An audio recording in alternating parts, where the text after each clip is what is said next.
Alright. Drum roll! What game are we doing today? Wow! It's a game that's supposed to take 3 to 4 hours called Beacon Pines.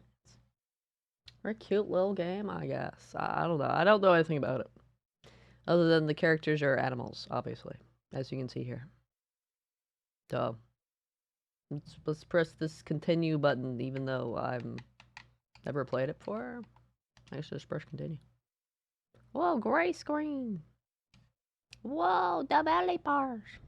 Oh, there's music. There's sound.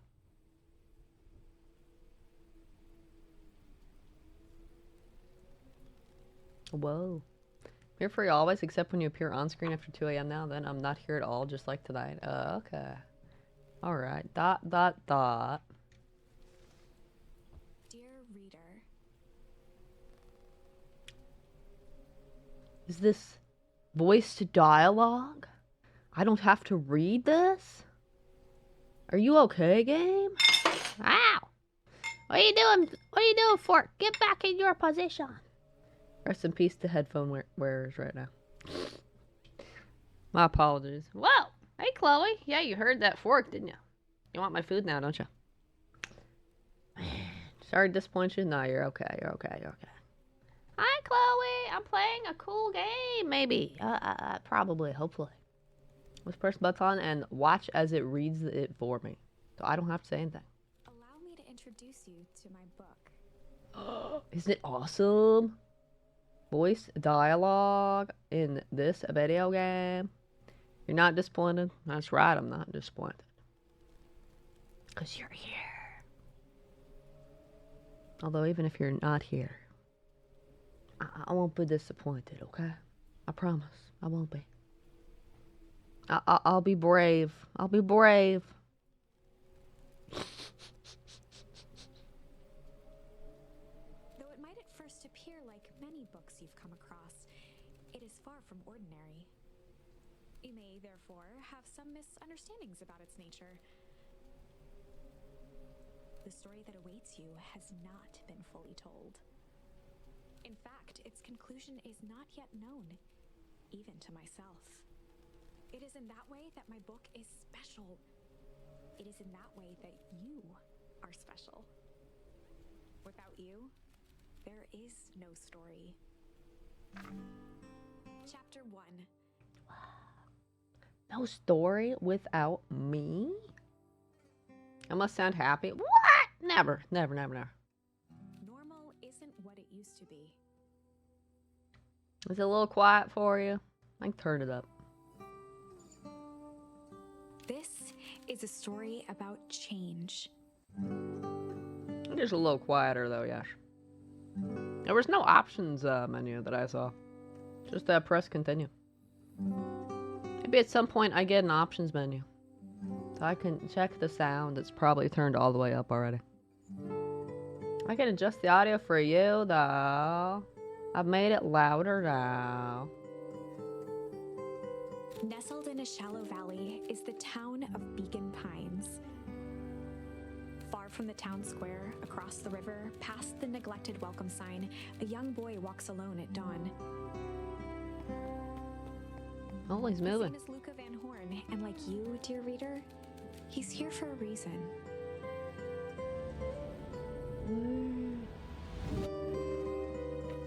Whoa, I can move. Look at that. Ah, my ears. Okay, maybe that all the way up.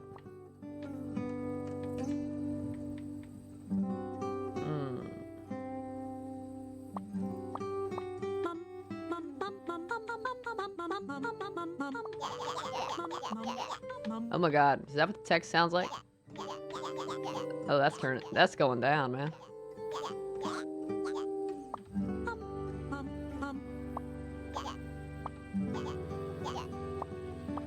Look.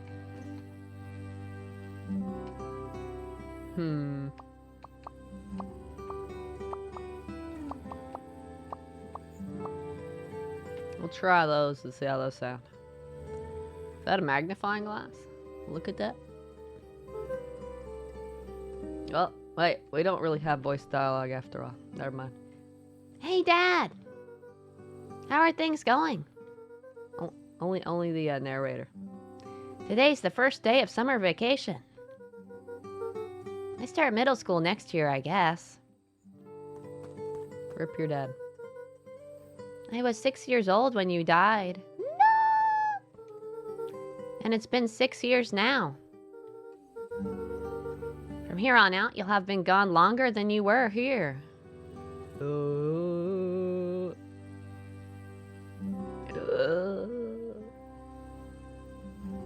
Why are we starting the game with sad? It's illegal. That's what text sounds like. You're not gonna get voice dialogue for long. Excuse me, else get some muffins. God damn it! Get your muffins. Oh, since I'm not here for reasons stated above, you won't be back. Oh, okay. Well, enjoy your tasty muffins. Enjoy not coming back. Eating your muffins silent somewhere. I'll have fun. Have fun. I'm gonna read the sappy dialogue, right? It feels like that should mean something. Mom always said that this tree was your favorite spot in the world. That's why you're buried here. Me too. Aww. Hey, Luca. I knew I'd find you here. Rollo was Luca's closest friend. Why does the narrator get voice dialogue, but like none of the characters do? Did they only have enough budget for like one person? Thanks, miss you already. Oh, good. Enjoy them muffins. I enjoy my chicken. He possessed many fine qualities, but subtlety was not one of them. Well, after I banged on your door till your Grant answered, and after I checked the pond, and climbed up to the treehouse, then I knew I'd find you here. Rollo finally noticed the tears welling in his friend's eyes, and the flowers on the grave. Oh, yeah, right. You and your mom always did this on your dad's birthday. Yeah. I didn't know if you were going to keep doing it now that your mom's gone, too. Ouch, damn. This kid's 12 and he's an orphan? Damn. Oh, wait. She's not gone. She's just... missing. We haven't found a body. She's still alive, okay? Sorry, I meant to say since she went missing. She's gonna come back, Rollo. Of course she is. I guess that depends on how happy or sad the game wants to be. I can't tell yet. I've just started the game. I don't know how happy or sad the game's gonna be. Depending on which way the game wants to go. Okay, Dad. See you next time. Right. I think I'm ready to get out of here. Sure. Lead the way. Can I do anything else while I'm here? Walking is so slow. Ooh. Can't talk with him. Oh, there's a jump button.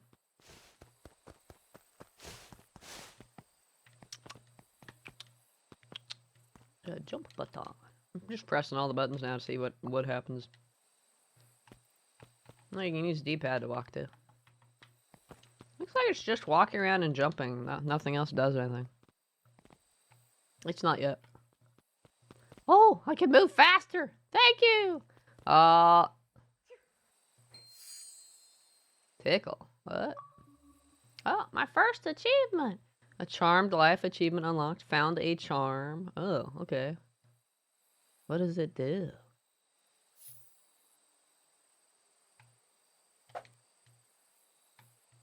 Wonderful! I had a good feeling about you from the moment you opened my book. That charm is a very special thing. Very special indeed. Keep hold of it for now. Its purpose will reveal itself soon enough. Okay. But I want to destroy all the dandelions. Or not dandelions. Are they dandelions? Yeah, dandelions. I was trying to... My bird was trying to think they were daffodils. Oh, they come back. I literally can't go fast enough to get rid of all of them at the same time. Dang it! Interesting. Oh yeah, I almost forgot. The whole reason I was looking for ya. I was wondering if you'd ever get to that. I found the perfect way to start our summer. How's that? Rollo looked to the side suspiciously. Not here. They might be watching. They who? Shh, not so loud. We need to do this in a secure location. Mission control. All right, I'll just have to tell Gran and then we can head out. What are you going to tell her? I don't know. I'll think of something. If it's all the same to you, I'll meet you at the welcome sign. Your Gran still kind of wigs me out. I don't do well with new people. She moved in like half a year ago. Just meet me at the sign when you're done. Suit yourself. I won't be long. Tell Gran before heading out with Rollo. Alright. That's my mission, huh? It's my objective and that's my charm, huh? I wonder if the charm uses itself or if I have to prompt to do it. I don't know. Glasses? Sunglasses? I'm just chilling. Anything gonna happen? Everybody just chilling. I'll stand here for a minute. See if anything happens. How much on my chicken?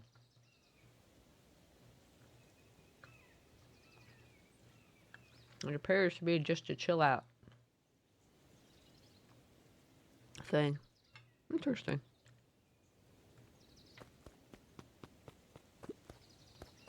Yeah, you just lean against the post. Interesting.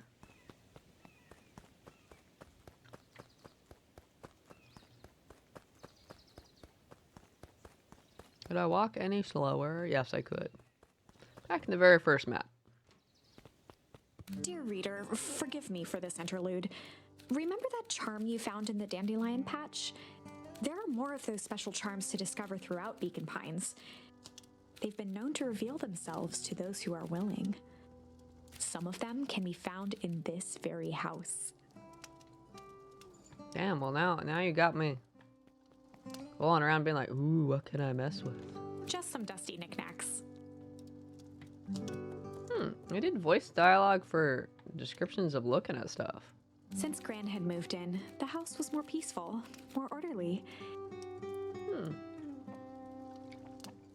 That's very interesting. And more covered in flowery fabric. I can't re-look at it to repeat the dialogue 50 times. One of his father's old stethoscopes. He was a doctor?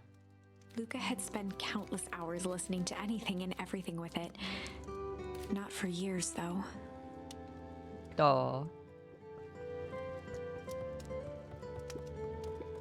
Gran had already lit the fire. She kept a warm house, as if by grandmotherly obligation.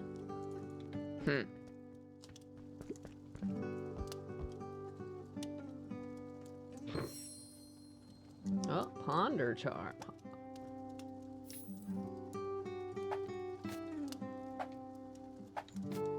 I can't like select one. Just list them. Slide.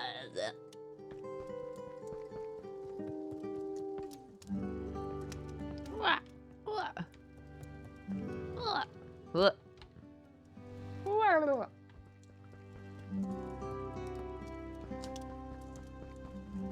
Upstairs or over here?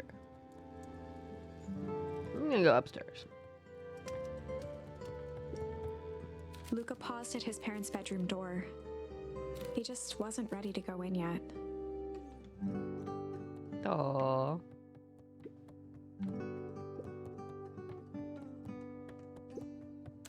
had commandeered the upstairs closet when she moved in. Some things need shelter from a young boy's mischief, she said. Okay.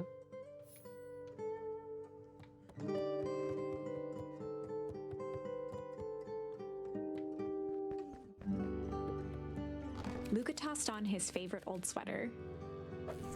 Even though it was the first day of summer, a chill still hung in the air.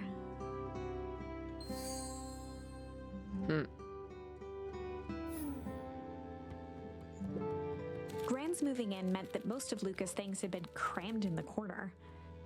Luca was somewhat annoyed by the situation.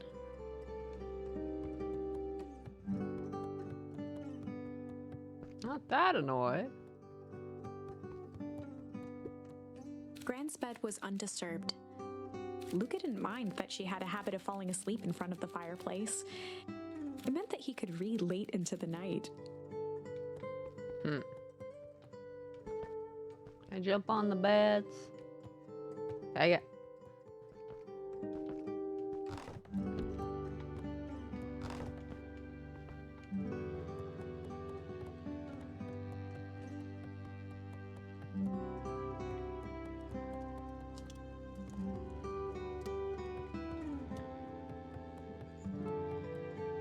Gardening stuff. The only piece of furniture Gran had brought when she moved in was an old hutch.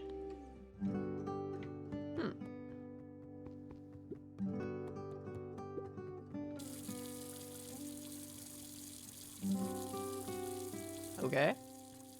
Let's run the water. Is it gonna turn off? Do I have to turn it off? Okay. I was gonna run forever. Forever and ever. A pair of dull scissors, a broken can opener, a mostly empty bottle of glue, and some loose string. That sounds like a junk drawer, alright?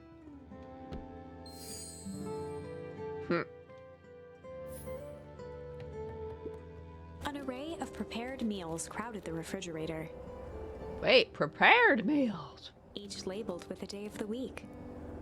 Damn. I wish I was that organized.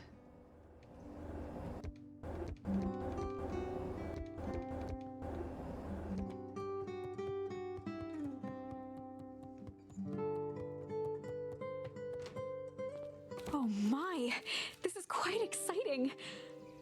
It is? I am now certain that you are the one I've been waiting for all these years. You'll recall I was a bit coy regarding the use of charms earlier. Excuse me, I tend to have a flair for the dramatic.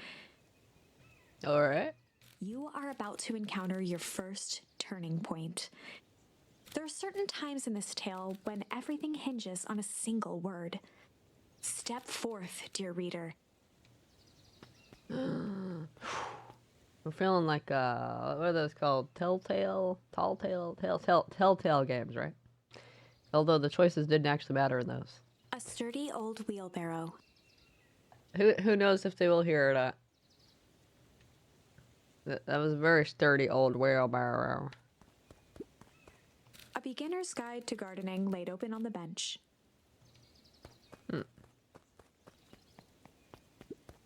Young Luca would spend hours hiding in the bushes, waiting for a chance to jump out and startle his mother. She always enjoyed humoring him by feigning terror. Ah, you spooked me.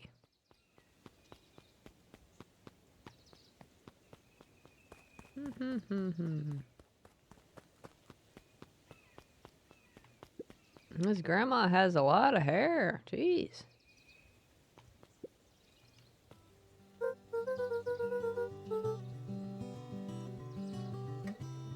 She takes good care of it.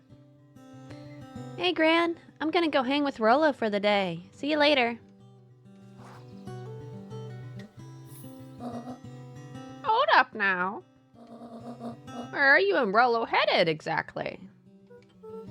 Oh, nowhere special. The less Gran knew, the better for everyone involved. We're just gonna go heart for the day. Huh? Oh. So they used the charms to decide which word I want now. As promised, you didn't bother to come back. Wait, who's in my chat? Who's there? Welcome not back, I guess. Hope your muffins are delicious. Mmm.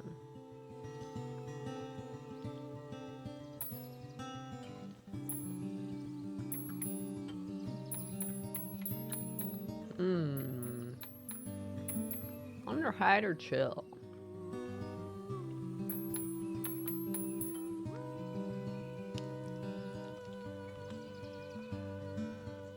What would a 12-year-old boy say? He'd say chill. Or play or something. We're gonna go play. Ponders what you do or hide depending on how you feel. No, you gotta be confident. Gotta chill.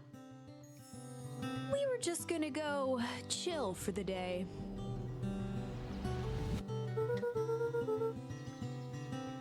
We were just gonna go chill for the day. The best lies are built on truth. You boys are always in a hurry to do nothing. We stick to what we're good at. I'll make sure you are done chilling in time for supper. Easy. Impressive. You've managed to navigate your first turning point without too much of a mess. That is the power of charms. A single word can change everything. I think it's time to introduce you to the Chronicle.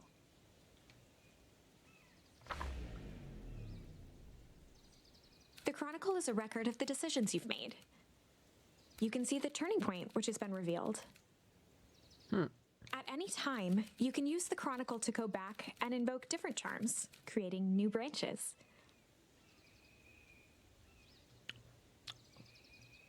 That's cool if you can just go back instead of having to replay the game 500 times to see. What would happen if you pick a different option? If you can just jump back, that's cool. Luckily for us, this is the one and only turning point where the charms won't dramatically alter fate. It's the perfect opportunity to experiment with rewriting things. A grand jury.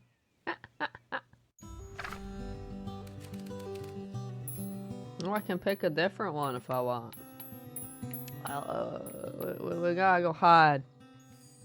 We were just gonna go hide for the day. Right. We were just gonna go hide for the day. Hide? Traditionally, when one is trying to hide something, they avoid literally using the word hide. Yeah, I guess Rolo bet some other kids that we could beat them at hide and seek.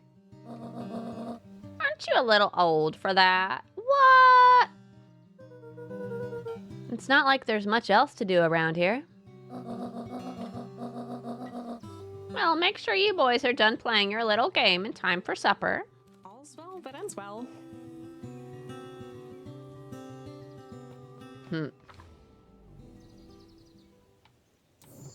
Then you can go back and see what your dialogue is for Ponder. We were just gonna go ponder for the day. You better watch out, man. We gotta check every option. This game will become a 20-hour game somehow.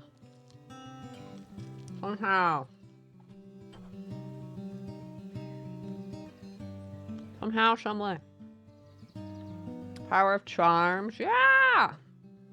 You collect charms, and then they turn to words in the story. We were just gonna go ponder for the day. Oh, really? What are you boys going to ponder on such a lovely day, exactly? This was Luca's chance to sell his alibi. You know, big stuff, small stuff, medium, mostly medium pondering. Nailed it.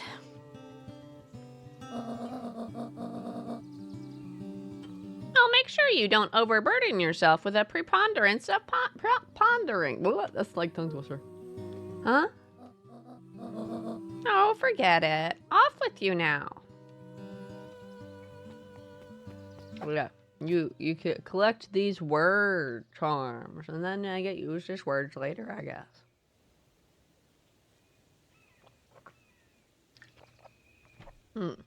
I still have the charm in my inventory, so I guess I don't use it when I pick the word. Damn. She doesn't want me to talk to her again. But my compulsive need to talk to everybody 500 times. Oh, and Luca. You and Rollo stay out of trouble. I know. Get into trouble. I'm gonna go get into trouble.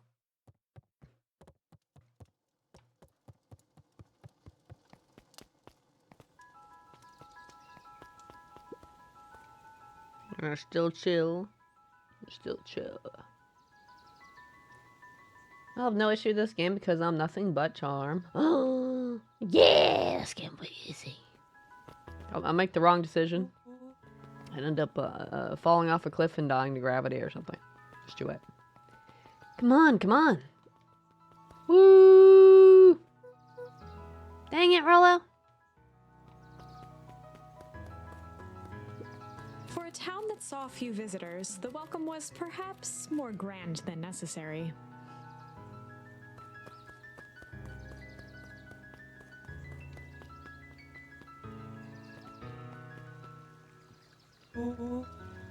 You know the drill.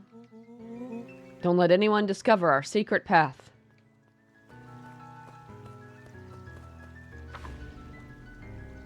Chapter 2. Welcome to Beacon Pines. For many years, this valley had been a small mining outpost. It wasn't until Sharper Valentine built his fertilizer company that Beacon Pines was established. Over the next 30 years, the town had grown and prospered, until the foul harvest and his sudden death. In the 6 years since, everyone was simply trying to get by.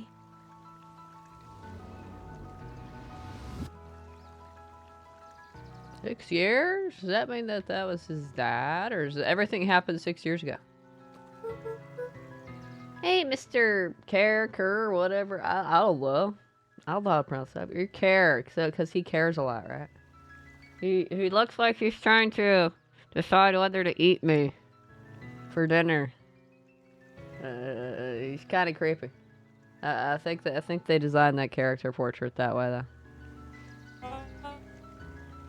Hey there, pal. William Kerr was the CEO of Perennial Harvest Company. It's Kerr. Thank goodness I have this narrator to help me out. He had become a fixture around town over the past few years. After the failing of Valentine fertilizer, the town was hungry to welcome a new source of employment. Excited for the big festival? Oh, sure. Come on now, when I was your age, there was nothing more exciting than a town festival. The food, the music, the dancing. Sounds pretty alright. You're gosh dang right it is. Gosh dang. Who says gosh dang? I'm looking forward to letting off some steam myself. Make sure to invite all of your little friends. I couldn't keep Rollo away if I tried. Excellent. Sorry, Luca. I gotta get back to the proverbial grindstone. Our harvest awaits and all that. Oh, no. Okay. The left side's a little low. The grindstone, you mean ordering people around? Wow, amazing.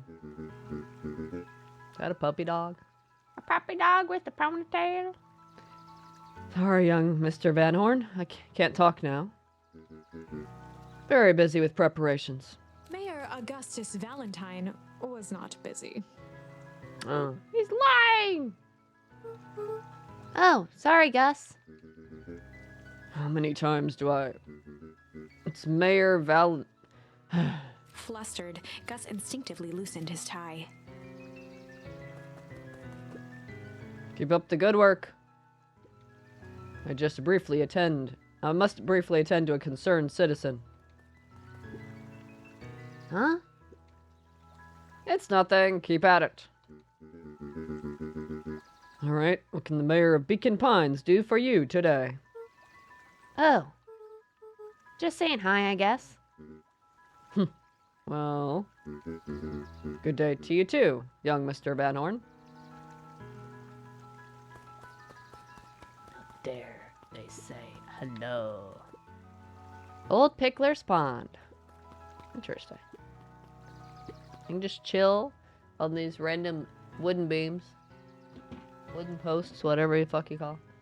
Just chill. Profile hearts! Is right, profile hearts. Profile hearts. Profile hearts galore.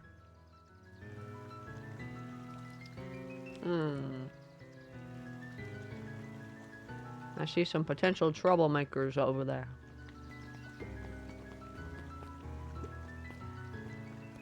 Can I sneak in here? I can't go in the building?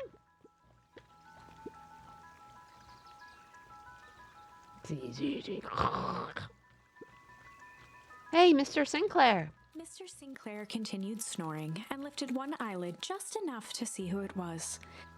A tactic he often used to avoid undesirable conversation. Yoo-hoo, Mr. Sinclair. Don't you see I'm sleeping, boy?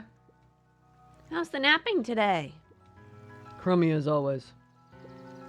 Used to have a perfectly nice view from here. Till Perennial Harvest put that monstrosity of a building in the way. Why don't you just move your chair a bit? Why should I be the one that moves? If it's a showdown they want, it ain't gonna be the one who blinks. Or I ain't gonna be the one who blinks. He's a tough guy.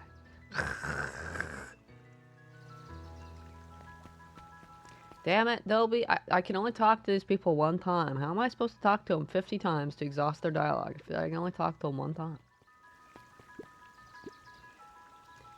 Come on, Andy. Grab his wallet. I'm sorry, Iggy. I can't. Do it or we pound ya. Yup. Yeah, but my mom said. Yeah, but. If I had a nickel for every yeah, but, I'd be the freaking king of nickels. Ain't that right, Tish? Yup. You guys are bullies. Can I go this way? It's nice when I don't watch you and I get to sit and stare at a wall all night like I'm doing right now. That sounds very, very interesting indeed. Mr. Van Horn, do you have a moment? It's just Luca. Golly, I'm sorry. It's my first week at Perennial Harvest. He pulled a pen from the pocket of his sweater vest and began to frantically jot something down on a clipboard. Wonderful. It won't happen again.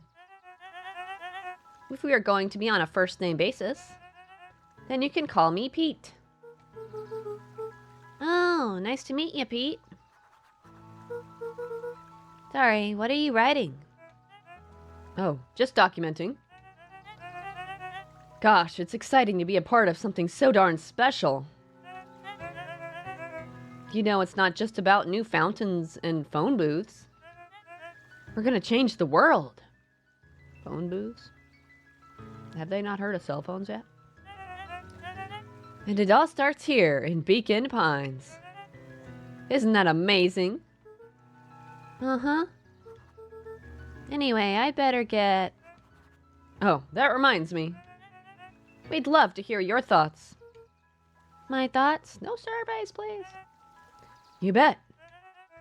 If we're gonna change this town, we need to get every detail right.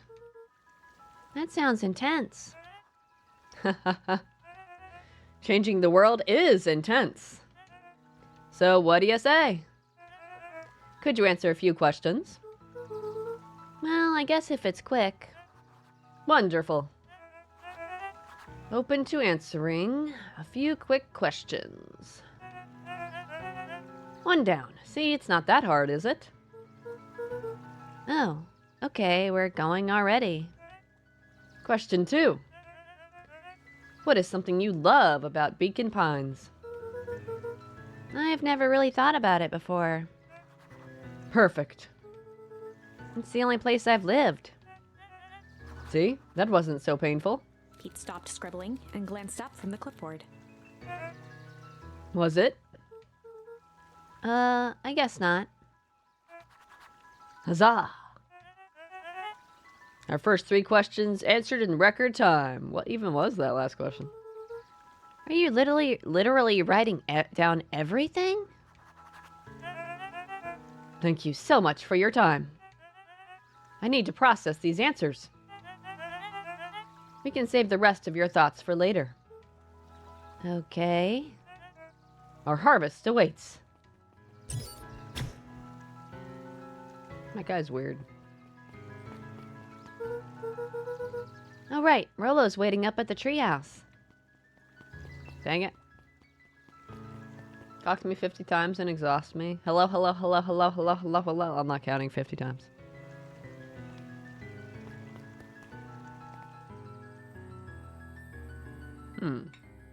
Puppy dog.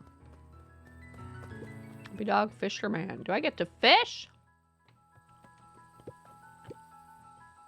Hey, Jetson. Is the line playing any tunes today? No bites this morning, I'm afraid. Come to think of it, I can't remember the last time I reeled one in. But hey, it was never about the catch. This is where I come to think. Yeah, that's what my dad used to do here. That reminds me, if you ever want his chair back. I've taken to standing recently. Keeps me from falling asleep at the reel. If you don't mind, I think it should stay. Not at all. An empty chair makes for a great listener. Does it? Whenever Luca saw his dad's chair by the pond, it reminded him of the days they'd pack up a couple of sandwiches and fish until sundown. Oh. Get a little flashback here. Luca opened the tackle box and picked the perfect bait.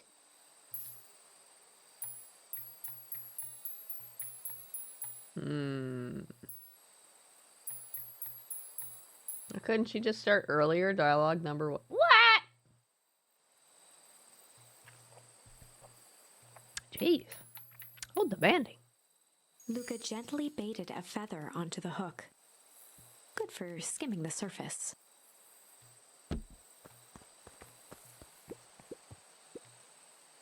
Give it a good cast now.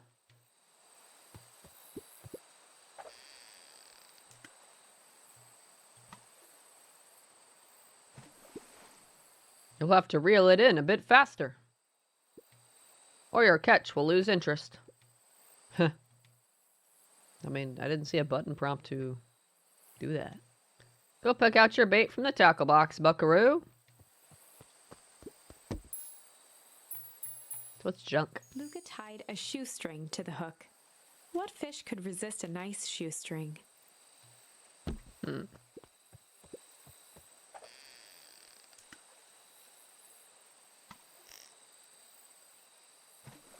Oh, I have to hold the button. Luca fair. gently baited it. Good for To be fair, there's no button prompt, so I didn't know. I had to hold A, okay? Oh, it snapped. Easy there, buckaroo. You don't know your own strength. I need a fishing tutorial, apparently. Luca tied a what fish? Do I just hold the button and let go?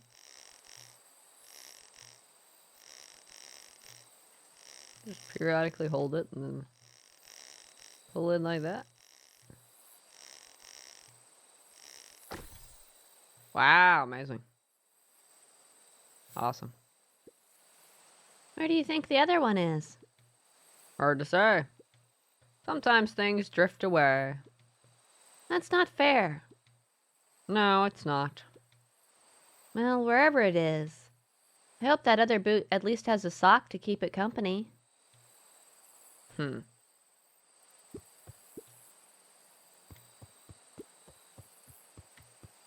Guess I get some more bait. Did shoestring last time, right? Oh, I gotta do both. There's a check mark. Oh, Luca okay. gently baited up. Good for skimming.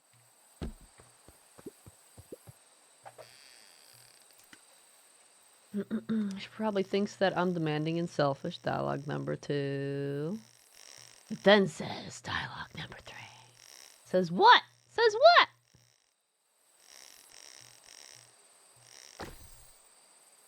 That rubber ducky, you're the one. Rubber ducky, lots of fun. Well, I'll be switched. It's your old rubber ducky. We were just a little drooling ball. You were just a little drooling ball of fur when you lost that. Cried for days. I told you I'd turn up.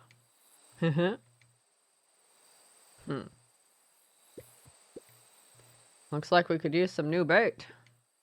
What do you say we head out and find some more?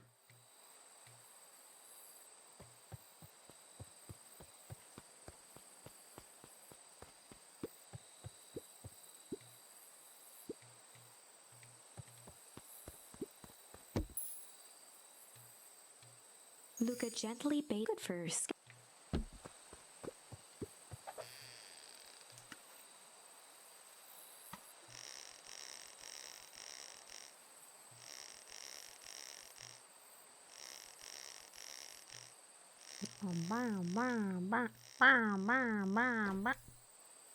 Wait. Huh, okay. Oh. Didn't mean to press that. I was trying to see if there's a skip dialogue button option. Can I go this way though?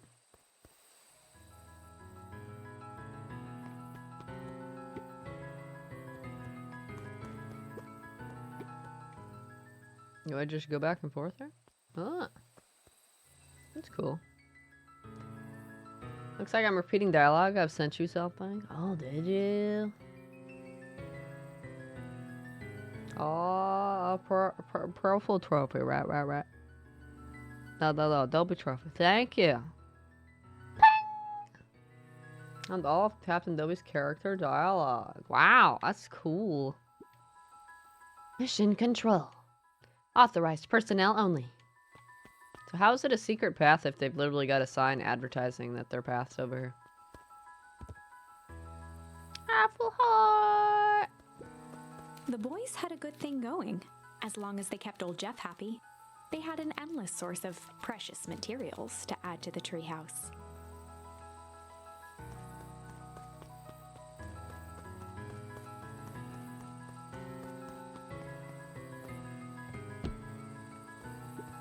After Luca's father had passed, Rollo became obsessed with them building their own Hank atomic star scraper.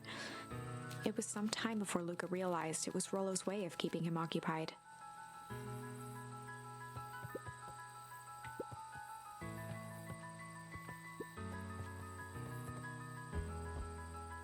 I'm chilling. What do you say, you ask? Well, I can't tell you that. Not here. On certain nights, when the clouds were just right, the boys could tune into strange patterns of static. Rollo thinks it's aliens. He always thinks it's aliens. You mean it's not aliens? Oh. I can go outside. Luca looked up at the satellite dish. Rollo nearly killed himself putting that up into the tree.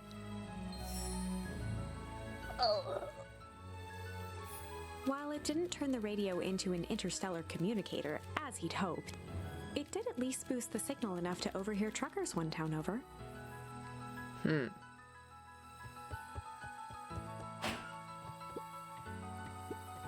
Luca's winter coat decommissioned for the summer. With the cold holding out longer than usual, he reconsidered its usefulness.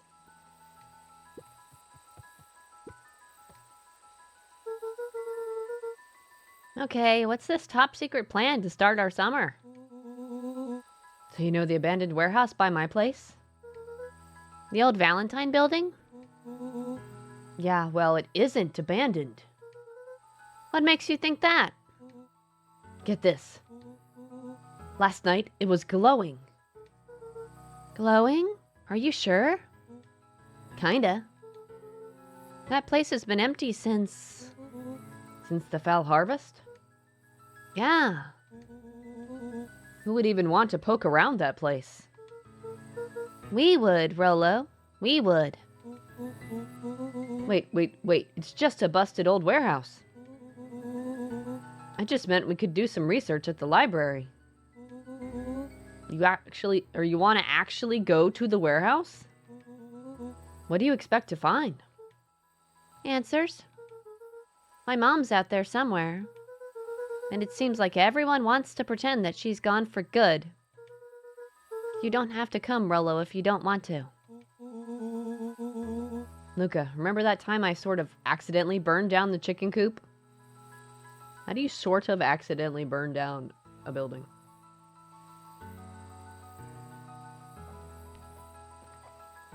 Sort of accidentally. Does that mean it was partly intentional? You're not selfish? Good. I'm glad. Although, I would argue that everyone's selfish. It's just a basic part of human nature. Like, this tasty chicken right here. I'm selfishly eating this chicken. This chicken could have lived, man. If people just stopped buying chicken, they'd stop murderizing them. I'm so selfish. I keep buying it, so I keep doing it. How this game was supposed to be spooky. Is it? I know literally nothing about this game. Maybe this abandoned warehouse we're going to will be spooky. I know literally nothing. And you jumped in and said it was your fault before my pa throttled me? This is a flaming chicken coop sort of deal. I've got your back. Thanks, Rolo. Now that I think about it. Poking around a decrepit fertilizer warehouse is exactly how I want to spend the first day of summer. Let's go.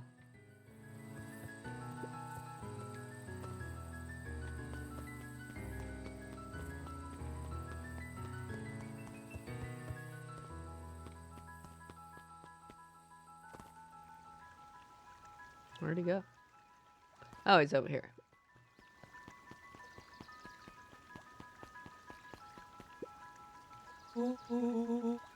I'm just catching my breath a bit. See this sad guy? He's poor guy. It's basically just that cute book game we've already played, but with a bigger budget. You mean Last Words? The one with the grandma? The sad one? That one? Which one better not punch you in the heart this time? We don't need our feelings attacked so harshly this time, okay? Yes, Bible soap. It's so sad. Come on, I'll catch up. I'll get abducted by aliens and I'll explore the warehouse all myself. Ooh.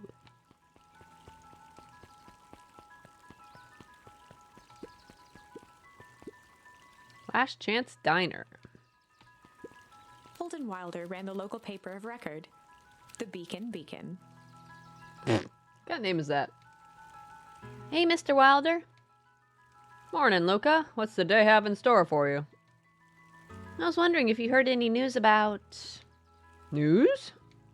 The Beacon knows the news that needs knowing. Any news about the old fertilizer warehouse? Nope. Oh. Rolo thought he saw some lights there last night. Rollo ought to be careful poking around that part of town. The winds of change are blowing, and change is a dangerous animal. Interesting that there wasn't the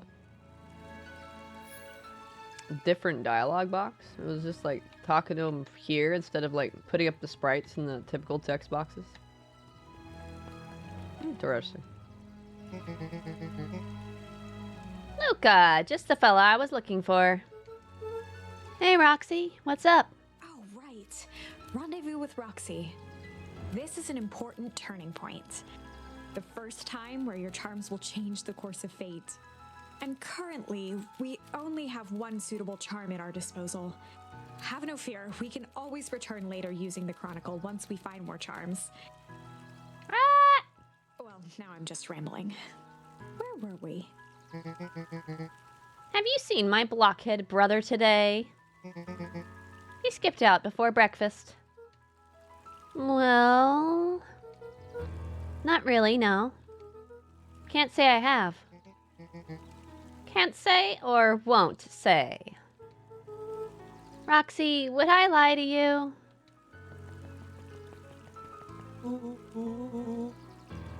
Luca, wait up! I almost forgot to tell you.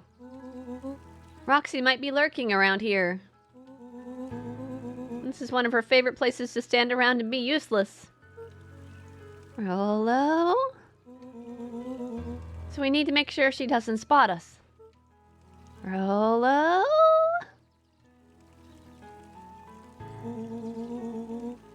Why are you doing that turning thing with your body? What? You're not scared, are you? She's harmless. And a chump. And she's right around that corner, isn't she? Rip.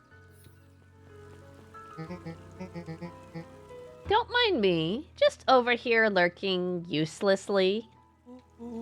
Oh, hey, sis. Nice weather we're having, eh? I couldn't help but notice you snuck out this morning before breakfast. Wasn't hungry. Also, couldn't help but notice your morning chores were left unchored. Roxy, I'm gonna level with you. I'm sick and tired of digging up carrots.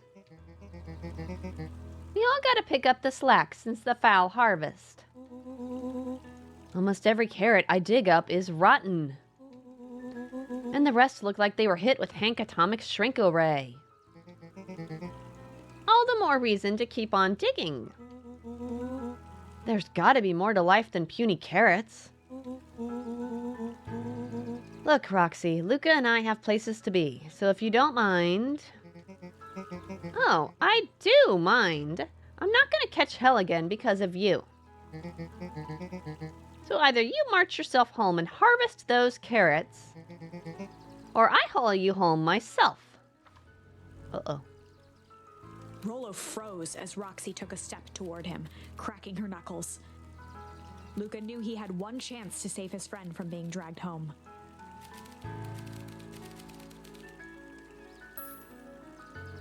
All I got is chill right now. When it was obvious that grandmother was going to die. I mean, time moves forward. Time gets us all eventually. Oh, yes.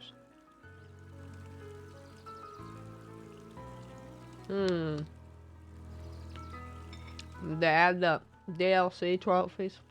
The new expansion.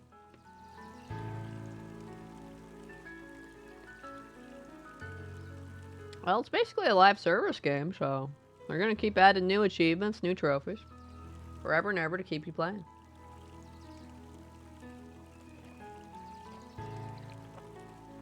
Doesn't that sound exciting? Upgrade troops, huh? Oh boy, I bet that sounds that's much tougher than it sounds. Let's be chill! In the past, he found the best way to deal with an enraged Roxy was to be a little chill. Come on, Roxy. It's the first day of summer and sun's shining and we just want to take it easy. Let's leave tomorrow's problems for tomorrow. That's great and all, but Rolo's problems have a way of becoming my problems. And Pa always says tomorrow's work is best left for yesterday. March, you big oaf. Aw, rats. I expect a full report about the Valentine place. A full report! Okay, so if I'd found more charms, yeah, it says alone. I bet if I had the right charm, I could have gotten him out of that, and he could be with me to investigate the warehouse. So, Fitz, what are you up to this lovely day? Nope. Cool, cool, cool. Damn, she just shot him down hardcore. She's like, I'm not even going to entertain conversation with you. Not just new trophies, a new list. Wait, really? A new list? Because it says additional expansions. Oh, so is it doing that thing that, like, Dead by Daylight did, where it separates the next trophies to a new group? So they can keep on adding trophies for forever. Awesome. Woohoo.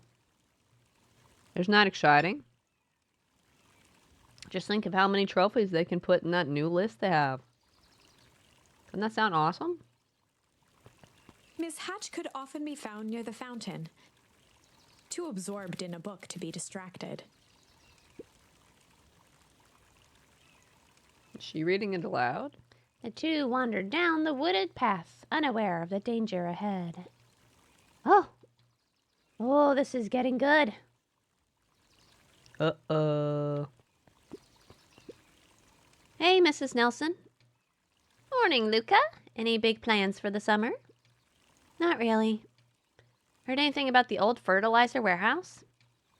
Any strange happenings? Can't say I have. Either way, a dusty old warehouse is no place for a young boy. You be safe now.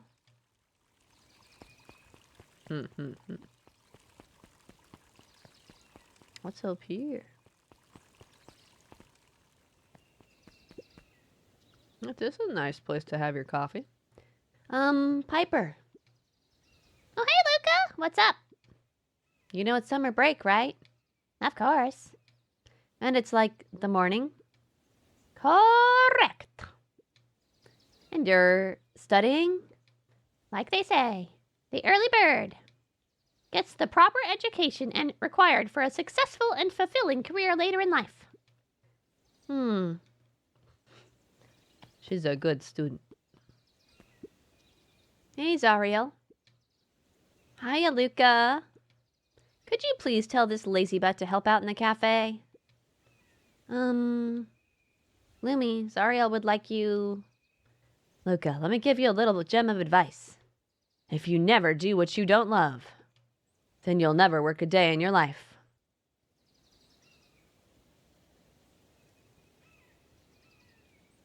I don't think that's going to work out for you long term, buddy. Wow. You're really setting the kid up for success.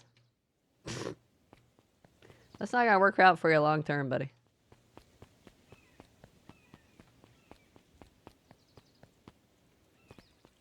Well, for PS5 at least. I'm sure PS4 can only have 2 lists total. I don't know about that. If that's true, that means that eventually, Dead by Daylight wouldn't be able to add any more. Sharper Valentine, founder of Beacon Pines. Never underestimate what a great man can do given time.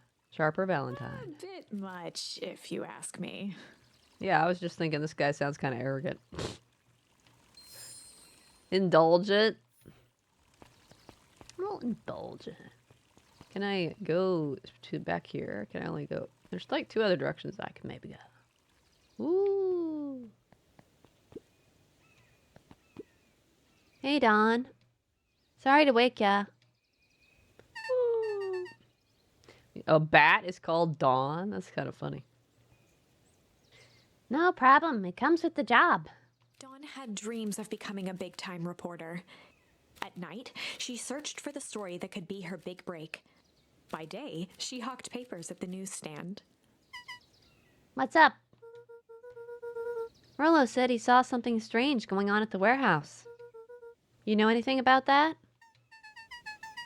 You might say I've heard some things. I'm working on a story about it right now. So what's going on? Can't say quite yet. I still need to follow up on a few leads. Keep me in the loop, okay? Sure thing. Things seem to be quiet in town today. Yep, everyone is preparing for the festival. Should be back to normal tomorrow. Catch you then? Catch you then. Oh, and Luca? I'm really sorry I haven't been able to find out anything about your mom yet. I'm just grateful that you tried. I'm still keeping my ears up. Oh, she's adorable. She's my favorite character so far. She's adorable. Cute little bat running the newsstand. Sleeping. That's so clever. I can go in here. No, it's locked. Guess Mrs. Fratelli is getting ready for the festival. What did he say that wouldn't work long term? He said if you never do your job or whatever, if you never do something you don't want to do, you'll never work a day in your life. Or something like that. And I was like, yeah, good luck with that. Because at some point, you're going to be doing something that you don't really want to do. Because you gotta eat, you know?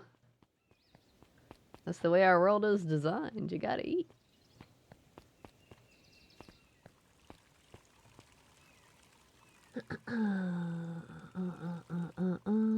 Apparently Xbox's cap is 5,000 points.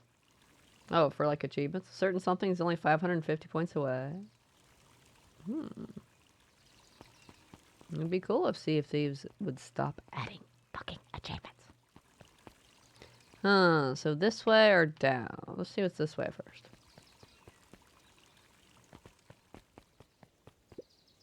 Hey, Solomon. Apologies, no time for chit-chat. He's in a hurry. Jeff's hardware closed down about a year ago. The effects of the foul harvest stretched wide. When there are no crops in the field, tractors don't need fixing.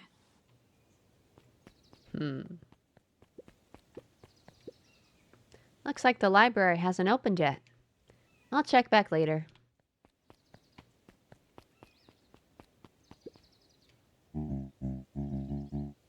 Luca, my boy, hold up a tick.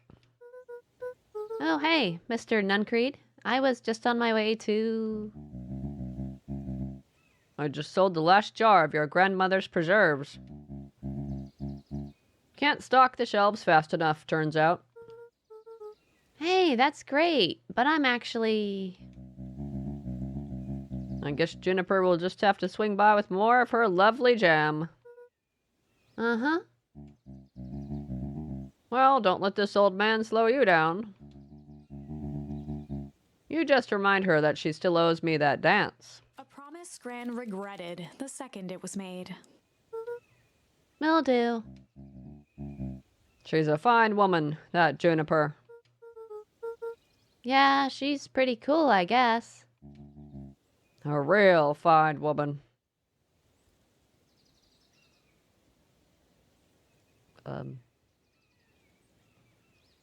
Yeah. Could you not be creepy, sir? Gotta go. Sweeter than any jam on earth. Run away! Run away! The phone booth was brand new, part of Perennial Harvest's Beacon Pines Reborn initiative. It didn't see much use. Well, I guess this is about the point that phone booths literally just started being a thing. Oh, hey, Luca. Hey, Joey. How's the bug hunt going? Not great. Bugs have been shy this week. Bugs get shy? Oh, sure. Bugs aren't that different from people. Sometimes they just want to be left alone. If you're going into Weep Wood, just be careful where you step. No bug crunching. Got it. There's so many different directions. You think that's the mansion? After the foul harvest destroyed their wealth and reputation, the Valentines shuttered off their estate from the rest of town. Oh, it's the estate. The Valentine mansion loomed over every other building in town, both figuratively and literally.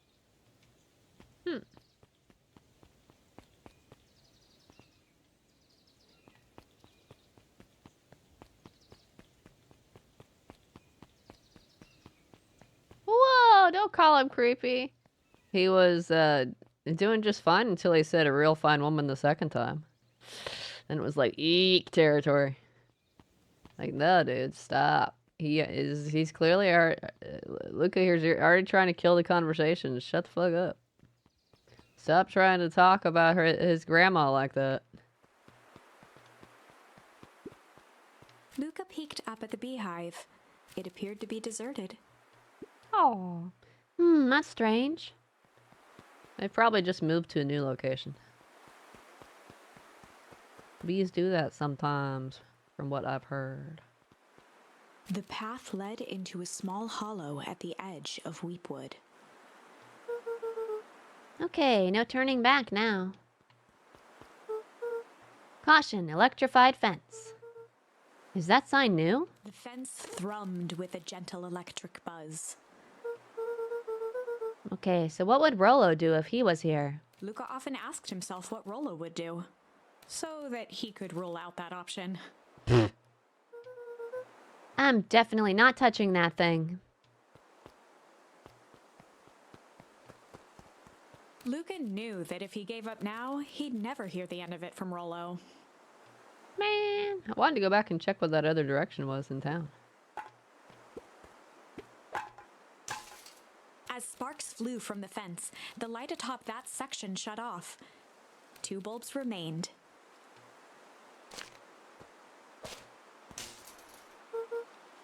That's 2. 1 more to go.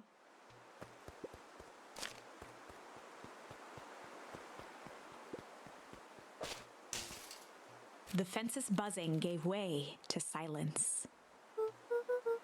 Okay, moment of truth. Every kid in town knew the old Valentine fertilizer building. Long abandoned, the warehouse once served as the industrial heart of Beacon Pines. Now, it stood only as a reminder of things left behind. The dormant building showed strange signs of life. Okay, so Rolo wasn't exaggerating for once. What's going on here? There was only one way to find out. The water looked almost diseased. It flowed slowly into the woods. That's not good. The hose emitted a subtle sound. It was actively draining some kind of liquid. It sounds like some environment destroying shit. Uh-oh. What are you uh-ohing?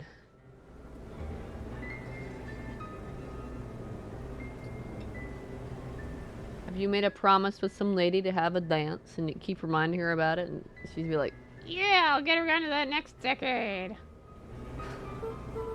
She's just hoping he dies first. Wow, that smells awful. Too bad Rolo's not here. He'd have no problem poking around in there. Yeah, so if Rolo was here, I could investigate that. Since I didn't get him, I can't.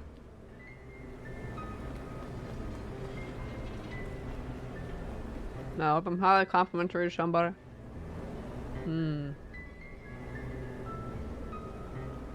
You go around talking to other people saying, yeah, that's a fine woman right there. A real fine woman.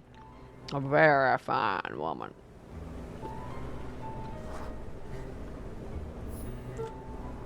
Locked. Luca thought he heard faint sounds coming from the other side of the door. I mean, there's also the ominous green smoke or whatever in the back. He pressed his ear against the cold metal to hear better. A zipper? Footsteps? The sound of footsteps grew louder. Uh-oh. Hello?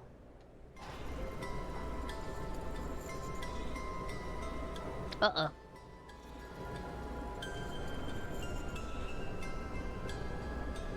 You know, if you're trying not to get caught, why you just say hello? That. Nice hazmat suit. I said that then that it'd only be between us. I guess you got nothing to worry about. Shit. Ha! Okay. Nice charm. Best charm so far, right? The heavy steel door knocked Luca to the ground. Disoriented, he looked up to see an imposing figure silhouetted in a green glow. It lunged toward him. He tried to scramble away, but felt a gloved hand latch onto his ankle. Luca watched his fingernails leave trails in the dirt as the hand slowly dragged him back through the door, into the lab, into the green light. I think I've died already. This is a story about... all I got is change. This is a story about change. It was far from the sort of change Luca imagined for himself. But change is, after all, a dangerous animal. The end? I probably should have warned you about this. There are many paths that our story can take. Most will end in tragedy, but don't let that discourage you. We will find the ending that this story deserves. I just know it. From here on out, a charm will have a check mark when it's been used to its full potential at a given turning point. Now, let's try something different.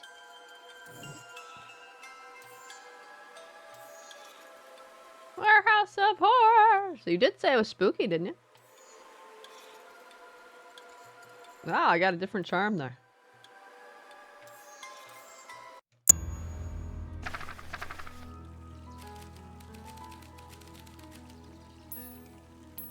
Are you a little shit?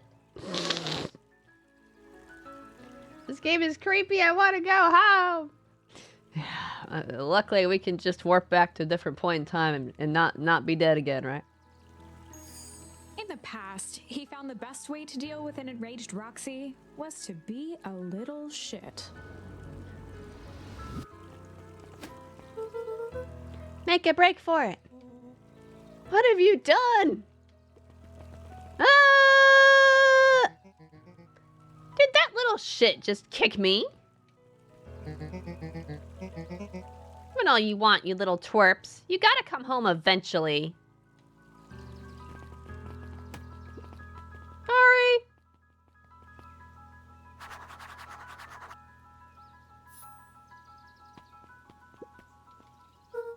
Sorry about that.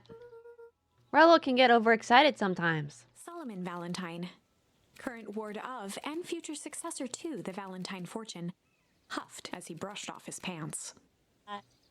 A town of complete and utter fools. One wonders if it's worth taking anything here seriously. Either way, I'm really sorry. No matter. How are you doing? Me? Yes, with all that business about your mother and whatnot. Oh, I'm getting by. Still no word from her at all? No. That is truly a shame.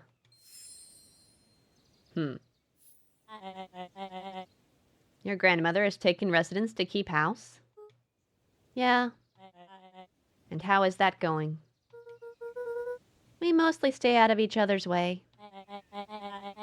You make it sound like she's rarely at home.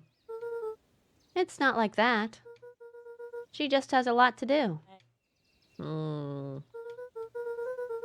She's still settling in and trying to figure out how to make ends meet. Indeed. Well, count your blessings. It's better to have a caretaker who is rarely around, in lieu of one who tries to compensate by smothering you with attention. That doesn't sound so bad. Trust me when I say, it's best to rely on yourself. family has a way of creating more problems than they solve. Oh. Solomon. Trifled a gesture toward the approaching heiress Valentine. Speak of the devil. Do not wander off like that. I'm much too busy to be looking all over for you. Apologies, heiress. I was just taking a stroll through town. Strolls are for commoners. You're a Valentine now. I want you to be present for the construction of the History Museum. The future of this town relies on its ability to remember our family's great past. Of course. She seems kind of snobby. Where's my snobby charm? It remembers that I did this dialogue at the library.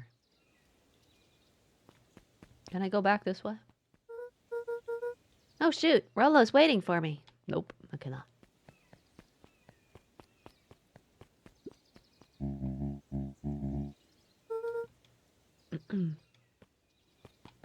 Oh, I can literally ignore him this time? Ooh, I thought I was repeating dialogue. Boy's got too much of his father in him. Hey, what? He needs more of his grandma. I win. That'll help. I am the champion. How did that? We were racing? Did that road get longer? Like anything ever changes around here. It seemed longer. You're just lightheaded from the run. You really need to pace yourself better next time. Not sure why I would take advice from second place. Has that sign always been there? Wait, what? Caution, electrified fence. No, that's definitely new. Creepy. How are we going to get around an electric fence? Don't worry, I've got this. Why did you do that? Pa always says you can figure out what the plan was when you're done. Great, what now? Well, I did my part and established that touching the fence is bad. I'm sure you can handle it from here. I'll supervise. I bet you will. From a safe distance. So can I go this way? Kind of looked like I could. Ah. I didn't get to go that way last time. Property of Valentine Fertilizer Company. Looks old. Nothing like some radioactive deadly material. Let's pour it in our waterways, please. Let's do it. I want you to keep starting after 2 a.m. so I don't have to come, including Saturdays. Oh, I can't do that, Dolby. I can't do that. I can't do that, except when I'm making chicken. Chicken! Chicken!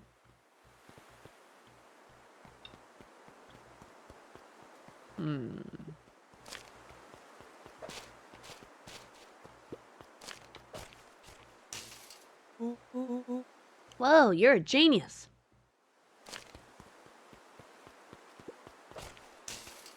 I think that did it. Luca, you never fail to impress. As the glowing windows of the old warehouse came into view, Rollo began to bounce excitedly. Check it out. Dang, Rollo, you weren't exaggerating for once. Was there ever any doubt? This definitely needs investigating. Good thing 2 ace detectives are on the case. This is bizarre. This is awesome. Rumble! Did this game get DLC? Not yet. It needs to leave Game Pass first for a couple months. After it's left Game Pass for a couple months, then it gets DLC. That's how it works. Right now, no. Did you feel that? What? The excitement in the air? You bet your butt I did. Check out this puddle. That's not normal. And this hose.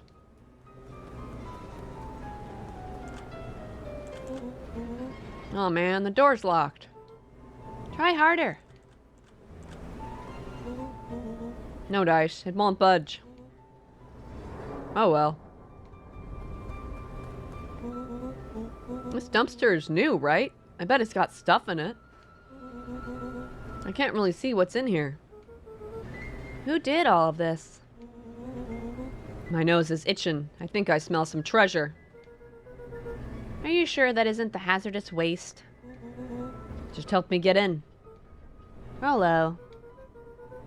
It would be my honor to throw you in the trash.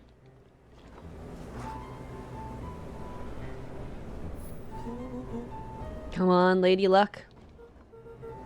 So, what's in there? Let's see.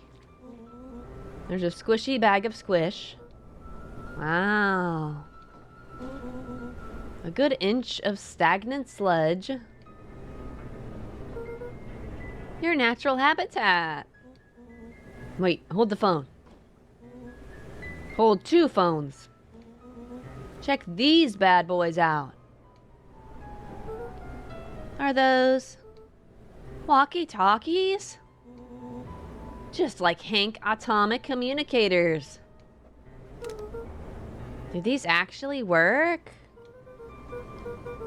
Ground command to Hank Atomic. Hank, do you read me? This is Hank Atomic. Ground command. You're coming in 5 by 5. How are your vital readouts, Hank? It's getting a little stuffy in here. Requesting assistance for evac. Help is on the way.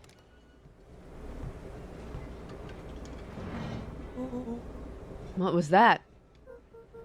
Someone's coming. Give me your hand. I'm trying. My hands are covered in squish. Scoot over. I'm coming in.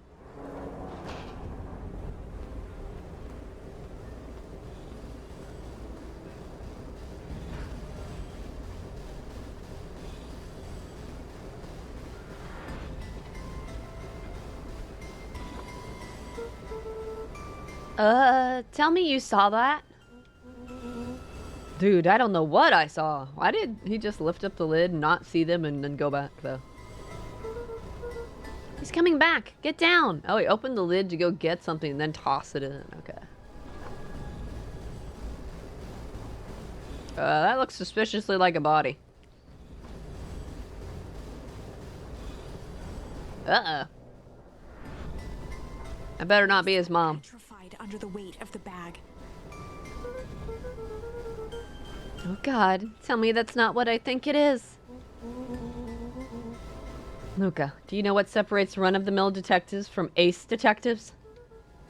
A ridiculous hat? When the chips are down, ace detectives dig deeper for clues. Rolo felt around at the large sack which burdened them. Huh. He snapped off a tag from just within a small zipper opening in the bag. It's some sort of badge or something. What's it say? Rolo held the badge up to a faint shaft of light within the dumpster. Dr. Prescott, Deep Engineering. It's a name tag. I think we know who the name tag belongs to, there. Infernax Rage! That's right. Would have guessed that of all the games to get extra achievements. I know, right? Shaft! This is definitely not a body. This is with a name tag on it. Definitely not. Who would throw away a bag full of slimy old name tags? I think it's just one name tag in a bag full of something else. Okay. I think we should make a break for it. Stay calm. This is no time to panic. But the music says I should panic right now. You hear this music? It's time to panic. I'm not panicking. Your face says otherwise. You're panicking. Rollo, calm down. You don't have to squeeze my hand so hard. Dude, I am not holding your hand. Quit messing around. What other slime-covered hand would be in here? Oh, no. Better that. Ah! Someone else's hand. Ah! Just gonna throw that guy's arm out? Did it just twitch at the end there? I'm beginning to see the benefits of your run for our lives plan. Right? We've clearly established that I'm faster than you, so I'll go first. Hey, Chloe! You're here. I need a hug, Chloe, at this very intense moment. You're here to give me a hug, right? Right? You gonna jump up? You are gonna jump up. Okay, Chloe's here. I got a hug. Hug. Ah! Okay. Thank you for the hug, Chloe. We're okay now. Ruffle not Bob. Or Ruffle not Bob, technically. Alright, things got spooky, so I need my frilly comforts. I got my Chloe comforts right here. Just sitting here in my lap. She's ready to provide the comforts. Why not go together? Flaming chicken coop, Luca. I'll make sure the coast is clear. After I go, count to 100. If you hear me yell, run. If you don't hear me yell, run. Actually, either way, haul ass. Rollo, I'll give you credit. You sure found an eventful way to start our summer. It's what I do. Well, here goes nothing. Lucas sat in the dark, tracking the sound of Rollo's footsteps as he ran. 1, 2, 3. He pressed his ear to the dumpster wall, straining to hear Rollo's footsteps as they faded away. 15, 16, 17. He tried not to think about the contents of the dumpster as he counted. 35, 36, 37. The thick stench made it hard to breathe. Screw it, that's long enough. Save some space for me, Chloe. I'm scared. Save some space, Chloe. Luca carefully lifted the lid and peered out. Nothing. No sign of Rollo. No sign of the man in the yellow suit. Time to haul ass. Luca clambered from the dumpster, stumbling to his knees. He was up like a shot and running, sprinting toward home as fast as he could. Beacon Pines flew by, blurred by the tears that welled up in his eyes. He wouldn't remember getting home at all that night. Throwing his front door open, storming up the stairs to his room and surrendering to sleep almost as abruptly as he hit his pillow. Chapter 3. Finding a Friend. The next morning, it was quieter than usual at the breakfast table. Only the sound of silverware and chewing interrupted the awkward silence. I finished jarring a mess of jam last night. Uh-huh. So that'll need to get delivered into town today. Okay. So, what did you and Rollo get up to yesterday? Oh, nothing interesting. Big fat liar. Hello? Yeah, I guess you wouldn't be able to hear who the recipient is on the phone. Calm down. No, of course it was the right thing to do. Start gathering, folks. I'll be right there. Are you sure there isn't anything you want to tell me about yesterday? Anything I want to tell you? Not really. We just sort of ran around a bit. Gran's brow furrowed. She let out a long sigh. Her voice was quiet and even. I have to go take care of something. You are to stay in this house for the day. Under no circumstance are you to leave. What? If I am not back by dinner, there's stew in the icebox. But Nothing. You are to stay here, understand? Oh, you leaving, Chloe? Thank you for the hug earlier and the comfort. You have fun. Bye. Okay, there goes Chloe. Chloe's like, my mission is done. I'm done.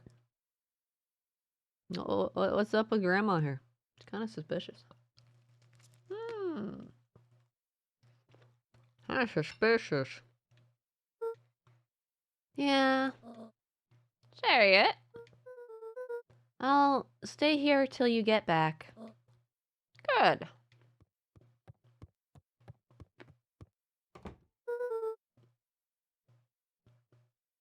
Well, that was strange. I bet.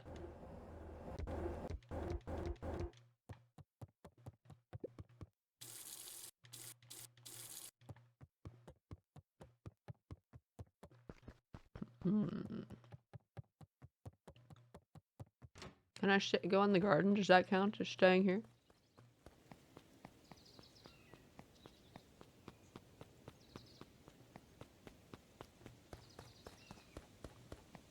Nothing new to investigate?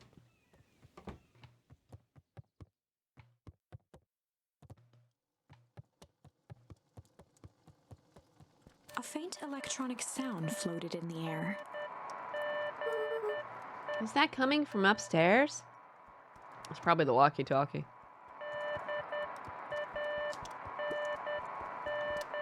Screw your walkie-talkie. I'm just gonna chill. I'll chill right here.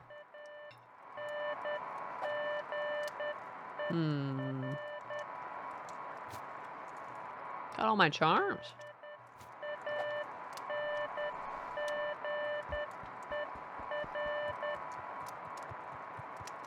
I want to leave. What happens? Luca was desperate to check in with Rollo.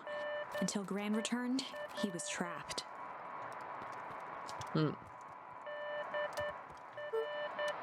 Hello? Is anyone there?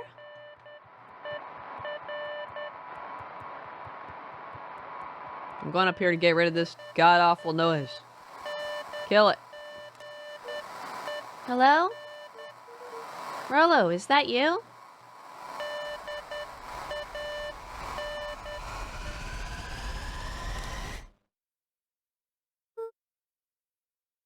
Over? Strange. Strange indeed.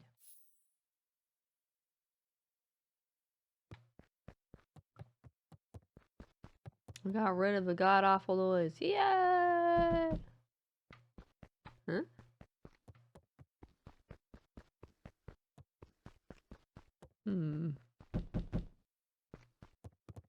Someone's knocking at the door.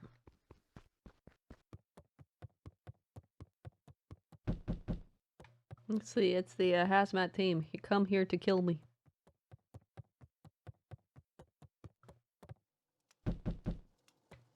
It's you? Oh, that should be fine then.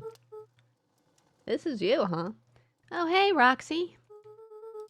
If this is about me, accidentally kicking you yesterday... Is Rollo here? No. Look at me, Luca. This is serious. Is Rollo here? No, I haven't seen him since yesterday. Rollo didn't come home last night. What? A pit formed in Luca's stomach. Where was the last place you saw him? We were playing around in Weep Wood, and then it was late and we went home. Weep Wood? If he's alive, I am going to kill that little creep. If he's alive, I'm gonna make sure he's dead. Speed, let me in! Stare him out here! The Spelunky stare him up.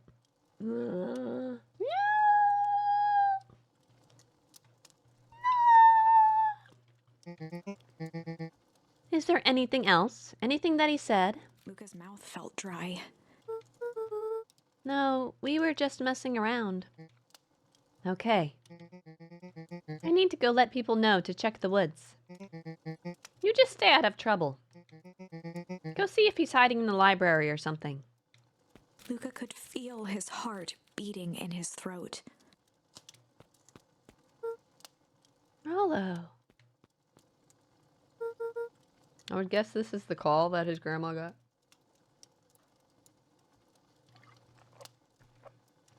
Where are you?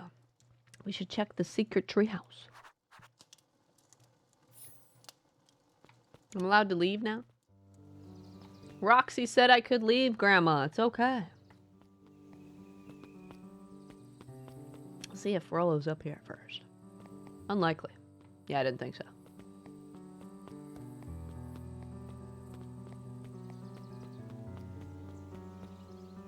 Awful heart. The road leading to Beacon Pines was long and uninspiring. A sort of natural barrier for the impatient.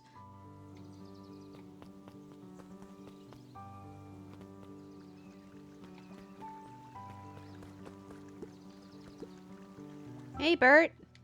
Have you seen Rollo? Nope. Though I've mostly been talking to clipboards. They're setting up lots of stuff for the festival. This one said he had to process some answers. I told him that was fine. I'll wait right here until he gets back.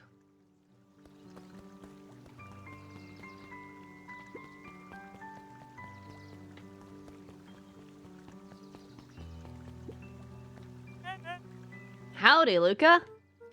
Hello again, Pete. I'm not Pete, you silly goose. It's Toby. You could have fooled me. Well, hey, it's no problemo. The important thing is, we'd love to hear your thoughts. Yeah, I'm getting that impression. We're all a part of something special, Luca. And it all starts... right here in Beacon Pines. I got it. Toby looked up from the clipboard excitedly. That's right. So how about you start by telling me? Look, no offense, but I've got my own stuff to take care of. That. Gah, you joker. We're all a part of this together. You'll let us know when you're free to answer a few questions. Okay. So can I go this way first? This is where I'd want to check first. Honestly. Hey, Jetson, have you seen Rollo come this way by any chance? Afraid not. As elusive as the fish in this here pond.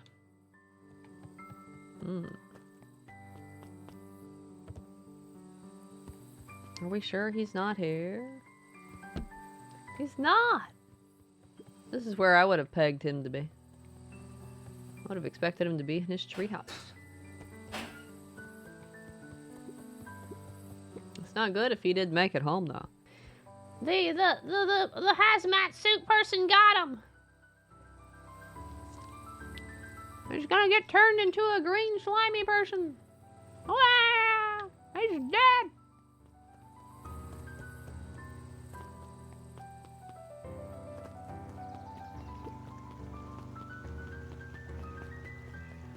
You're doomed, man, doomed! We really need to get back to work. Just a couple more minutes. If Roxy said she'll be here if Roxy said she'll be here, then she will be here. I just don't see why I'm standing around, doing nothing, and waiting for Roxy, when I could be standing around, doing nothing, and getting paid for it. Come on, Lumi. Roxy needs our help. Yeah, well, good intentions don't qualify as legal tender. Tender, huh? think he meant the money kind. My parents wouldn't listen. No offense, but isn't Rollo always getting into trouble? Something feels different this time. What can we do to help? We need to check where the adults aren't. So I guess it's up to us to check Weepwood. Our shift doesn't end for another couple of hours. We could spend the time making posters. That would be great. I guess. Right, Fitz and I will check Weepwood. We'll be back later to pick up the posters. I think my dad has a map of Weepwood. Let's swing by my house and grab it before we head out.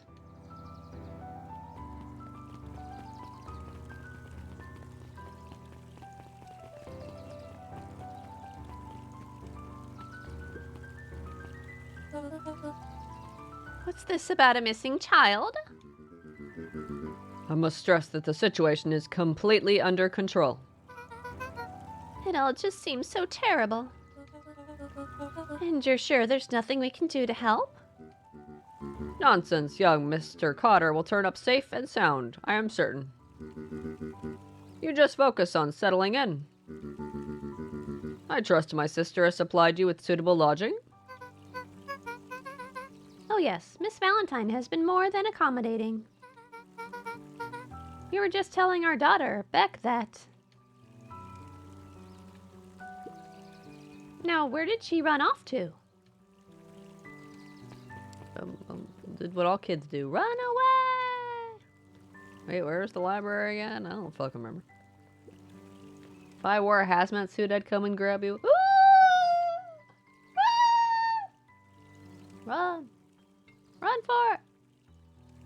I don't want to become a green, slimy, dead person. No! His eyes went wide in disbelief. What do you mean, vanished? That's impossible. Oh my!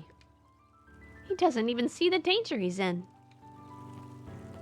I feel like the game's talking about me a little bit there. Don't even see the danger, man. Hi, Luca. What's up? You haven't seen Rollo around recently, have you? He doesn't come around here much. Not since they made a rule that he can only order decaf. Aw. Only decaf. Chloe too. So I didn't get to go this way before. I was curious what was this way. Ooh!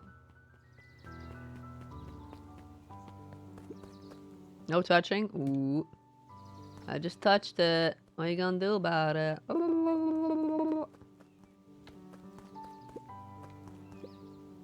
Hey, Griffin, has Rollo been by? Haven't seen him all day. I'm sure he'll show up safe and sound. That's right. And when he does, tell him there's a strawberry chocolate double scoop waiting for him. On the house. He'll like that.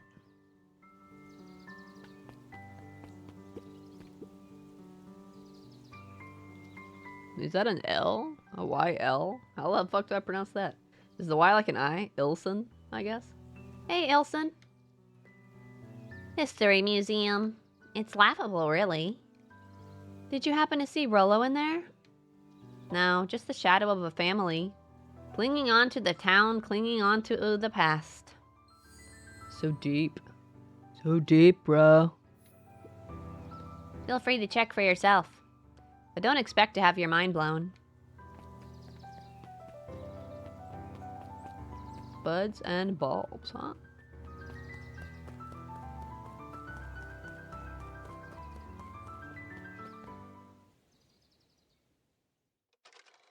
Sharper Valentine, a celebration of excellence. Wow. No, Beacon Pines is a great town.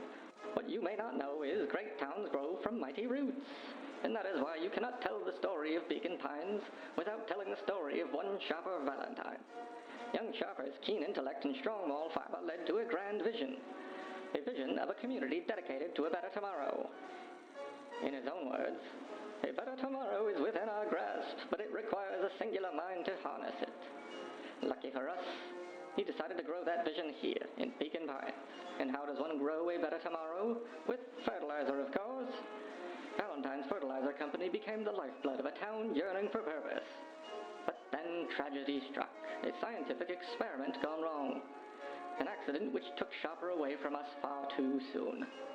To this day, we struggle to pick up the pieces. But one foul harvest isn't enough to stop the people of Beacon Pines. The spirit of Sharper Valentine lives on. It lives in the hearts of everyone with a dream for a better tomorrow. Together, we will follow his example and grow a bountiful future. Paid for by the Valentine family and the Valentine Fertilizer Capital Improvements Fund. Okay. That was something. That was unhelpful. Yeah, that was pretty unhelpful. Awful stare! That was something, right?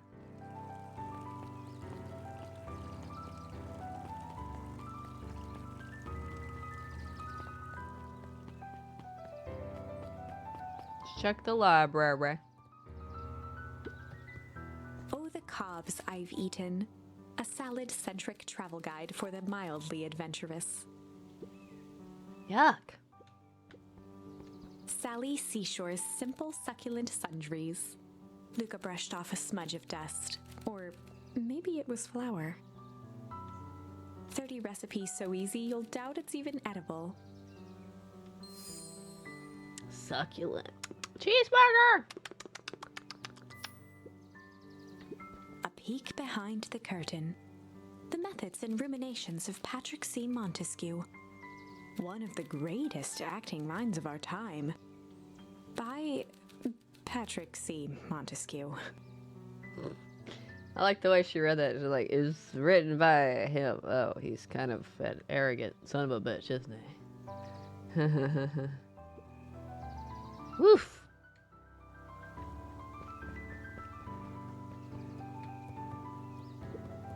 There were rarely any actual new additions. Simply a variety of existing content rotated into the front display each week. Not fooling anyone. Can't believe this. The bottom corner shelf was a dusty array of thick science books. Only one binding was clean enough to read. Cellular Biology and the Chemistry of Mitosis. Boring. Mycological Phosphorescence. Ugh. More like complete loss of interest.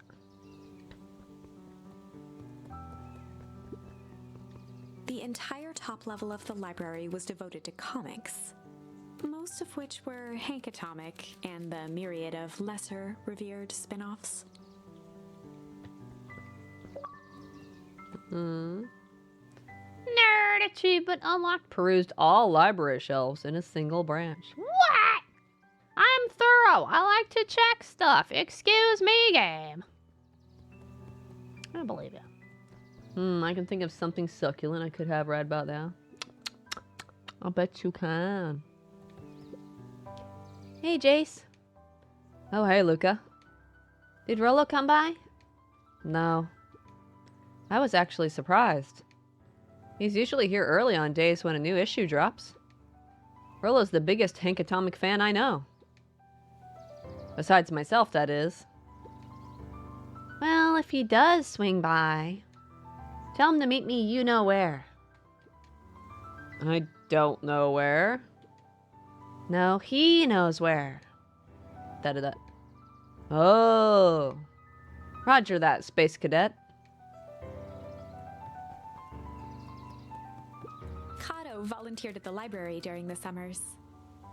He wasn't very social, so he'd dedicate each summer to becoming an expert in a single subject, making him a reliable source of very particular knowledge. If you were to ask Kato something he didn't know, he'd escape into the dusty old bookshelves and return with just the right thing. Hey, Kato. Kato was lost in his reading. Luca crooked his neck to see the title, Introduction to Melitology. Oh, hey, Luca, you snuck up on me. Good book?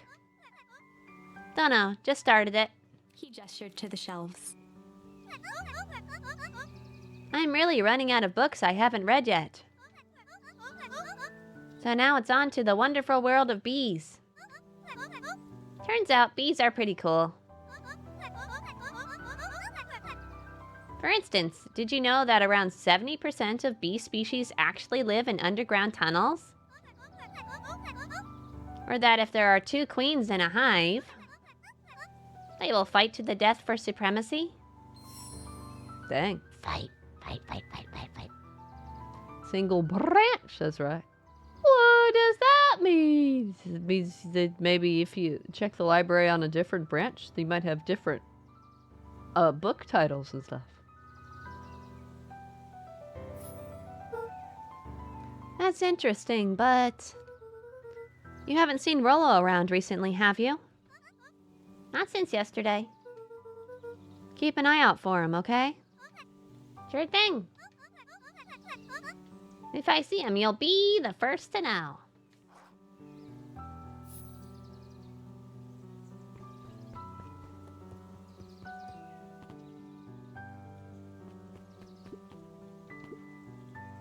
What sort of monster puts candy behind a locked door?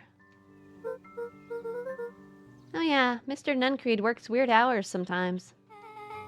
Of course he does. How about you? When do I work? No, what's your name? Luca Van Horn. You new here? Yep, not by choice. Beck's family moved often, giving her little time to establish any real connections. She would tell you she prefers it that way. I'm looking for my friend Rollo. He didn't come home last night. So he's missing? I guess so. Like missing? Does that sort of thing happen a lot around here? Luca shifted his feet uncomfortably. Well, that sucks. Yeah. So, I should probably get going. Hey, wait up. What? Beck pulled a coin from her pocket. I'm coming with you. What? So says the unlucky penny. Unlucky? Yep. Well, technically it landed on heads. Leave this kid to find his friend alone. But I always do the opposite. Oh, that's kind of like me and Rollo. I guess Rollo is my unlucky penny. That settles it. A person should never be without their unlucky penny. Let's go find him. The name's Beck. Pleasure to meet you, Beck. I suppose I could use some help. Try to keep up. You meant the response to the other message? The succulent one. It means what it means.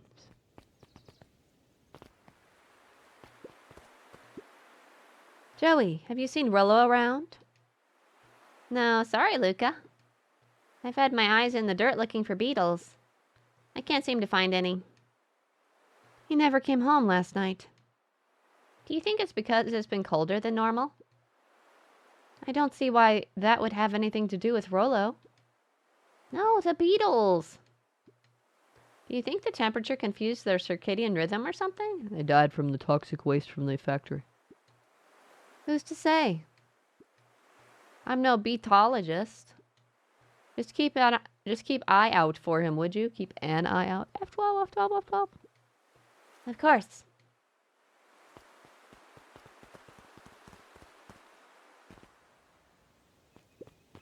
After the foul harvest destroyed their wealth and reputation, the Valentines shuttered off their estate from the rest of town.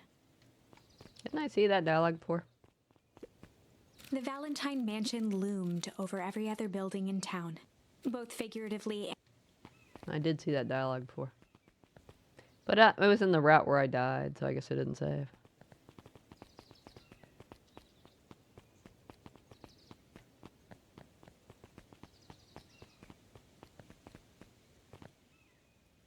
Single branch made me think that's multiple libraries. I have a feeling that this game doesn't go beyond this town. I doubt there's more than one library in this town. Oh, they boarded it up with keep out.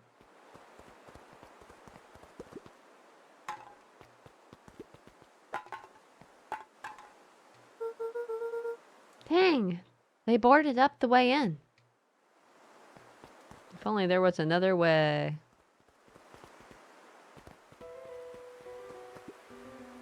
Uh-oh. The puddle wasn't there before. Luca felt a chill as he approached Beck. Her eyes were locked on the strange green liquid.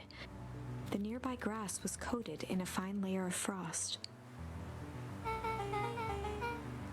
Is this sort of thing normal around here? Because puddles of glowing ooze are definitely not what I expected from this place. I have no idea what that stuff is. Maybe they really like books. That's right. This is it. Well, the next obvious step is science. And what does science suggest? Poke it with a stick. Yeah, okay, fine. Luca watched as Beck dipped a broken tree branch into the goo. Beck's eyes widened as flowers grew from the dead wood. What? What? This is like that crystal orb we found in Okami yesterday that makes plants grow faster. Toxic sludge, but it does the opposite effect. I'm sure there's nothing wrong with that. No side effects. They're fine. First small buds, which quickly bloomed into vibrant petals. What the? Cool. As quickly as they had grown, the flowers began to shrivel and turn gray. Beck dropped the stick with a grunt of disgust. Okay. So the science tells us this gunk is weird as hell. Yeah, it seems dangerous. Hey, Tish, look what the cat dragged in. Yup. I don't have time for this right now, Iggy. Ah, don't say things like that. It hurts Tish's feelings. Ain't that right, Tish? Yup. She looks fine to me. My hello, I don't think we have been properly introduced. Iggy's the name. This is my compatriot, Tish. Yup. You've probably heard of us. Can't say I have. I'll forgive you just this once, on account of you being new around here. How generous of you. You bastard. Why would you hang out with this dud? Da-da-da. Oh, he seems pretty alright. Iggy, why do you have to be so... you? Has he even told you that his parents skipped out on him? Shut up. It's true, they got tired of having such a pathetic kid and left him. Iggy, I'm only gonna say this one time. Don't talk about my family. Ha ha ha. Well, look who's grown a backbone now that a girl's around. First his pops croaked. Then his mom finally couldn't take it anymore and bounced. Ooh. Iggy took a step towards Luca, his sneer lit by the glowing puddle. Beck could see tears welling in Luca's eyes, his fists clenched. Some things about Beacon Pines were very different from the city. But a bully from a hayseed town is really no different from a city bully. Beck took a deep breath and thought.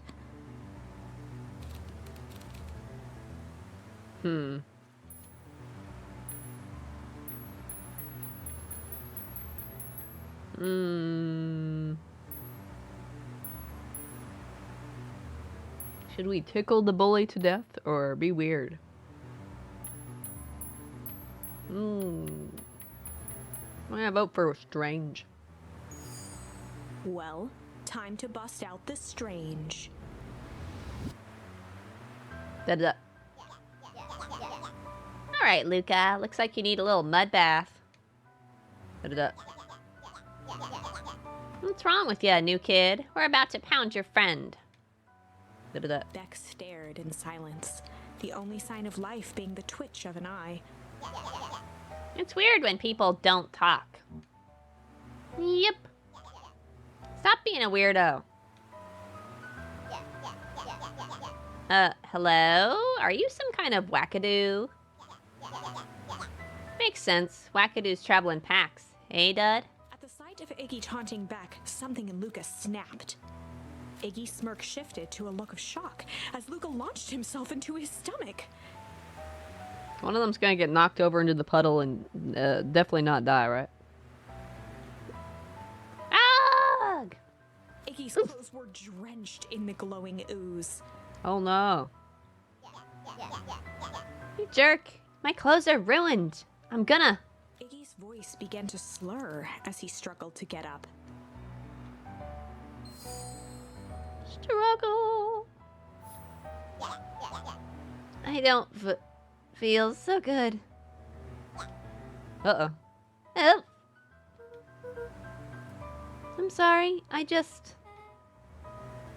Oh, shit. Oop.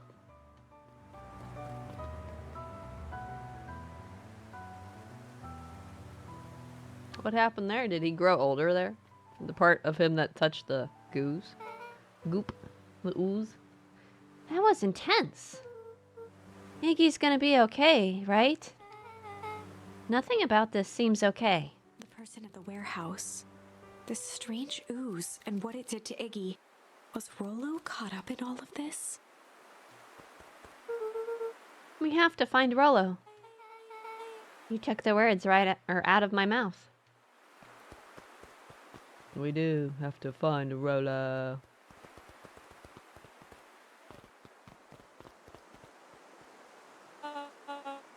Oh there, little buddies. You startled me. What in the dickens are you up to in this part of town? We were just helping look for Rollo. Oh, you haven't heard the good news? Rolo showed up safe and sound a bit ago. Really? So where was he? It's funny, really. He just got a little turned around in the woods. It can be disorienting, you know. I am starting to get that impression. Rolo's at his house now, getting some well-deserved rest. Wow, that's a relief. I don't trust anything this fucker says. Like, look at his smile. This endless smile. I would never be able to trust anything this guy says. You two should scurry along before you get lost yourselves. Yeah, come on, Beck. I can't wait to introduce you to Rollo. Oh, that reminds me. Luca, your grandmother was looking for you. She was? She was worried sick. You should march straight home. I guess. Beck, your folks might be getting worried too. I'll walk you home. I need to talk with Nellie about work anyway. Beck glanced toward Luca. He's trying to separate us. He's trying to keep us from going to Rolla. I guess all's well that ends well. I'll introduce you to Rollo tomorrow. Sure. Glad he's okay. Ooh, I don't like this one bit. Rollo was safe. Sure, he was. A wave of relief washed over Luca, which was quickly replaced by a sense of dread. Gran is going to kill me. If he hurried, he might just make it home before sundown.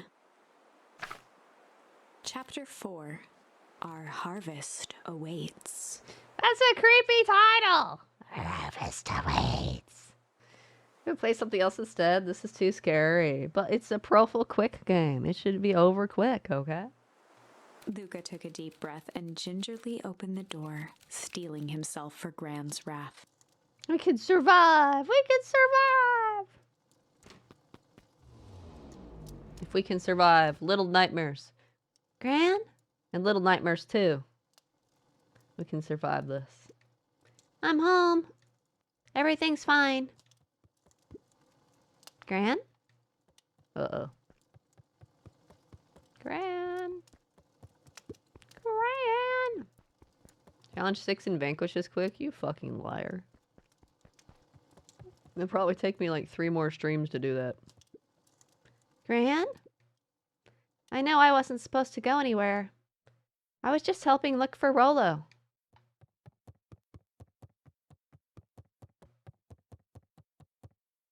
Luca was alone.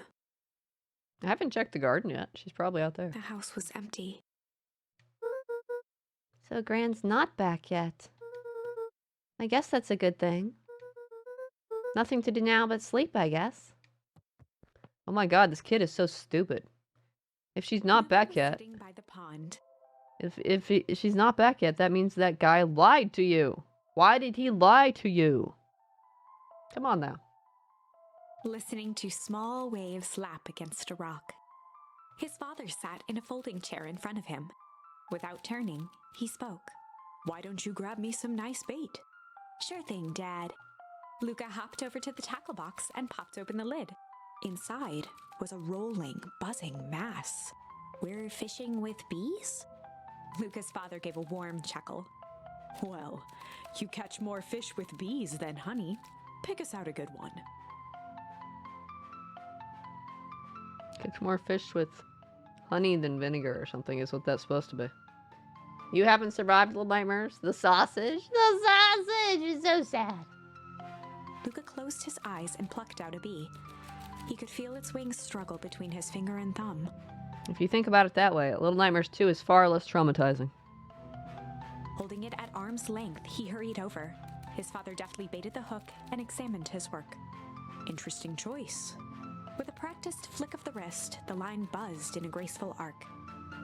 The water accepted it without a splash or ripple. The wrong choice. But I respect it.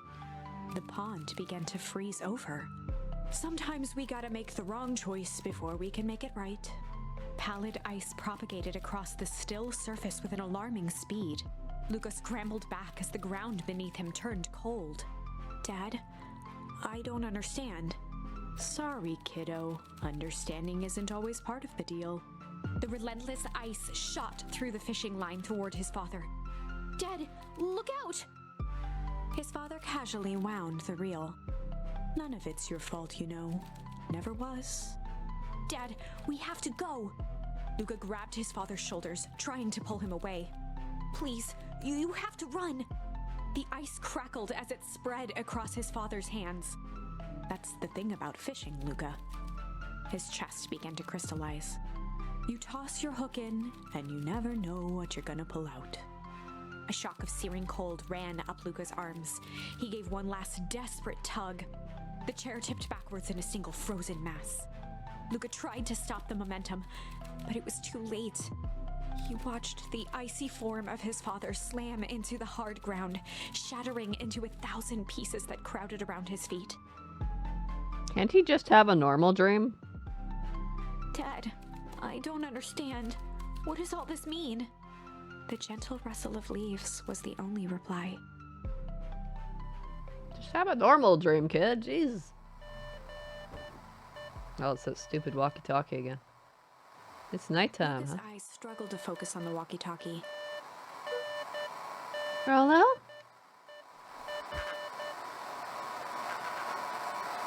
Faintly, he could hear Rolo amongst the noise.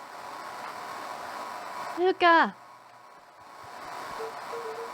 Rolo, is that you? Luca! There? Rolo, it's the middle of the night. Luca, thank God. Listen. I don't know how long this thing will work down here.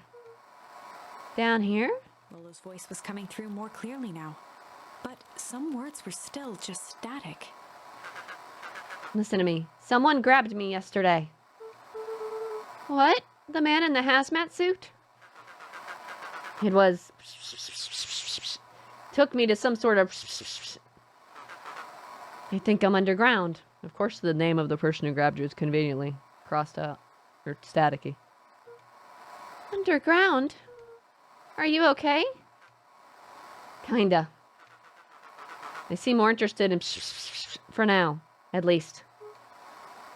Mr. Kerr said you made it back home safe. Kerr? No. Trust. He's... Hold on, someone's coming. The signal went silent. Rolo? Rolo, where are you? Luca held still, waiting for a response. His pounding heartbeat marking the passage of time. Okay, I think they're gone. Getting worse. I can barely hear you. Lolo's voice began to fade. Losing signal. Not much time. Mission control. You need the treehouse. The treehouse. With that, the signal died for good. What was he trying to say about the treehouse? I mean, you've got that satellite dish. You'd probably get a better signal there. That's probably what he was saying. What's at the treehouse? The antenna! He wants me to use the antenna in the treehouse to get a better signal. Rolo, you're a genius. Luca grabbed the walkie-talkie and sprinted to the treehouse. So where's your grandma? It's nighttime and she's still not back yet? What's up with that? What's up with that? Oh man, it doesn't let me go over there. Still have to play those games someday. Are you sure? Luca heard a group of footsteps approaching. You sure? You might just get traumatized again. Re-traumatized some more. I don't know. He dashed behind the bushes to avoid being spotted.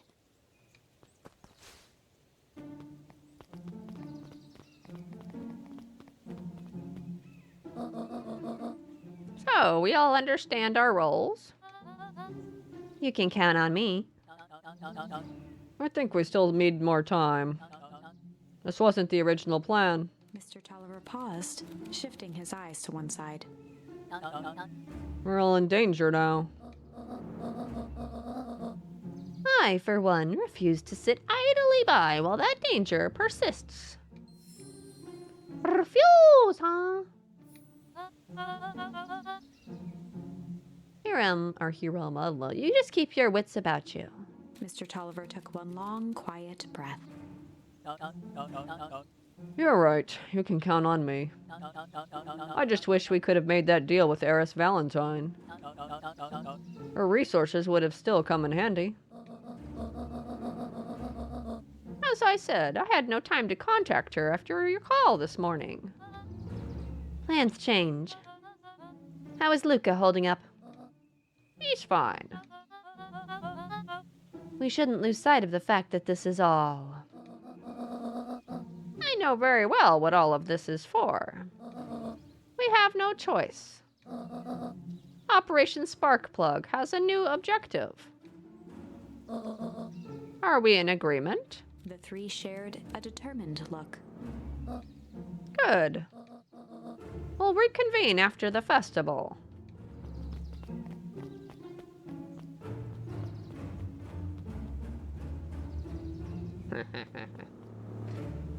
She stops and you're like, what? She gonna know? Gran, why are you meeting with Mrs. Fratelli and Mr. Tolliver late at night?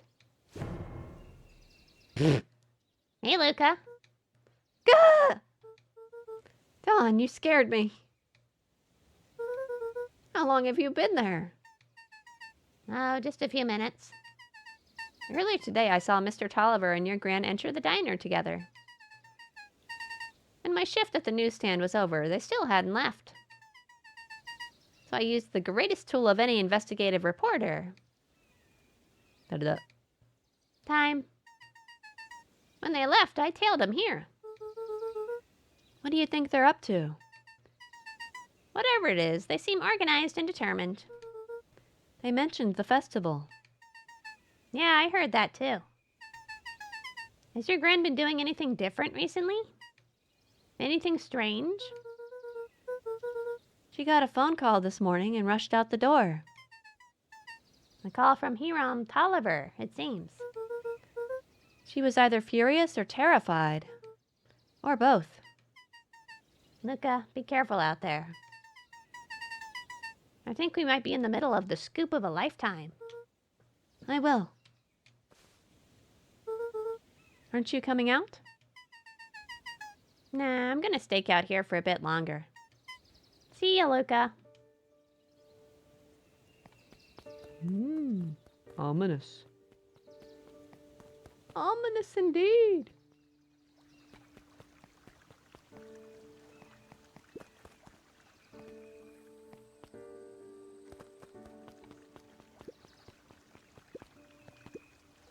I did it. I changed the sign. Splendid. Did anyone see you? I don't believe so. You were right. It was simple enough to just rearrange the letters. Odd choice for a prank, though. In situations such as these, odd is good. The two boys shared a mischievous grin. I can't wait for everyone to see the big reveal. It should be quite memorable. Let's make ourselves scarce for now.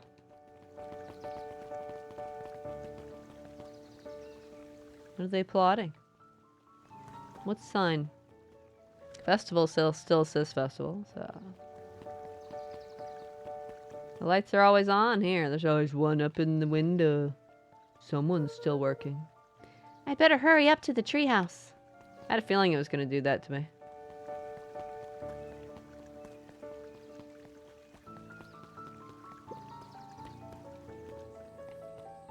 I had the feeling.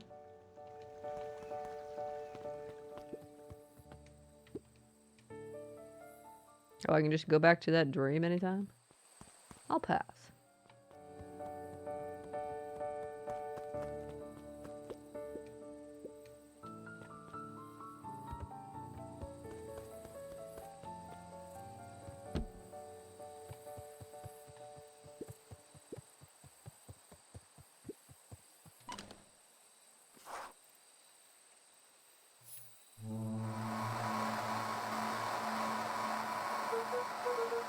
Rollo? Rollo, are you there?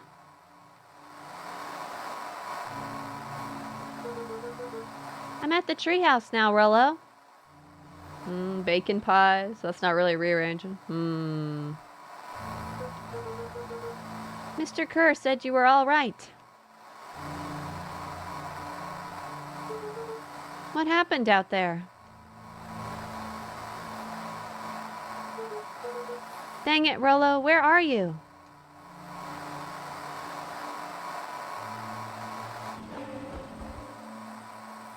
What? Who's there? Luca could only see a cloaked shape behind the rocket. It's his coat. I've got weapons in here. So you'd better come out right now. He strained to hear as a muffled voice began. It's probably Beck. Weapons? How could you hurt something that's already dead? Oh. Fear gripped Luca's throat. Who are you? What? You don't recognize me? I guess I don't even recognize myself anymore. It could be Iggy. Luca stared at the ground for a moment, trying to place the dampened voice. The figure shifted slowly from behind the rocket, revealing itself to Luca.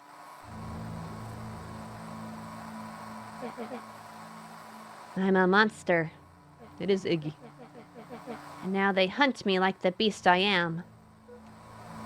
Iggy. Luca reached over empathetically. Iggy's tone jolted to dejected anger. Don't touch me. This is all your fault. Luca slumped to the ground, overwhelmed by guilt. I'm so sorry. I didn't mean to. I lost control. So you couldn't control yourself for a second. And I get to be like this forever. I mean, you started the bullying, man. He started it by bullying them, you know? I think he's not accepting his own role in how he ended up the way he's ended up. I think you need to understand it takes two to tango.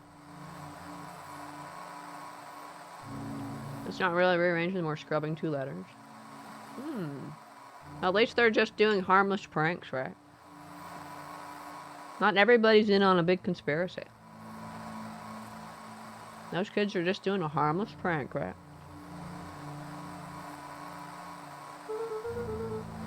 There must be a way to fix this.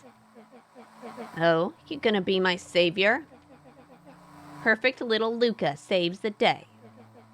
With his positive attitude and the power of friendship. Hi. None of this matters. There's no time. They're after me. They chased me all through Weepwood. I only came in here to hide. Hide from who? Who's after you? Luca! Luca! Rollo? It's not safe, Luca!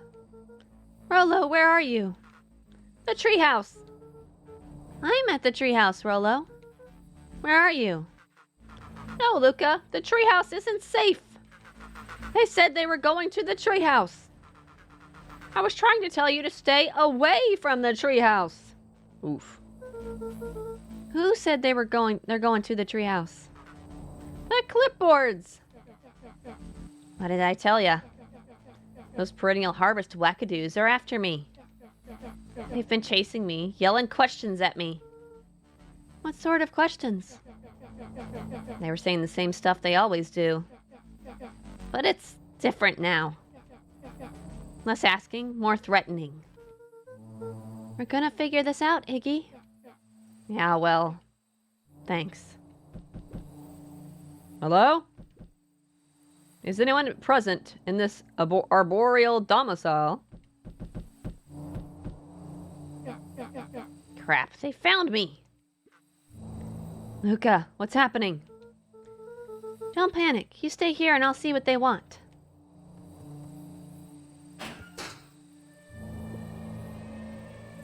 Hello, Mr. Van Horn. They all look the same. We've got clones! Clones! They're just a big family, okay? Pekin bonies.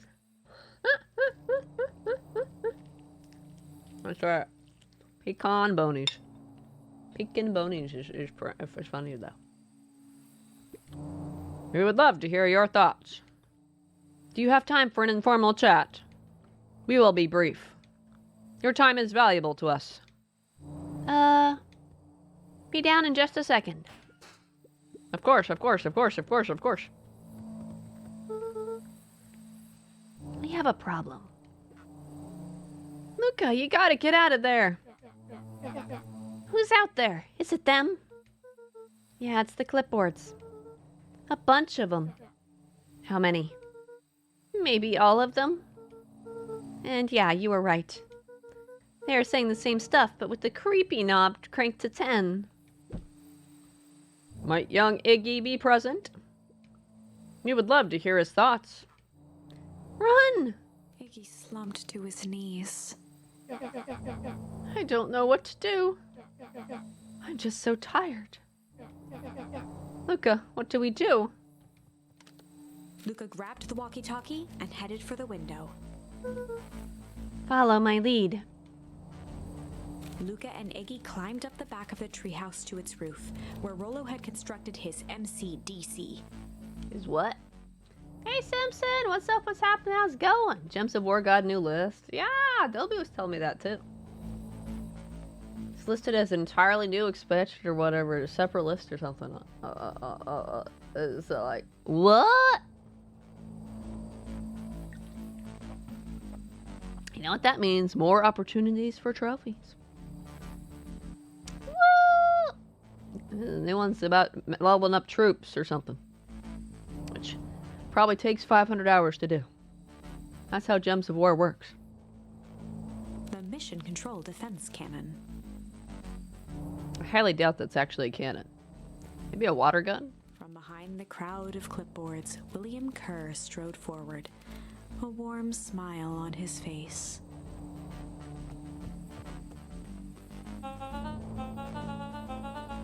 Isn't it a little bit too predictable for this guy who I didn't trust from the beginning because of his portrait styling to actually be a bad guy? I expected the game to make him actually a good guy or something. Just to throw me off. Iggy, there you are. You gave us all a heck of a scare. Go away! Just leave me alone! Oh, I'm sorry, Iggy, but no can do. Don't worry, though. We're here to help. Help? Then why were you chasing me? Luca, can you talk some sense into your pal here? Just look at him. He's not well. What's wrong with him? What did that gunk do to him? Well, that's a pretty big honkin' big question, Luca. All you need to know is that he's sick. He's real sick, Luca. I just need you to let us up there and take care of him. You told me Rollo was okay, that he was back at his place resting. He is. Poor fella just got a little lost. That's a lie. That is a hurtful thing to say, Luca. I thought we were buddies. Why? Because he lets you ramble on like a wackadoo? Nobody likes you, you creep. Kerr's smile faltered. He's like, what did you call me? What'd you call me? European and North American stacks too. What? Like you could trust a hyena anyway? That's a good point. Can you ever trust a hyena? When can you ever trust a hyena? Come on, Matt. Why don't you pop on down here so we can have a face-to-face? Yelling like this is gonna give us all a heck of a sore throat. And who wants that? Luca's grip tightened on the MCDC. What did you do to Rollo, you liar? Well, shucks, Luca. The only teeny tiny fib I told you was that he was at home. He is resting, and he is perfectly safe. For now, at least. What happens to him next is up to you, Luca. Look around. You're in a quite the pickle. You're in a quite the pickle? F12? You're in quite the pickle, and I am the only person in the whole wide world who can help you. You get to decide how this ends. Although... Luca's mind raced. He was caught in a trap. What do you do when there's no hope? He wiped his cheeks with a sleeve. What are you gonna do, Luca?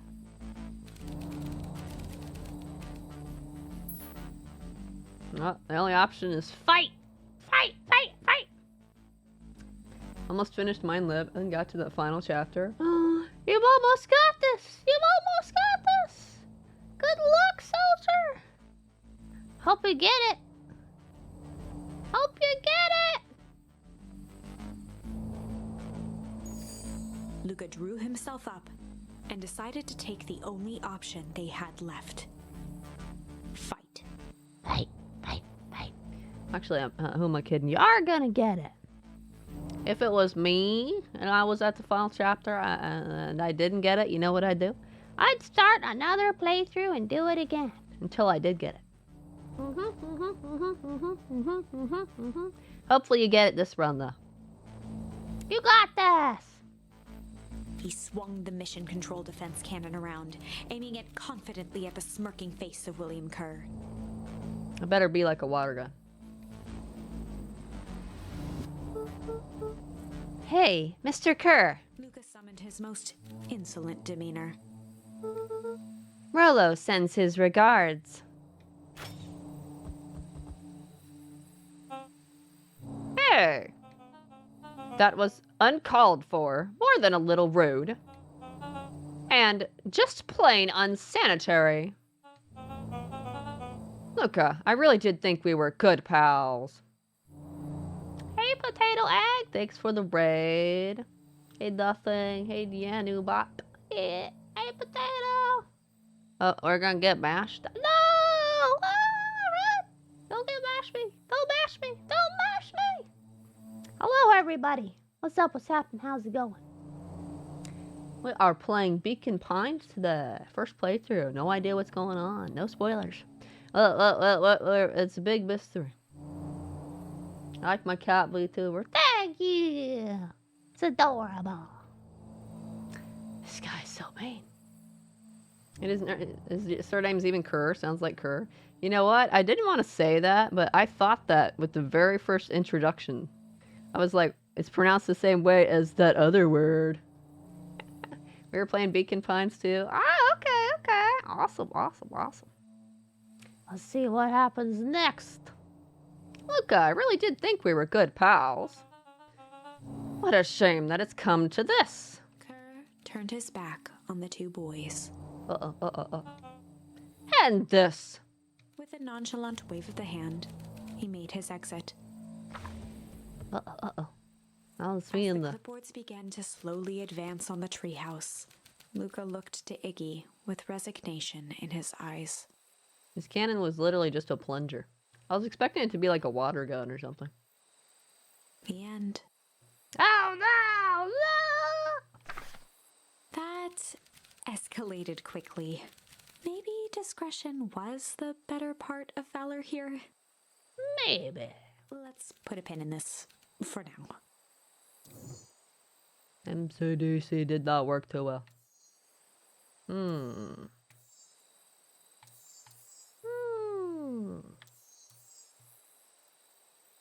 I've got struggle with the solo route this time.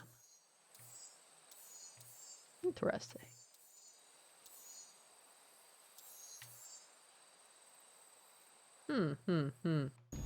Let's pick struggle. Let's see what happens. This is after we get grabbed, though. Story about struggle! This is a story about struggle. Luca could hear a machine humming somewhere nearby. He felt around wildly, searching for something, anything that could help. His hands found a hard object, maybe a tile? He yanked it free, lifting the cold stone. Let me go!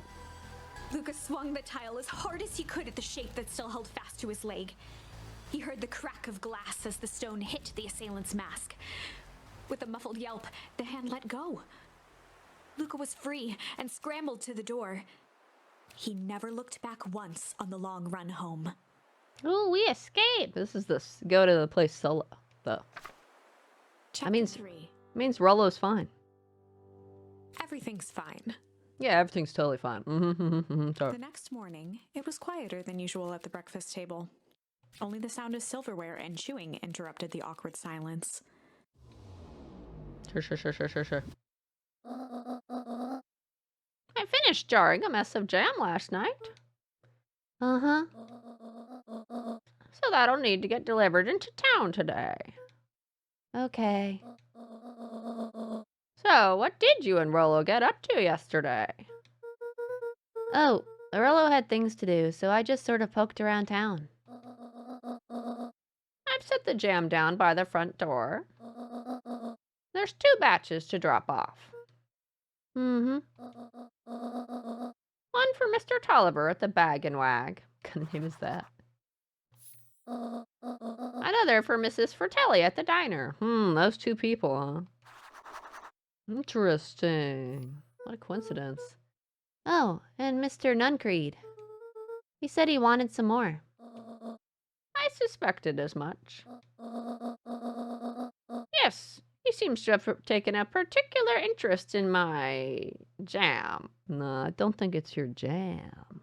It's not your jam, sweetheart. Nuh-uh, it's not your jam. You run alone in the forest from Shia LaBeouf, right? That's right.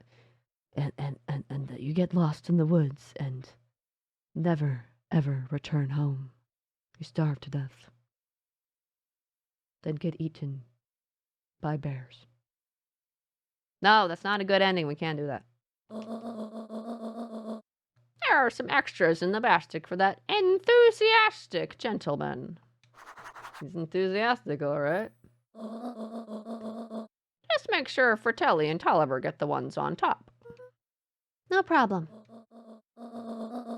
Off with you now, while the day is still young. I'm leaving. Gonna go this opposite direction. I don't think there's anything out here for me. Oh, going to the phone, huh? Who are you calling?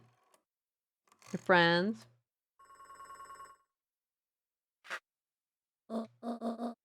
Hello, it's Juniper Hartford.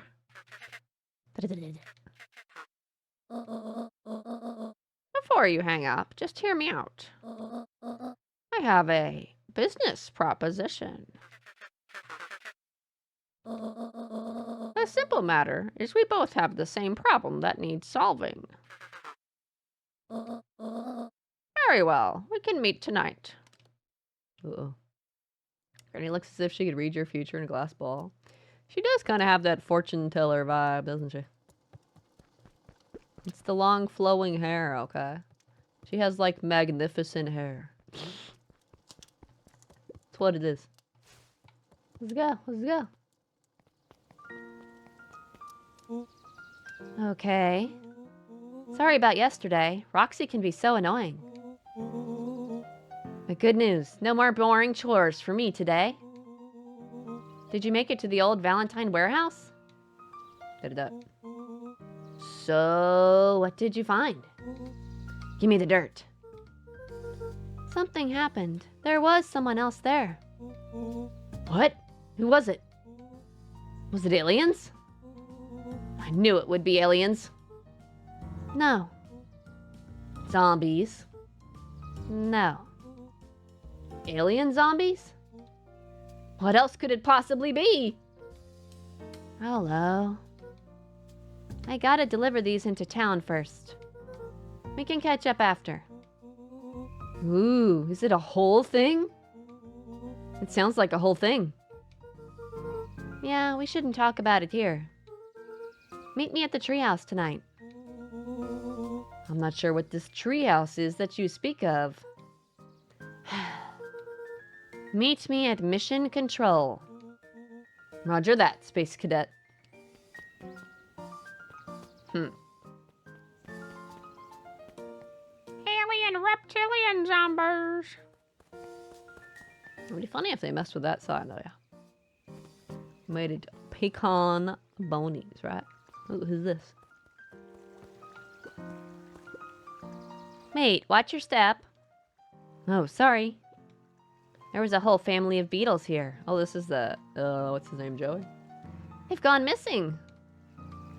I thought they just sort of wandered around. Everyone has a home, Luca.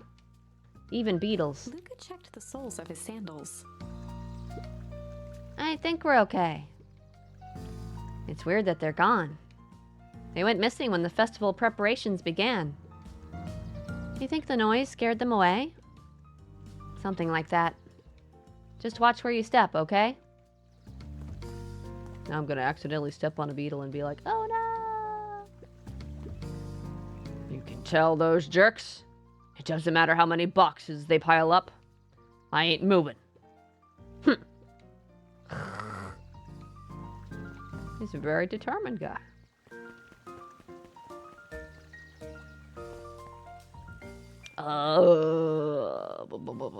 One to the diner. I totally remember the other one. The diner's over here. Well, first, what do you people have to say? Mr. Wilder, I trust you have time to chat. Eris Valentine, oldest of Sharper Valentine's children, and heir to the Valentine fortune, had a way of making questions seem like demands. Certainly. What seems to be the problem? Mr. Wilder had learned to assume that if he was hearing from Eris, it was because she had taken issue with something he had put in the paper. Uh-oh. I couldn't help but notice that the front page of this morning's paper was consumed with stories about this silly festival. Well, yes. That is the news of the day. But there was no mention of the museum, nor the foundation through which it was endowed. I'm sorry, Miss Valentine. My readers are more so interested in this town's future, rather than any one family in particular. There was a time, Mr. Wilder, when the goings-on of my family was the only thing this town cared about. Well, things change, ma'am. And you know, change is a dangerous... If you finish that thought, I will make that monocle a permanent fixture of your anatomy. My apologies. So violent. Good day, Miss Valentine. Did I give you the impression this conversation was finished? Mr. Wilder averted his gaze and began to polish his monocle. Oh. Good day, Mr. Wilder. Bye, bitch. What other sign could they have messed with? Maybe there's a special festival sign? What's she reading now? Anger from the past, mistakes not yet made, and a glimmering hope for the future. He carried them all in equal parts everywhere he went. Oh heavens, what a burden to bear. It could read anything. It could. That's what makes it tricky, right? Nobody wants to talk to me? Okay.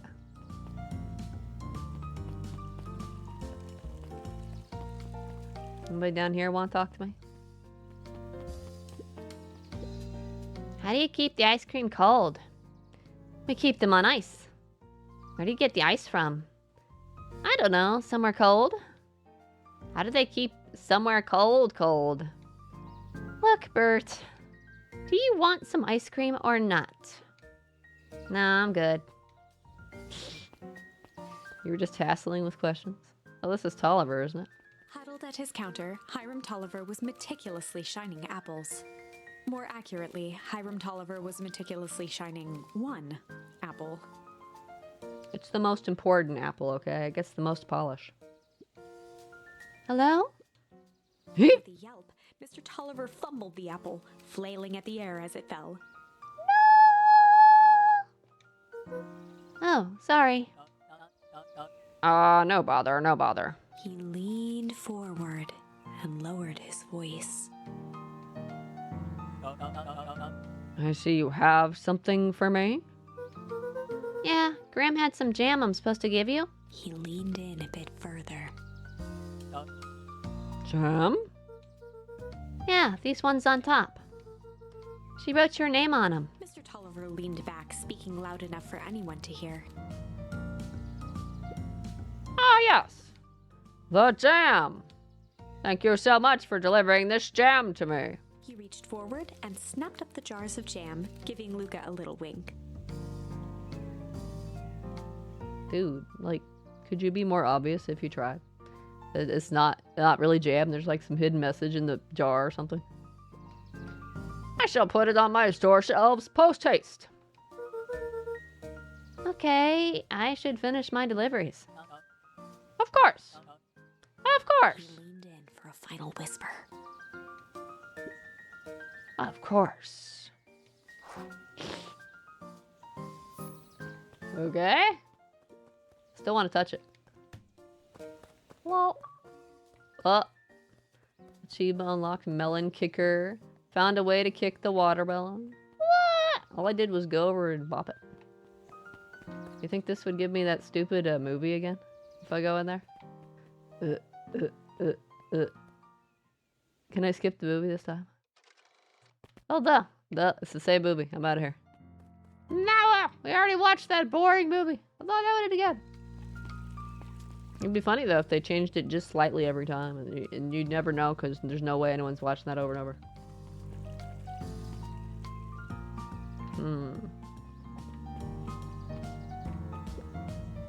Up at Dawn. Her name's Dawn, too.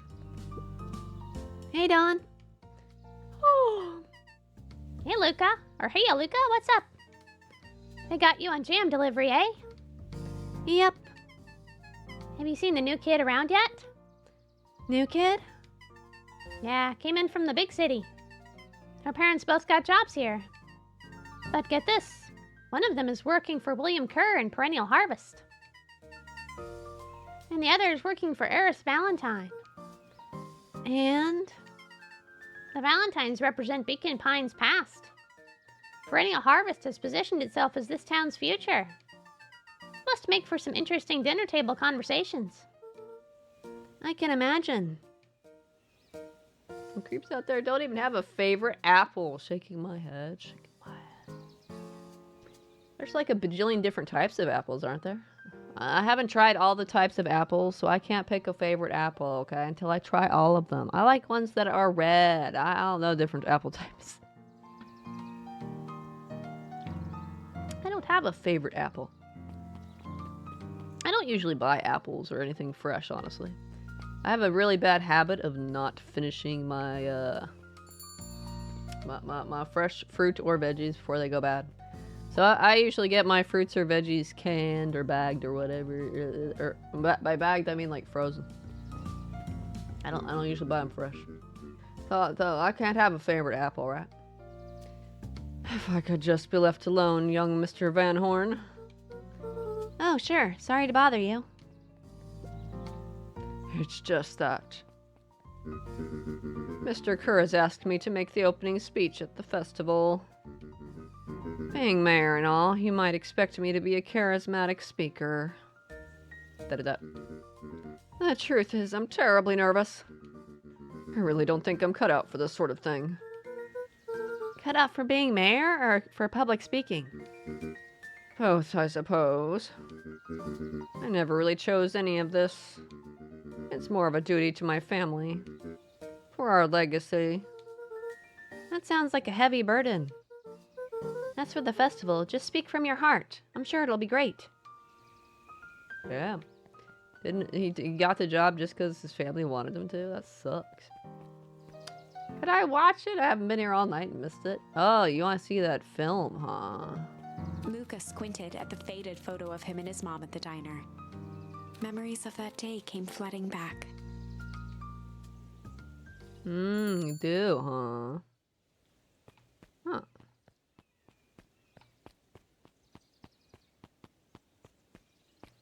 Oh, I got a memory with his mom, too.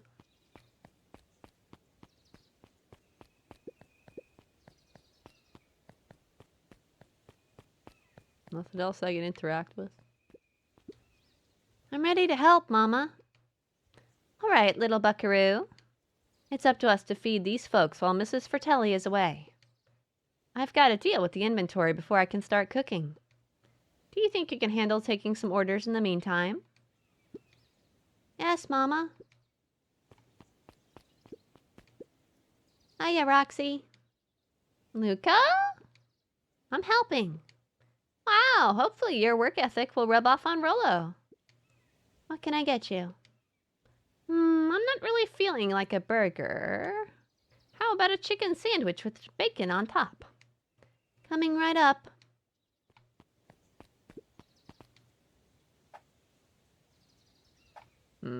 Chicken sandwich with bacon on top. Put candy in there?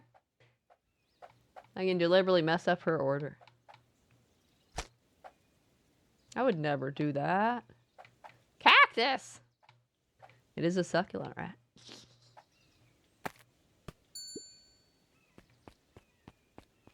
We'll do her order right this time.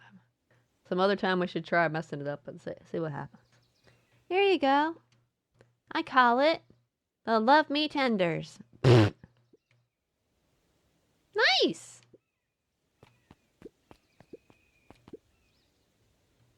Gadzooks, they've shrunk the wait staff. Jeff slapped the table and gave Luca a toothy grin. How's your pops doing? He's been pretty busy these days. I know the feeling.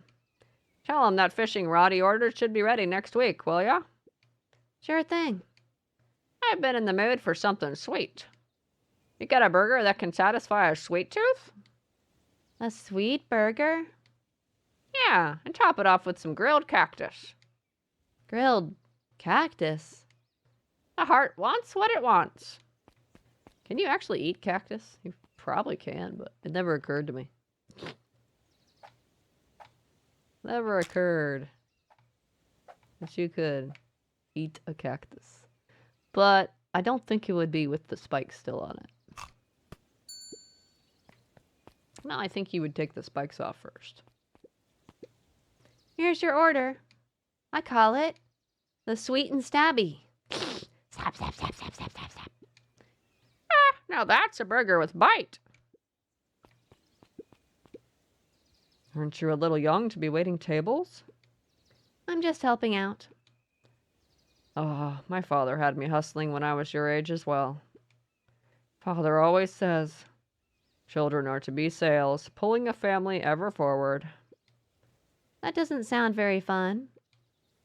There's plenty of time for fun. For instance, Father and I always make time to have lunch together once a month. Okay. Luca glanced at the empty seat across from Gus. Should I come back? Oh no, it turns out Father was too busy to have lunch today. I'll just go ahead and eat alone. Oh, Oof. The silver lining is, without him around, I can have my usual.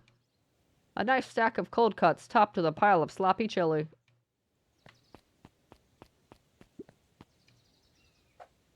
Cold cuts?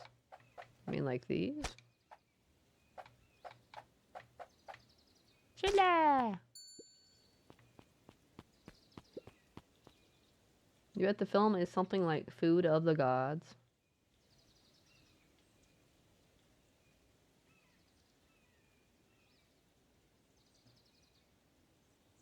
You couldn't be more wrong if you tried.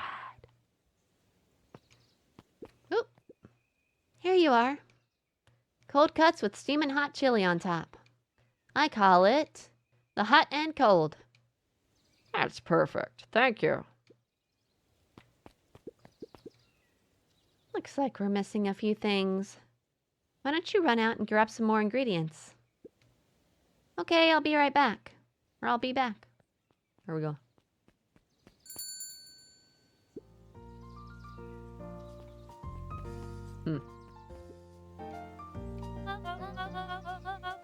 Well, if it isn't my favorite little jam runner. Hey, Mrs. Fratelli. Look at She you. leaned forward and pinched Luca's cheek. You're all skin and bones. Is your gran not feeding you? She is. It's just... I understand. You know, I taught your mama how to cook back in the day. You may not even remember, but you and her used to help out in the diner. See that picture over there? That's you helping your mama back in the day. So cute, running around in your little apron taking orders. The whole situation just breaks my heart. What happened with Eleanor? Rake! I've got a feeling she's out there somewhere, yearning to be with you again. She's trapped in the facility, being held hostage by the clipboards. Or something. I don't know, I'm just guessing. Few things in this world can keep a mother from her son. Luca shifted the basket uncomfortably. Oh yes, let's see here. Mrs. Fratelli lifted the cloth and inspected the jam. Huh, they even have my name on them. How thoughtful. She carefully lifted out her jars of jam. You tell your gran hello for me, Luca. Will do.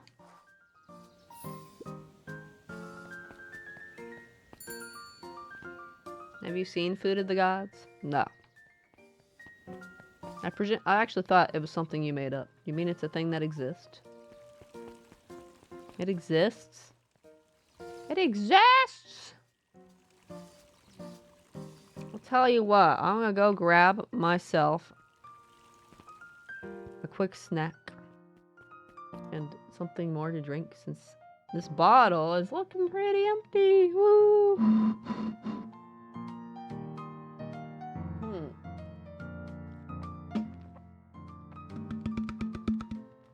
Empty. I require more hydration. Yes? It's a thing that exists, really? I would think it'd be like the title of some kind of food documentary. Maybe what the best restaurant in the world is, according to somebody. All right. I'll play this for you, and I'll go get my drink, my snack, my stuff. You don't get no BRB screen though. You better watch out. There you go. Yeah. We all know Beacon Pines is a great town. What you may not know is great towns grow from mighty roots. And that is why you cannot tell the story of Beacon Pines without telling the story of one Shopper Valentine. Young Shopper's keen intellect and strong moral fiber led to a grand vision. A vision of a community dedicated to a better tomorrow. In his own words, a better tomorrow is within our grasp, but it requires a singular mind to harness it. Lucky for us, he decided to grow that vision here in Beacon Pines. And how does one grow a better tomorrow? With fertilizer, of course. Valentine's Fertilizer Company became the lifeblood of a town yearning for purpose. But then tragedy struck, a scientific experiment gone wrong. An accident which took Shopper away from us far too soon. To this day, we struggle to pick up the pieces. But one foul harvest isn't enough to stop the people of Beacon Pines. The spirit of Shopper Valentine lives on. It lives in the hearts of everyone with a dream for a better tomorrow. Together, we will follow his example and grow a bountiful future. Paid for by the Valentine family and the Valentine Fertilizer Company Remembrance Fund.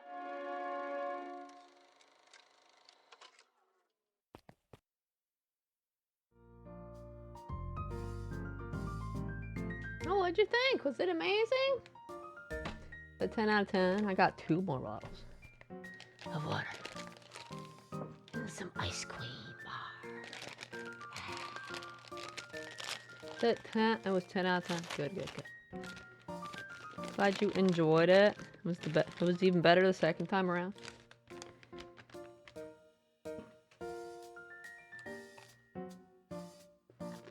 You could tell me I got an achievement for watching it twice and I'd believe you.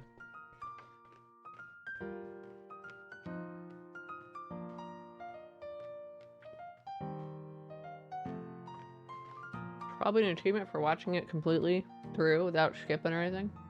10 times. Thumbs up. Good. So what's this food of the gods then?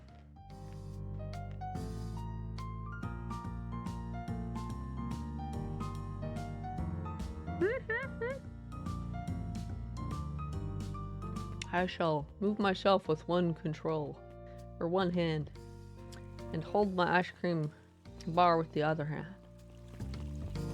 Did I go over here yet? I think I did. Wow. Just gotta go over here.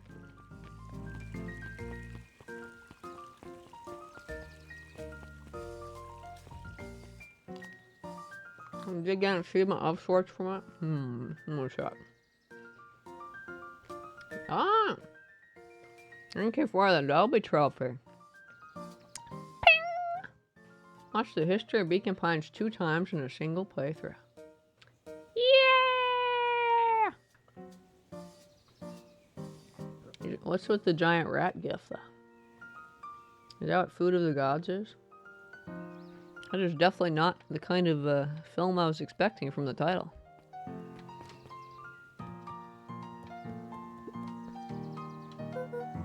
Hey, Kato. Or was it Kato? I already forgot. Good afternoon, Luca. Can I help you find something? Maybe, maybe not. Try me.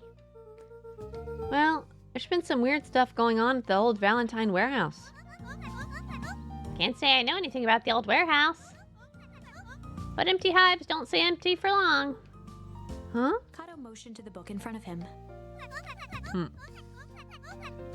The more I read about bees, the more similarities I see with people. If a hive collapses and fails, it doesn't stay empty for long. A new queen will set up shop pretty quickly. So you're saying it would make sense for someone new to start using the warehouse? Nature abhors a vacuum.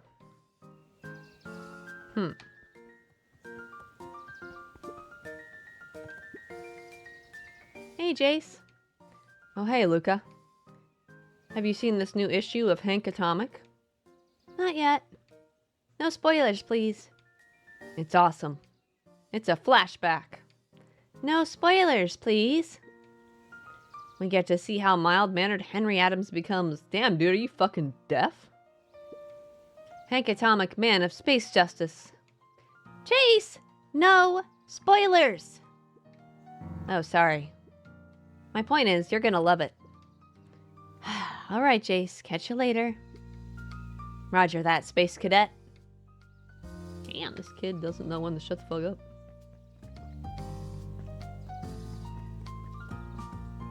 That's Food of the Gods? Ugh.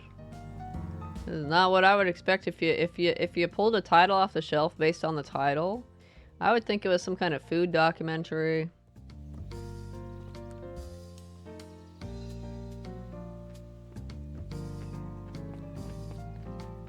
Or a cooking show or something like that.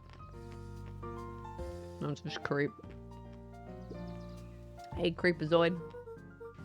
Got some jam for you, Mr. Nuncreed. Luca, you seem chipper. Well, aside from being on delivery duty, it's a nice day. Mr. Nuncreed eyed Luca for a moment, then nodded in agreement. I suppose it is. So, do you want your jam? Oh, right.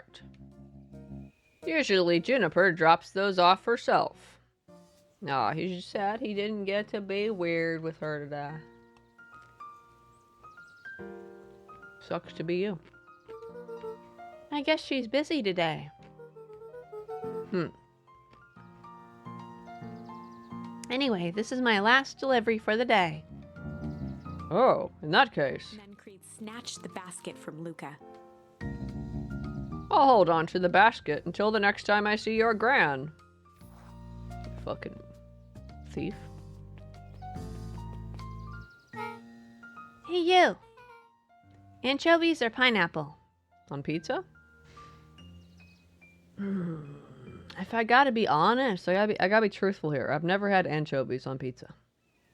I've had pineapple on pizza. It's alright. I guess I choose pineapple then. I can't pick something I've never had.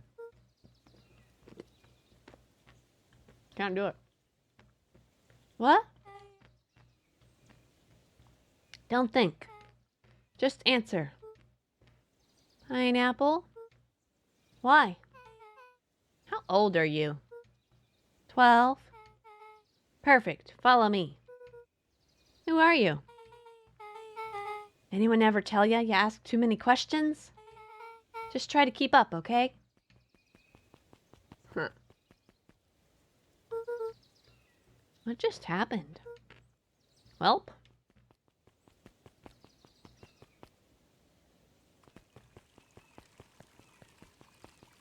Oh.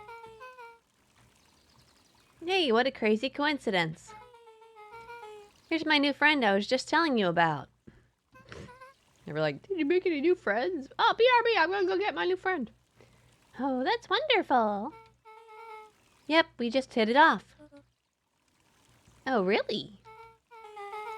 Get this. His favorite pizza topping in the whole world is pineapple. Oh, and what is your new little friend's name? Beck locked eyes with Luca. The look on her face was equal parts expectant and desperate. Please, just talk for me.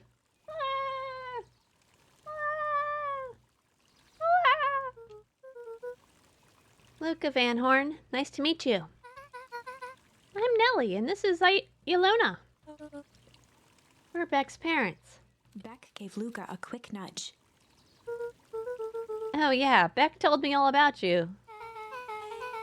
Already feels like we've known each other for years. So you both can stop obsessing about me making friends.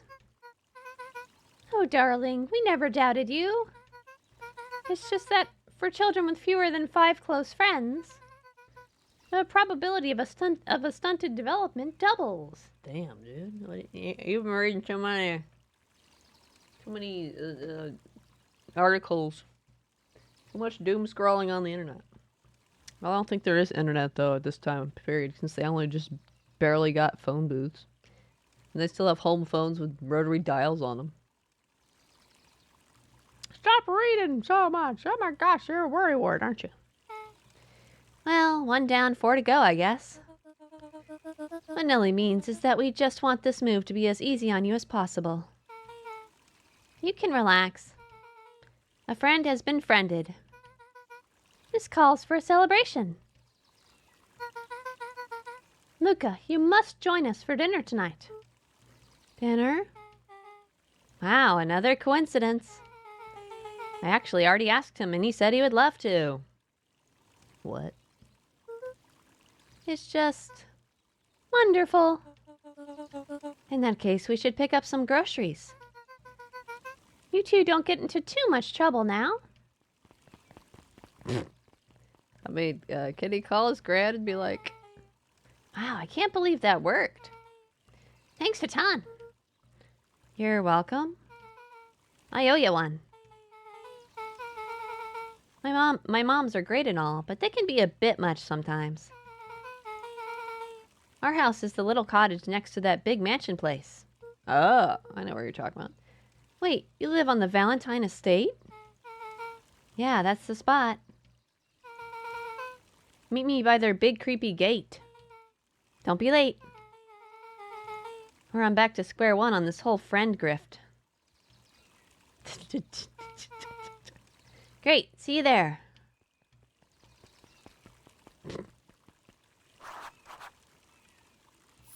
See, that's how you make friends. You just you coerce them into it. Okay, taking notes.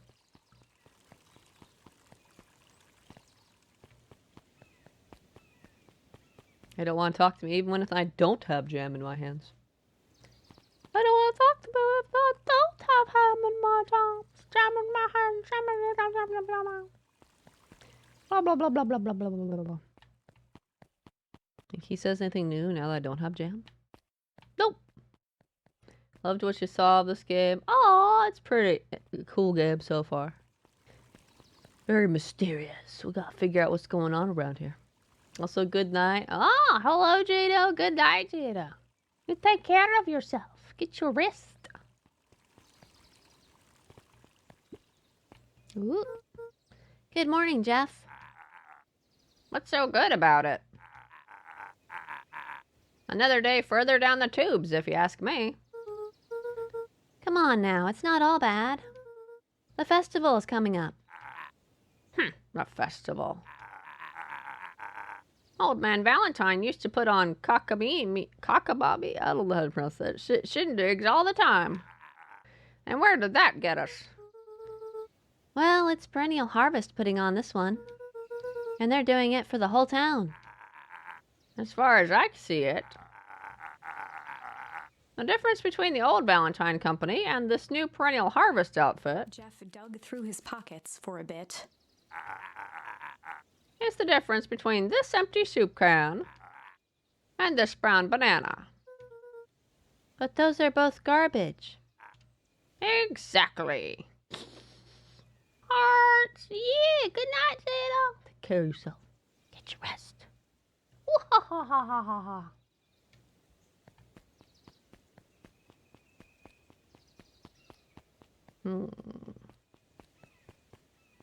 I don't really have anything to do except go meet Beck by the creepy gate. Ho there, little buddy. What brings you to this neck of the woods? Oh, I was just wandering around a bit. Wandering? How wonderful! Children and their wonderful wandering. Yeah, okay. Oh, to be young. Anyways, I can't let you pass just now. Top secret business that way. Mr. Kerr winked with a wry smile. I'm just janking your chain. Perennial Harvest is just making a few improvements. He gave Luca an energetic thump on the shoulder. Better head home now. Our harvest awaits. They're harvesting something, all right. They're harvesting something. I'm not sure they're harvesting plants. What do you think? They might be harvesting some people.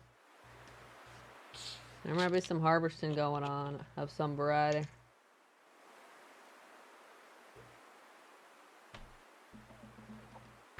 But I'm not sure what. Exactly. Not sure what.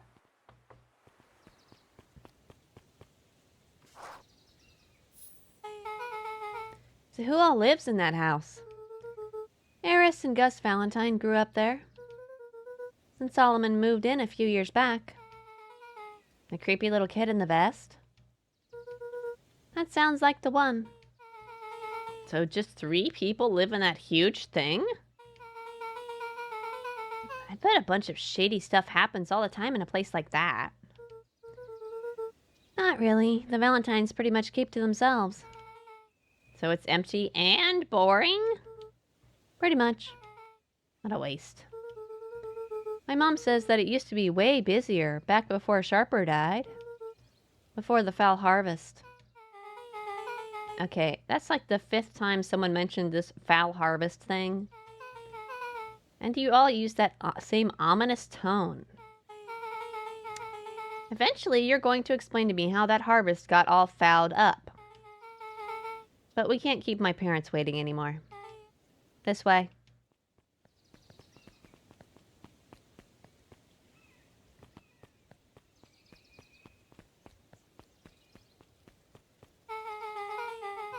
Most kids would have just ditched me by this point. Why are you still here? You looked like you could use some help. You know what, Luca? You're not so bad. Let's get through this as simply as possible. Just eat, smile, and nod. Fun. Great. Whatever you do, don't bring up their work. I think I can handle that. Beck took a long breath, then gave a firm nod. Here goes nothing. I'm pretty sure they'll bring up their work regardless. Chapter 4. Dinner with the Moodwills. Ilona Moodwill was worried about change. A gardener at heart, she understood the necessity of change, relied on it even. But there was a difference between the controlled world of her plants and this cluttered cottage in a strange town. Almost done. Nellie was a blur of activity, digging through boxes. Sorry, love, couldn't find the dishes. We'll have to make do with paper plates. Dinner went by without much conversation. As she watched Beck and Luca finish up their pizza, Ilona let herself relax into the chair. The things she cared about were still here. Nellie finally had the job of her dreams. Beck was beginning to take root. Ilona's task was simply to tend to them. She could do that.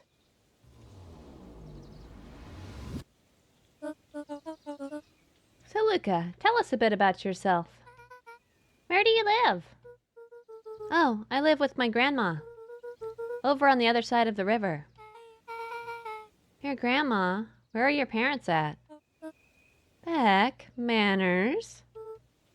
It's all right. My dad passed away in an accident at the fertilizer plant 6 years back. It's all their fault. It's all their fault. It's all the fertilizer plant. All the Valentine guys' fault.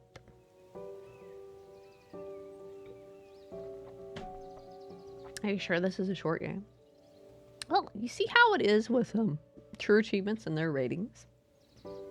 It says 3 to 4 hours. Does that actually mean 3 to 4 hours? Hey, they wouldn't lie to me. They wouldn't lie to me. We got the sad piano music on now. So sad. Oh dear. My mom's been missing for a few months now. Like missing? Luca's eyes were fixed to his plate, pushing a chunk of pineapple around with his finger. Nellie was the one who eventually broke the silence. Luca, how did you like the pizza? Oh, it was good. Very good. Normally, we'd have put more effort into dinner. Ilona nervously gestured toward the boxes. We aren't fully settled in, and Beck had mentioned that it's your favorite. I'm sorry, are we just skipping the part where he said his mom was missing? Beck! I'm sorry, Luca. This move has us all a little tired. Luca wiped his face with his sleeve. No, it's fine. So, Beck said that you moved here for work? Beck gave Luca a swift kick under the table. Ow! I mean, what brought you to Beacon Pines? Oh, you were right the first time. We're here for work. Nellie won't tell you this, but she's a brilliant chemist. I don't know about brilliant, but I do love it. She's brilliant. Perennial Harvest just made her their newest lead researcher of deep engineering. She makes it sound more impressive than it is. I'm just happy that I get to make a difference in the world. Ooh, you have to make a difference, all right. Perennial Harvest is at the forefront of evolving agriculture into something more useful than sprinkling water and excrement on the ground. Luca glanced over to Beck. She seemed to be holding her breath. What Nellie means, Luca, is that there are different ways to grow plants. Yes, some people talk to their plants and hope for the best. And some people happily leave their job to allow a loved one to pursue their dream. Oof. You swore you didn't. Beck slammed her fist into the table. Oof. Perhaps harder than she intended. Hey, Luca. How about some dessert? I actually have to meet my friend Rollo soon. Luca glanced outside to gauge the time. The sky was darker than he expected, filled with ominous clouds. Looks like there's a storm brewing. I should get going. Oh? I didn't think there was any rain in the almanac. Yeah, almanacs aren't that useful around here. Luca wiped his mouth one last time with his napkin and started to get up. Thank you all for the pizza. It really was good. See you at the festival, Beck.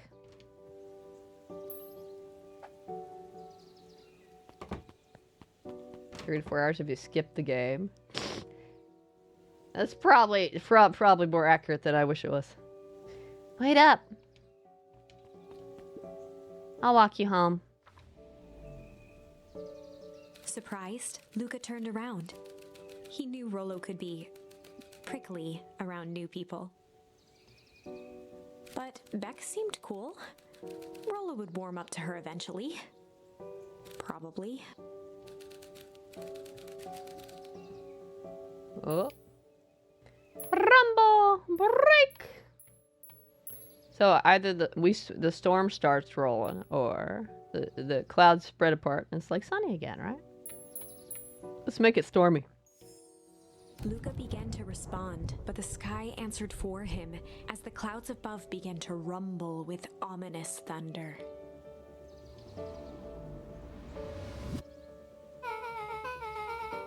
You sure we can make it home before the storm kicks off? Luca surveyed the roiling clouds.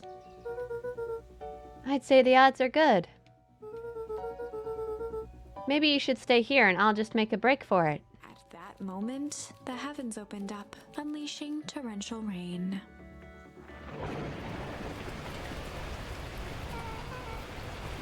Care to recalculate those odds? Hurry inside, you two, before you catch cold. Well, I'm staying here now. Luca, Nellie will keep trying to reach your gran on the phone. In the meantime, you two hold tight. Sorry, not much to do up here. Most of my stuff is still in the boxes. Mind if I poke around? Be my guest. Be my guest. Be my guest. Be my guest. Be my guest. Be my guest. Luca squinted into the eye hole of the microscope. This looks wild. What is it? Gum. Gum. Luca adjusted the slide with his fingers to get a better look. I'm tracking the structural integrity of gum with increasing amounts of chewing. Chewed that one for 47 days. What the fuck? Luca wiped his hand off on his sweater and gave a nervous laugh. It's weird, I know. Beck looked down, timidly tapping the ladder with her feet. You think it's weird, don't you? A little. But weird can be cool.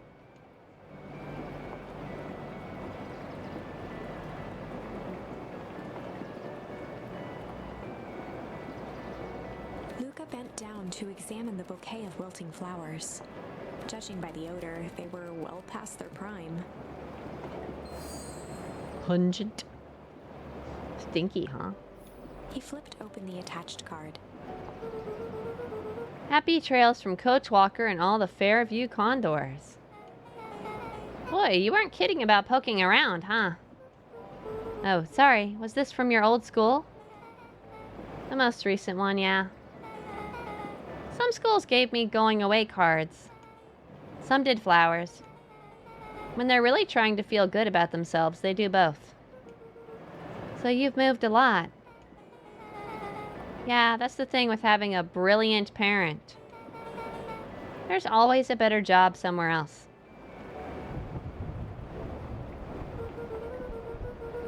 These flowers would last longer if you put them in some water. That's the sort of thing I would do if I cared. Well, you cared enough to keep them is all. Oh, wow. Rollo and I have a radio just like this at the treehouse. Probably not exactly like this one. My mom and I tore the whole thing down to the bolts. Fitted it with some state-of-the-art vacuum tubes. She seems pretty awesome. She gets carried away sometimes.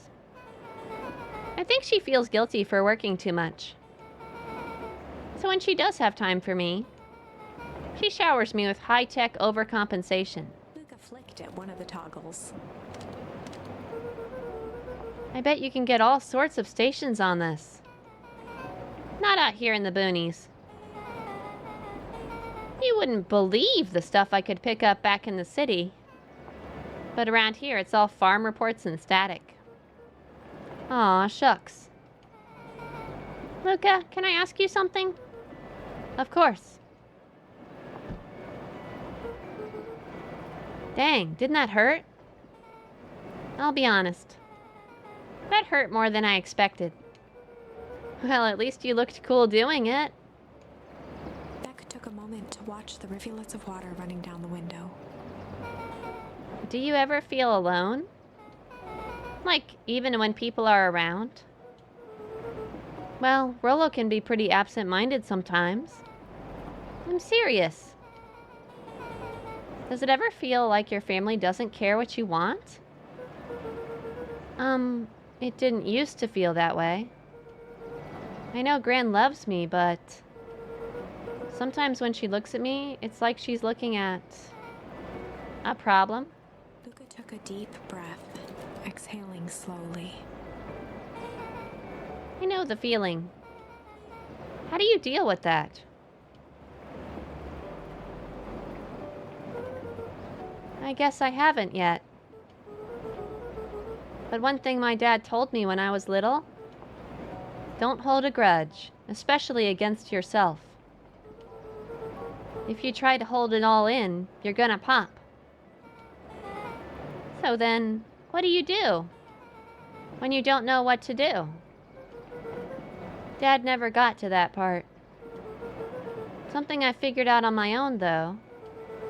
You gotta do something. Anything. Here. What are you doing? I don't know. Something. We're gonna register our complaints with the storm. Listen here, you miserable universe. Stop jerking me around. I just want things to go back to the way they were. Everyone tells me it's gonna be all right. That things are gonna change. Luca let out a feral scream that echoed into the night. You're neither stinky or past your prime. It meant in the game. Yeah, you know I was talking about the game. Every time something changes, everything gets worse. Screw this town. Whoa. Let me try. Moving sucks. I hate it. I hate that I hate it. Why can't I just deal with it and be happy for my mom? Why can't we just stay somewhere? Ah! Her voice dropped to a trembling whisper. I just want to be a normal kid. Beck brushed off her shirt and straightened up. There. Wow, I actually feel a little better. As abruptly as it began, the storm abated. Thanks, I needed that. Storm's like, well, my job's done. Me too. I should head out before this rain starts up again. Sure, I'll walk you out. See you and Rollo at the festival? Sounds good. Luca, don't let the universe jerk you around. Beck gave Luca a light thump on the arm before heading in. Chapter 5. Friendly Feud. Did we get to chapter 5 last time? The I don't think air so. was heavy with the hard rain's residue. The smell of wet things. Despite his dreary surroundings, Luca felt at peace. He'd never shared those details about his dad with anyone. Not even Rollo. But it's not like this changed anything. Rollo was still his best friend. Adding Beck to the group would help balance things out. Everything's better in threes. This is what Luca told himself as he headed to the treehouse. Friendly feud sounds like they're gonna have an argument. Time for some friendly drama. Yeah.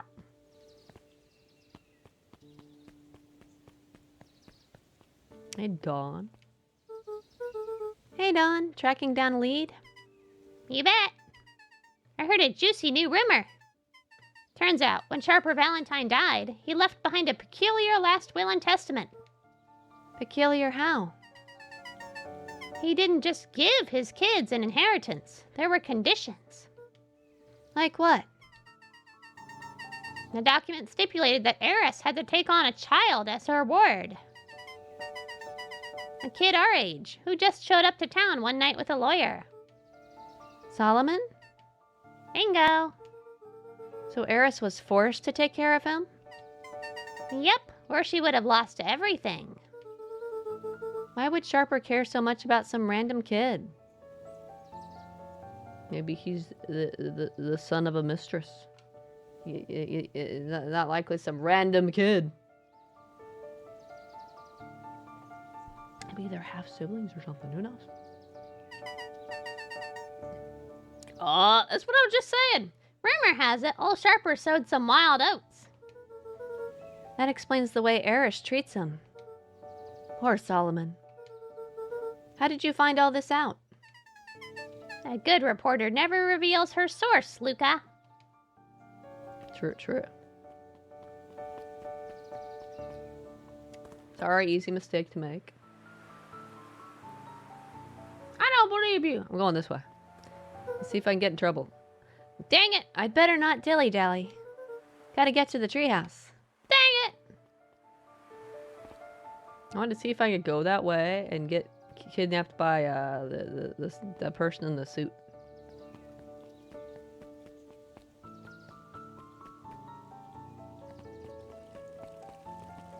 She's still reading? He met his old friend's eyes and was greeted with nothing but ice-cold anger. Heavens! This is no time for fractured friendships. She keeps reading stuff that's relevant to what's going on. Nobody is around. I was gonna touch it again. Doesn't let me. I bet that movie's even greater at nighttime. We should watch it again. No, we're not gonna do that. We're not gonna watch that movie again. God damn it. So that means you're not gonna let me go this way either, right? Oh, you do. Interesting.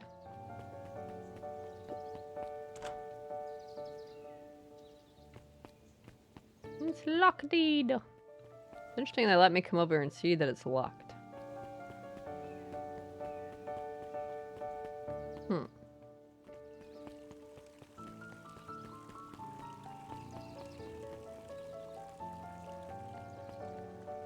Uh-oh. Excuse me, what are you doing? Just locking up for the night, sir? Oh, wonderful. I can only assume this means all festival preparations have been completed ahead of schedule. Not exactly, sir. The storm set us back a bit, and it's getting late, so we all decided to... You all decided? Yes, sir. I was unaware that your job involved deciding things. We are all here at Perennial Harvest because we believe in creating a better future, yes? Yes, sir, very much, sir. Do you want to be the one to tell this town that we failed them? No. That we gave up because there was a little rainstorm and we all got sleepy? Of course not, sir. Good, then it's decided. Yes, sir. We'll work till the task is done. See that you do. Our harvest awaits. Wait, what the fuck? Did he just disappear? He didn't go in the door, did he? Did he just...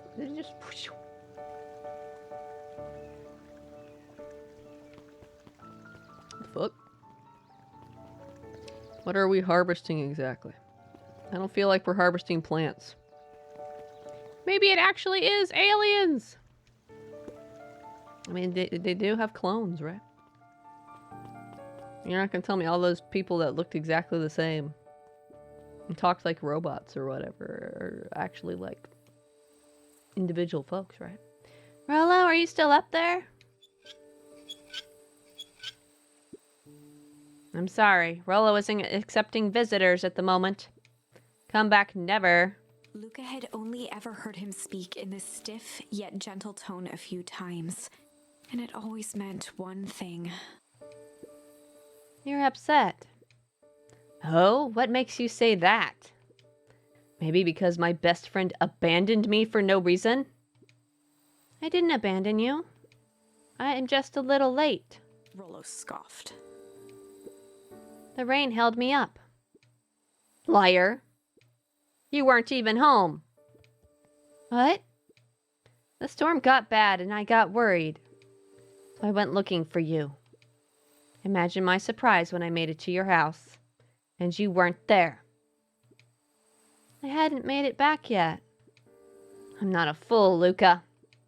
It doesn't take all day to deliver some jam. No, that storm rolled in out of nowhere. And I got stuck after dinner at Beck's house. Luca stumbled on his words, knowing he'd said too much. Beck? Dinner? What the heck is a Beck? She's a new kid in town. She's actually kind of cool. You'd like her. She needed help convincing her parents that she'd made new friends. New friends? I spent all day waiting for you, and you are off making new friends? It's not like that, Rollo. You know, while I was waiting, I made some upgrades to mission control. It was gonna be a surprise. But you took so long, the storm knocked it all down. Just like you knocked down our friendship. What does that even mean? Luca became instinctively angry in response. Both boys were now shouting across the distance. Uh-oh. It means you're a bad friend. You don't care about me. Of course I care, you ass. I knew I'd get in trouble waiting so late for you. But I kept my word. 'Cause that's what friends do. Oh, wow. What a noble sacrifice you made. Easy for you to say.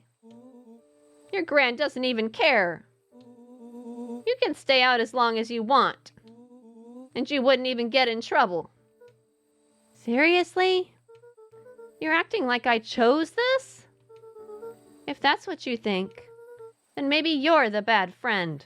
Uh-oh. Rollo's tone changed to a calm, yet more intense anger. Uh-oh. Maybe Pa is right. Storms bring more than water. This one brought out the real Luca. Stop quoting your pa's nonsense like it means anything. Yeah, well, at least my pa is still around. That is not fair at all. The words hung in the cold night air. Rollo's stomach dropped, knowing he'd crossed a line. But it was too late. Luca, Good night, Rollo. Oof. Dang it. We didn't catch up. Just going straight to our house.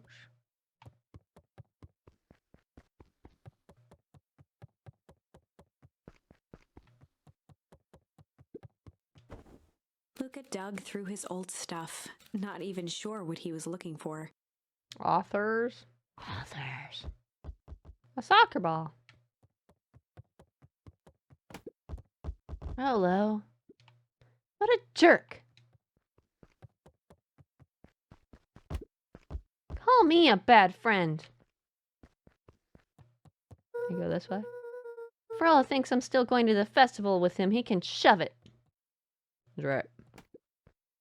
Ooh, I'm Rollo. Look at me and my amazing family.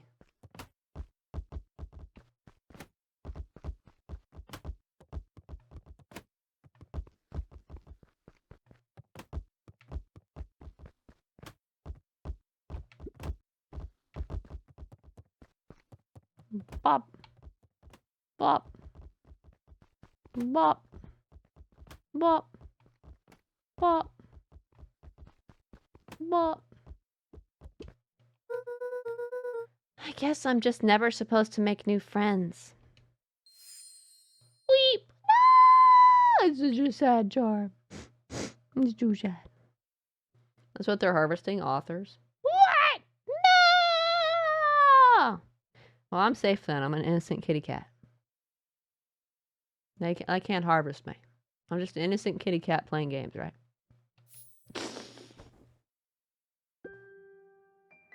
Luca? Or is that Rollo? I can't tell. Gran cooed gently from the hallway. It was Gran. You slept straight through breakfast. Luca, are you all right? I'm fine. Just don't feel like getting up yet. Okay, I'll leave this oatmeal by the door. I've got to run out and take care of some things. Okay. I'll be back later to check in. Sure. Luca just wanted to be alone. He waited to hear the sound of the front door closing.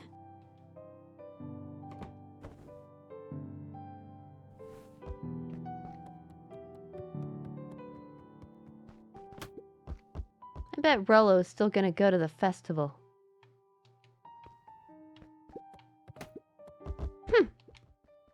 Well, I skipped whatever that was, but okay. I highly doubt it was that important. It was the game-breaking content. Luca dozed off again. Luca, I see you didn't eat your oatmeal. Wasn't hungry. Well, just in case you get hungry, I'll leave a sandwich here too. Thanks. Rollo came by. What did he say? He wanted to talk to you. What did you say? I told him you weren't feeling well. Good. So, your plan is to just sit in your room all day? Pretty much. Well, I need to pop away again for a minute. If you decide to end your pity party and go outside, I think it'd do you some good. Noted. Luca still couldn't bring himself to go out. Besides, if he ran into Rollo, he'd have to actually confront the situation.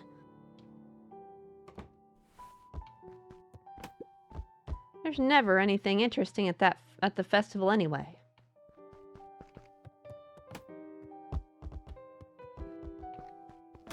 Why is there like a soccer icon up here? Am I supposed to hit that with a soccer ball? Ah. The Adventures of Hank Atomic. The complete first volume. Don't make me think you're just a character. Meow, meow, meow. I'm just a character. Totally. Totally. Luca carefully opened the cover and began to read. Rollo had received it for his birthday. A special hardcover edition with behind-the-scenes commentary and bonus art. Rollo cherished it, but asked that Luca keep it at his house. Luca wasn't sure if it was because Rollo didn't trust himself with it, didn't trust his sister around it, or just wanted an excuse to come hang out at Luca's more often.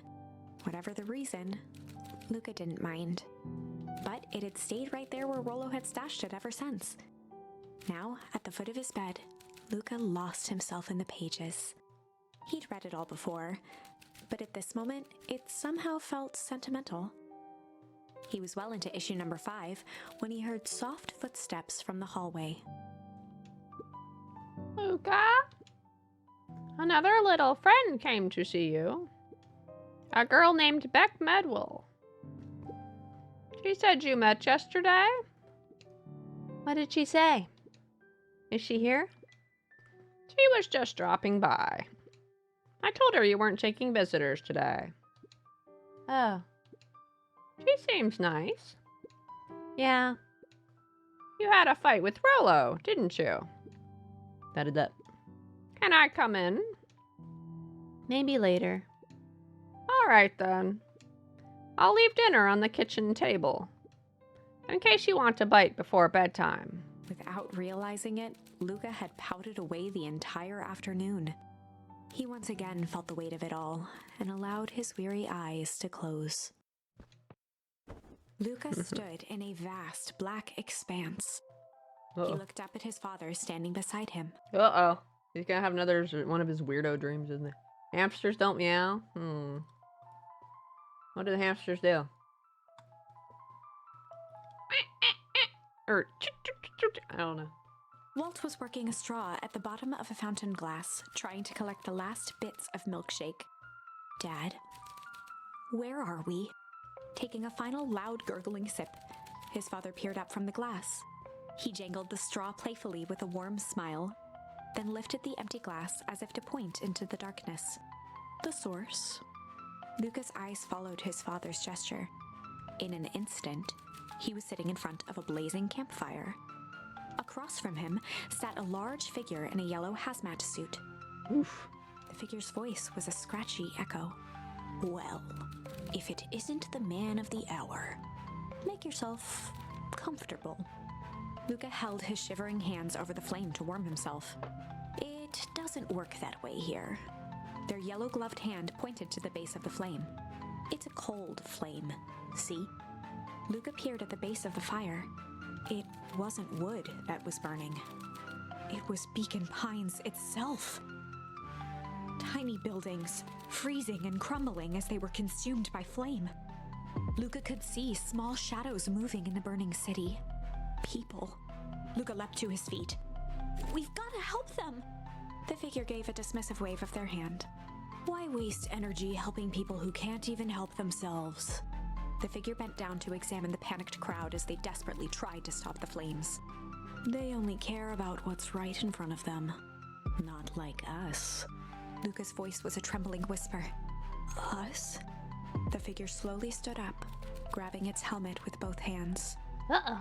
With a jolt and a twist, the suit emitted a gasp. A cloud of torpid mist escaped, slowly revealing the face within. Luca's own face looked back at him. Older, worn, distant. The sensation was oddly familiar, as if he'd caught his own reflection by surprise in the mirror. The doppelganger smiled. I tried to help once. He gestured towards his face. And all it got me was this. Lucas staggered back. You aren't me. Luca felt a hand catch his shoulder. His father was there again, beside him. Every choice sets us on a path. This is the end of one of your paths, son. Wouldn't that be crazy if the guy at the factory who grabs us, who killed us on the one path, was us the whole time? Luca watched his older self shake its head ruefully, its face twisting into a cruel grin. Welp, Dad, if you wanted him to see this, far be it from me to disappoint. Luca watched in shock as the figure took a confident step forward and plunged into the flames. In a flash of cold light, he was gone. What does all of this mean? Luca felt a reassuring squeeze on his shoulder. Just remember, why we choose matters just as much as what we choose. Luca woke up to see a hazy figure at the foot of his bed, silhouetted in the morning sun. Mom? No, dear. It's only Gran. Luca rubbed his eyes. The kind, concerned face of his gran came into focus. How are you feeling? Fine. Anything you want to talk about? I don't feel like talking. That's just as well. How about you sit there and listen a bit? Whatever you and Rollo fought about doesn't matter. But he... Gran silenced Luca with a gentle pat on the leg. Fights between friends happen. What was said doesn't matter. The important thing is that it's not the last thing you ever say to each other. But he said stuff about Dad. Well, do you think he meant it? No. He was just mad. And did you mean any of the things you said to him? No. Good. One must appreciate friends in their best moments and accept them in their worst. Except, Whoa, that's a very happy looking charm. now get your little butt out of bed. The festival's today. You don't want to miss that, do you? I guess not. Seems like a good opportunity to make amends with Rollo, doesn't it? Luca gave a reluctant nod. So buy him a corn dog and apologize. But he's the one that... What did I just say? Buy him a corn dog. That's a good boy. Everything's better with corn dogs. I need to get going now. Got some last-minute festival business to take care of. I bet you do. I'll come find you after the fountain a little after lunch. All right. I love you, Luca. Love you too. Luca took a deep breath. Okay. Chapter 6. Through Thick and Thin. Despite Luca's bitterness, Gran was right. He needed to hash things out with Rollo. A big fight changes the nature of a friendship. Whether, in the end, it is for the better or for the worse, all comes down to understanding. If one is not careful, the same familiarity that builds the strongest of bonds can become the wrecking ball that shatters them. Luca emerged from seclusion, taking in the crisp festival air. But the events of the day weren't on his mind. He had to find Rollo. Where be this bastard? Where's Rollo? He's totally at his dad's grave, right? Well, okay, fine. I keep checking this direction to see if something new pops up. Never does. Something will pop up there when I don't check. There you are. Luca, Rolo wanted me to tell you something. What is it? Roxy rolled her eyes, shaking her head.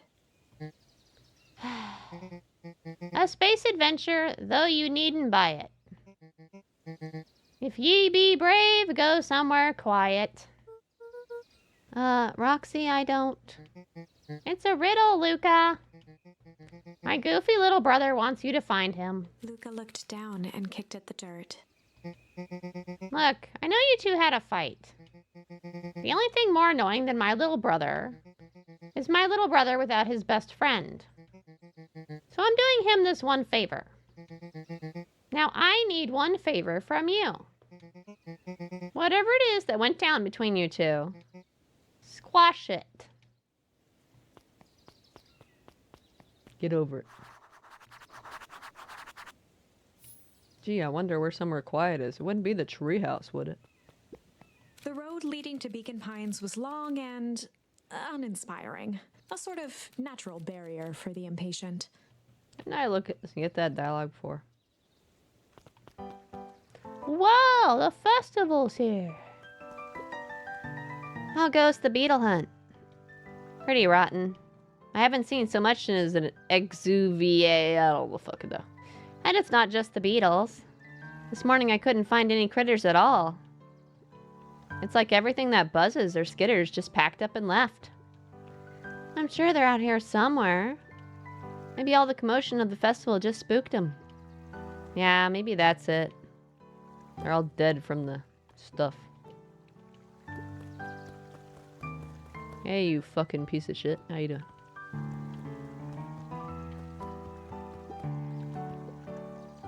Unique New York. Unique New York. Huh? Oh, don't mind me. Just warming up for my big ceremony speech. Mr. Kerr pointed to his grinning mouth.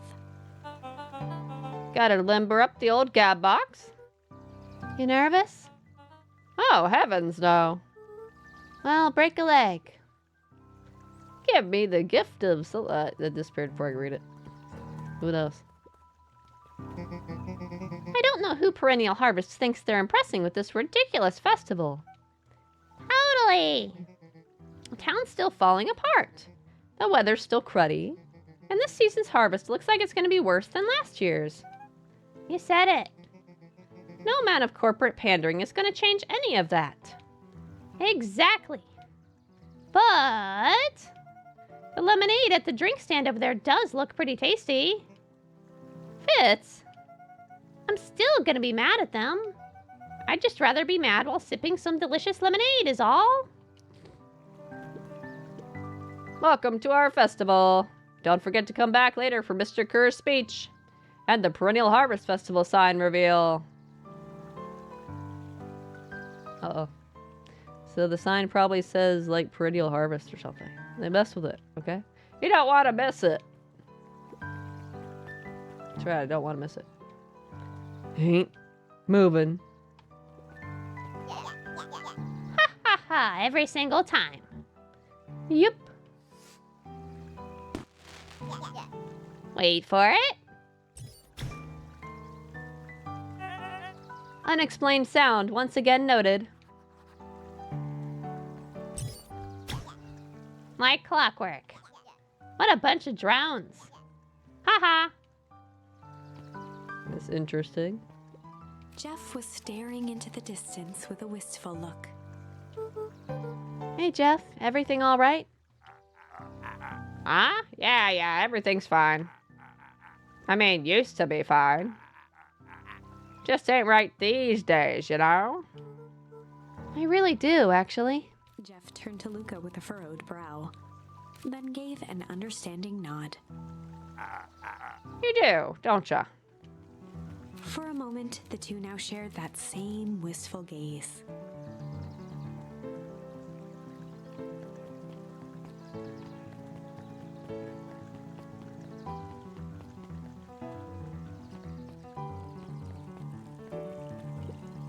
A most welcoming of welcomes. Would you like to share your thoughts? We always strive to improve. Nope.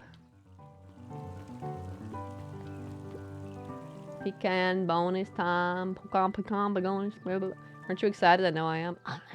I'm so excited. This is the first time I've seen this many smiling faces since the fall harvest. I had my doubts about perennial harvest, but I must admit they do put on a nice party. What are you reading this time? I can't see what she's reading this time. Such bullshit. Hiya, Luca. How's Griffin doing? What? Oh, nothing. Zariel became flesh. Just pretend I didn't say anything. Who's Griffin? Someone's nickname? Piper, you're actually taking a break from studying. I wanted to see what all the festival fuss is about.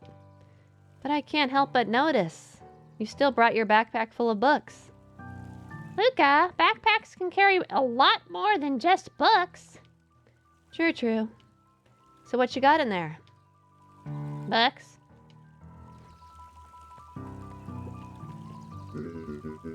I was able to return the perennial harvest safety suit you borrowed. I don't think anyone noticed. Is the safety suit the hazmat suit?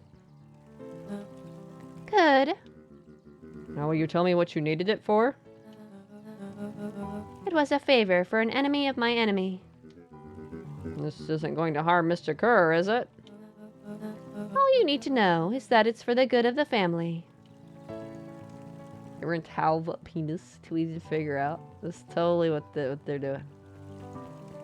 Definitely. Hey, Luca. So you're done at the library? Huh? Oh, nothing. Griffin looked away suspiciously. Nothing at all. Oh, somewhere quiet is the library, huh? Luca, did you know that Beacon Pines is actually unincorporated? A lot of people don't know that. Wow, yeah, I didn't know. Da-da-da. What's that mean? It means most public works are handled internally. We do all the pipelines, the water treatment, building regulations. That's great. Census taking, emergency services. She's running away. He's like, now run away! Dang it.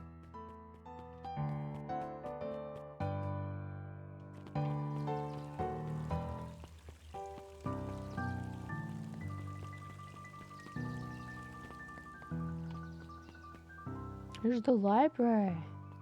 Maybe where I'm supposed to go. I kind of want to try going to the treehouse first, though.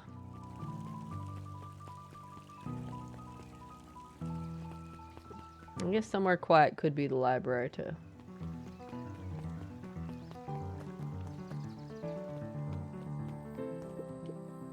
Did you hear? After Mr. Kerr gives his big speech, they're going to have the first annual Biggest Catch competition. As long as a boot qualifies as a catch, I'm a shoo-in. Good luck. Do they not have fish in there? He's not here. Yes, he is at the library then.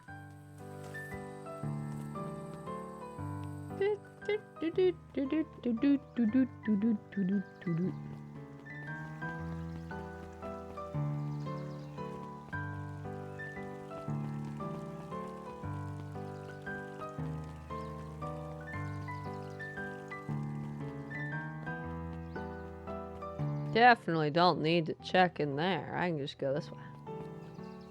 This is how I make my games last 12 hours. I was like, let me check every other direction first, okay?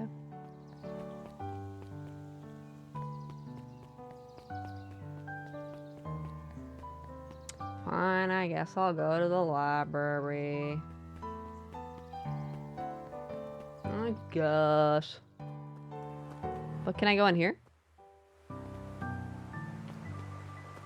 I can't. Everything's perfectly fine.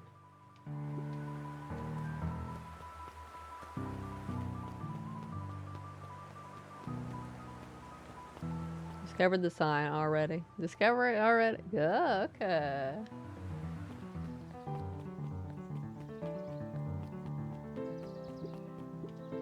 A library. Somewhere quiet. Do not see him.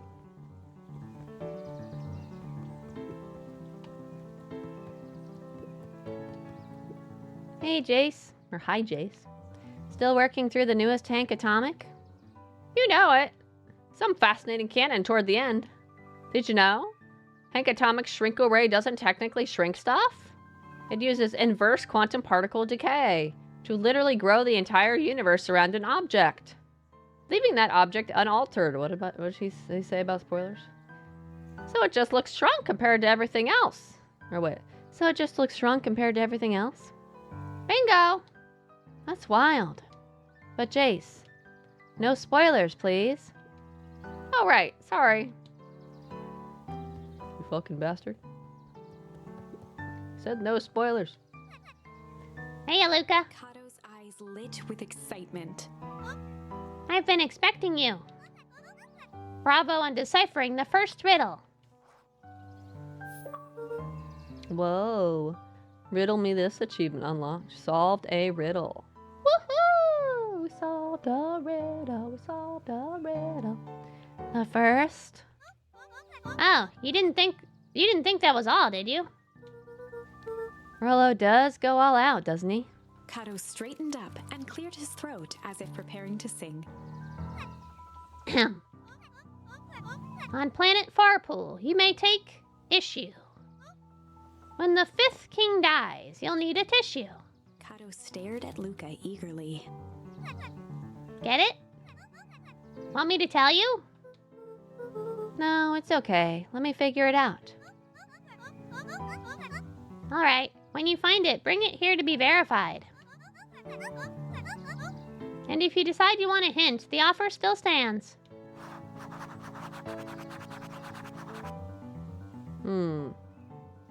My god, the cute kitty. Yeah! What's up? What's happening? How's it going, Vesper? How you doing tonight? That's what that dog face told me. What's that mean? The game's decided it's not time to discover the sign already.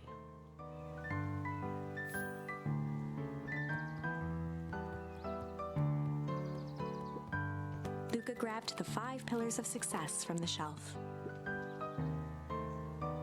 Once you've got a book, you can either bring it to me here, or bring it here to me, or just grab a different one. Luca grabbed the issue with self-help, a helpful guide, from the shelf. Luca grabbed 500 meals for one big pot from the shelf. None of those books sound right. Maybe the 5-pillar one. Luca grabbed Natural Photography, Volume 5, from the shelf. Luca grabbed The Modern Science of Atomic Radiation from the shelf. It's gonna be some comic one up here. Luca grabbed The Adventures of Hank Atomic, issue number 5, from the shelf. Luca grabbed The Adventures of Hank Atomic, issue number 4, from the shelf. Let's see, what do we have here? The Adventures of Hank Atomic, issue number 4. Nope, I'm afraid that's not the correct book. Okay, here's a hint. Oh, it only picks up the last book. I didn't realize that I put away the previous book. It should be issue number 5, actually. The words I emphasized are important. On planet Farpool, you may take issue. When the 5th king dies, you'll need a tissue. 5th issue. Yeah. I thought I had all the books. Can't they just grab it again?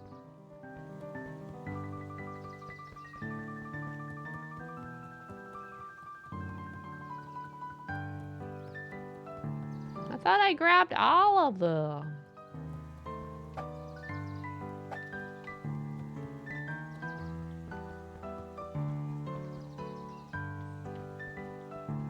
I didn't know the answer brought you all the books. Yeah, I thought I had all the books. Although I can't seem to go over here to grab the 5th one. Luca grabbed The Adventures of Hank Atomic, issue Ah, number 5. there just wasn't a prompt.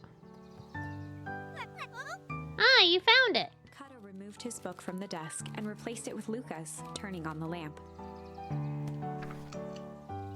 he slid the book under the purple light, 2 words glowed. The Adventures of Hank Atomic, Issue 5. Luca clicked his tongue with recognition. Isn't that how you solve every riddle, Dobie? You just brute force it by getting every book. Rollo's cipher pen.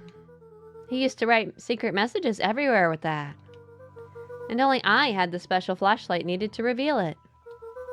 But I lost it. Well, apparently he traded Jeff for this purple light bulb. Parted with his entire Halloween candy stash. Oh, Rollo. Now let's see here. Kato began flipping through the pages, stopping when he hit a glowing word.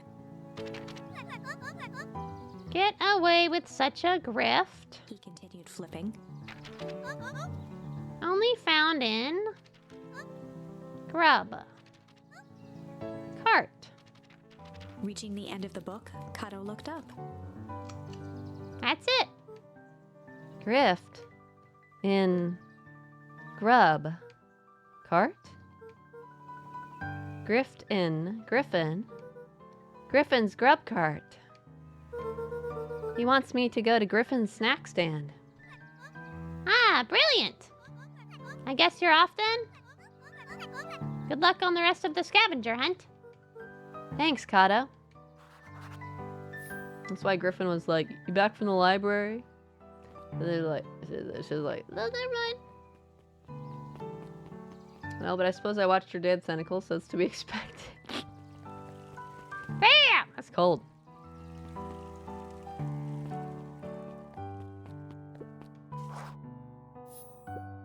Hey, Griffin. Did Rollo come? Before Luca could finish his sentence, Griffin handed him a corn dog. Oh, that's it? Bought and paid for. Enjoy. I thought there was supposed to be a riddle or something. Luca shrugged, taking a sizable bite out of the corn dog. Yup. It's gold. Oh yeah, that's been sitting here for a while. Rollo wanted me to be sure to give you that one specifically. Well, that's just... Luca tongued at his cheeks, feeling something rough between his teeth. He reached into his mouth and pulled out a slip of paper. Oh, come on. He shook off the bits of corn dog to read the slip. A pickup when you need some pep. Near the fountain, up the step. Luca finished off the remainder of the corn dog. This is getting to be a whole thing. That's why the people at the up the steps were like, "What about Griffin?"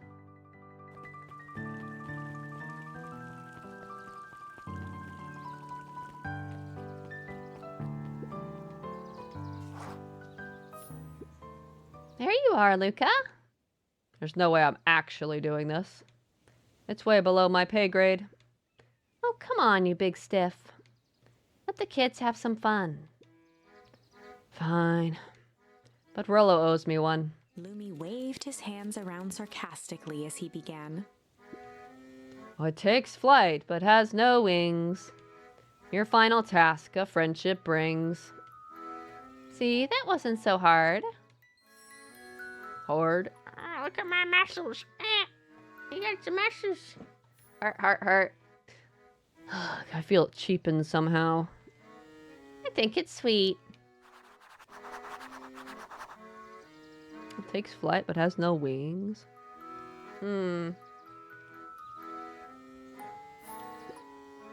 luck, Luca. It takes flight, but has no wings. I don't fucking know. Oh. Okay. I actually was about to guess a balloon, because my eyes saw the balloon above the lady with the stroller. I was like, maybe a balloon? And then I just walk right into him. Right as I'm thinking that. I'm like, oh. Okay. I would have said boomerang. That's not a bad guess either. Hey. Hey. Did you find the comic book? Yep. And you got the corn dog? Yeah. Well then. I know it doesn't make up for what I said.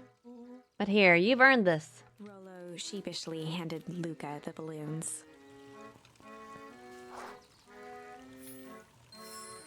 Flight! That flight one sounds pretty important for on the rooftop of that treehouse. Fight or flight, you know? Thanks. You didn't have to go to all this trouble. I'm sorry I got so mad. Dang it, you were supposed to let me apologize first. Oh, sorry. Now you've apologized twice before me. Just let me do this. Luca, I'm really sorry. With everything that's happened, with your mom and all, I've always wanted to be there for you. Be a good friend, you know? When you said you were hanging out with someone else, I kind of freaked out. Hello. Still my turn. I felt like if you needed some new friend to help you, it meant that I wasn't good enough. But that was selfish and wrong. I was wrong. I'm so sorry, Luca. Da-da-da. Okay, apology over. You can talk now. Luca threw himself at Rollo, hugging him as tightly as he could. Oh, so adorable. It's a terrible guess, it's an amazing guess. Way better than balloons, come on. Rollo, I don't deserve you. I don't deserve you either. That's why we deserve each other. So, what else do you want to do today? We could snoop around and try to find some info about your mom. Snoop where? We could probably sneak into Perennial Harvest HQ while everyone's at the festival. Aren't you curious about all the stuff those clipboards write down? What if we get caught? I think if I've had enough excitement for 1 week. Let's just make the rest of the day about us. Really? Yeah, the rest of the world can wait 1 more day. You know, I have been wanting to get some work done on the MCDC at Mission Control. The aim is a bit unpredictable. That sounds perfect.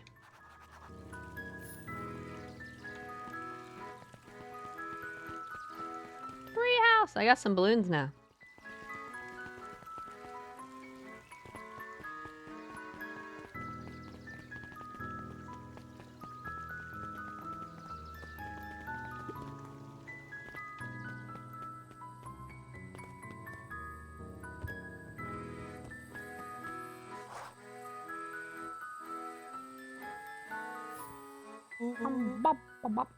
Oh, I almost forgot. I ran into your gran this morning. She asked me to give you this. Rollo handed Luca an unopened letter. I'll wait for you inside if you want to read it now. A letter? Luca, some things are going to happen that might be difficult for you to understand. Uh-oh. If I am honest, I hardly understand them myself. But whatever happens, I need you to know that I love you. Uh-oh. That's not a good letter to get. None of this is fair to you. You have already lost so much. We both have. I wish there was a simpler way forward. But if there is, I haven't thought of it. God knows I've tried. Everything I've done, I did for you. I hope someday you can accept that. Love, Gran. I love you too, Gran. Luca folded the paper into his pocket and headed up the ladder. Yeah, he definitely didn't understand any of that. It's a heavy letter, man. What's up with the letter? Anything you want to talk about? Maybe later. Sure, whenever you want.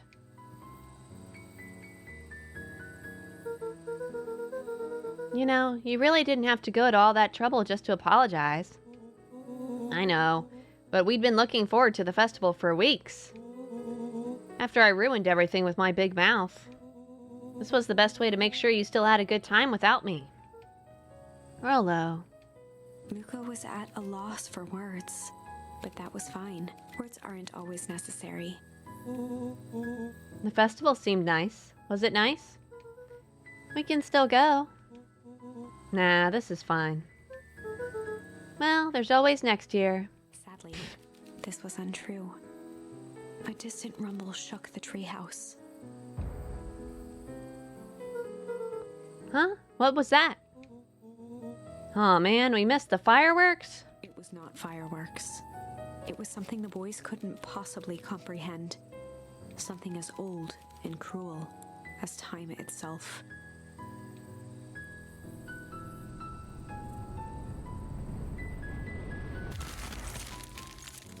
Yikes. They froze!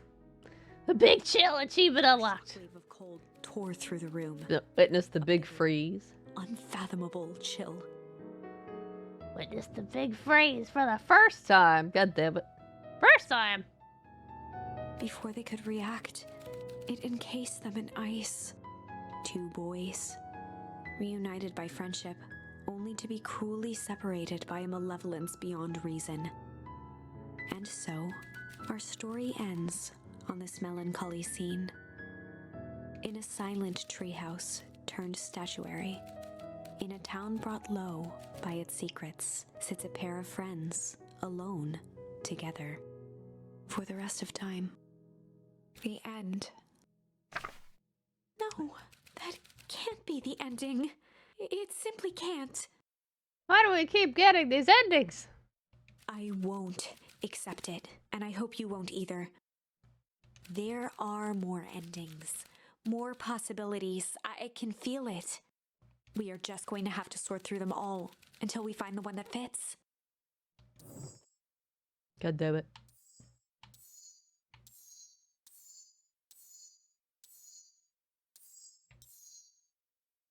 Why you profile staring, Domi? Why you profile staring? What should we pick next?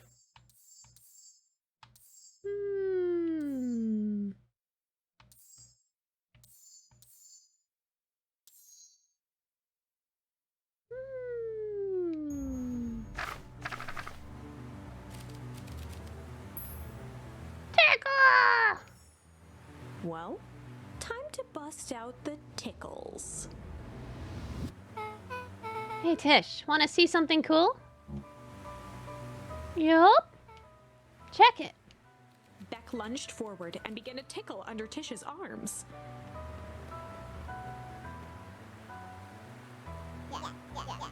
What the? Tish, is she tickling you? Yup.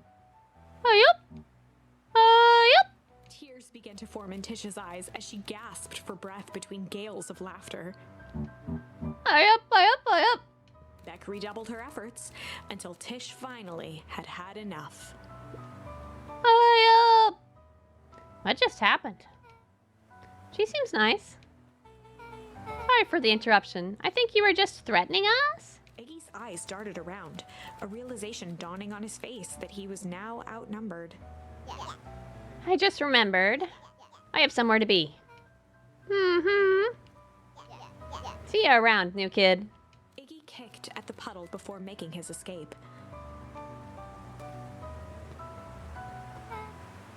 Whoa. What a little creep. Beck, I think you got a little ooze in your hair. Beck shook the ooze out of her hair as best as she could.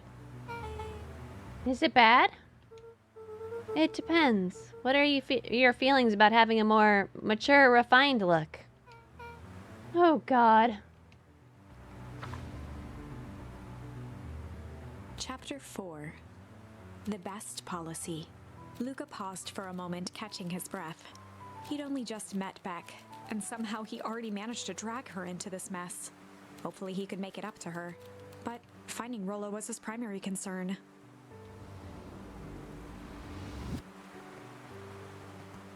Luca, what the hell are you doing out here? And why did a kid with gray hair just run past us in a panic? Roxy and Fitz looked drained. It was clear they'd spent all day searching. That's Beck.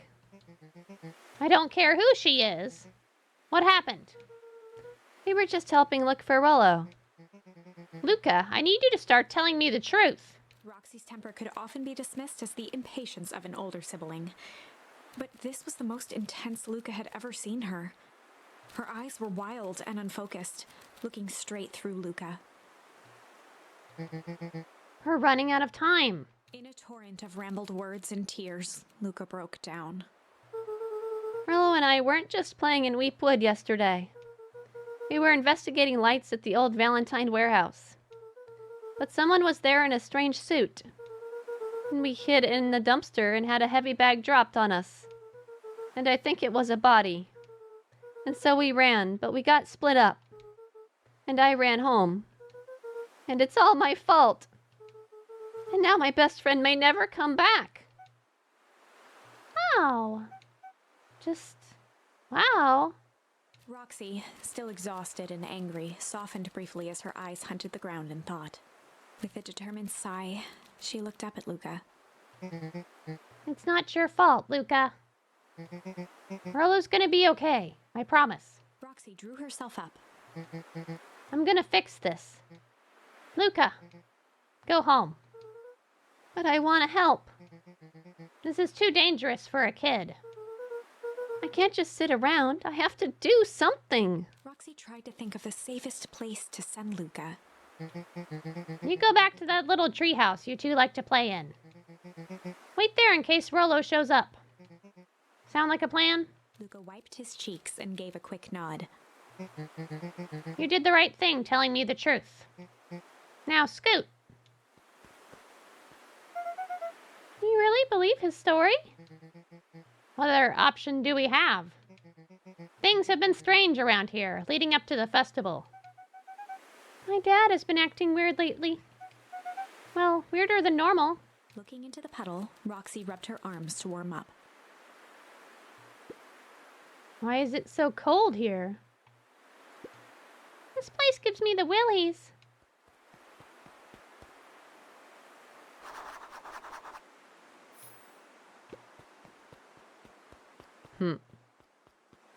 Because I was trying to say how characters receiving letters like that usually points to some sort of sacrifice to an ancient god. The next ice age happened. I was thinking like she was going to do something crazy that ended up dying trying to do it. Which I guess technically was accurate, but everybody else died too. Mr. Nuncreed jumped with a start. Whoa, don't sneak up on an old fella like that. Sorry. Who were you talking to? What? Luca motioned to the phone booth. Oh, no. I was just checking because I thought I heard it ring. But the dang thing never does, of course. Yeah, I've never seen anyone use it, really. The whole thing's a waste of money, if you ask me. Any word from Rollo yet? Not yet. Long time for a boy to lose his way. Rollo knows those woods too well to get lost. I suppose you're right. Silly boy's antics have this whole town worried sick. What's with this music?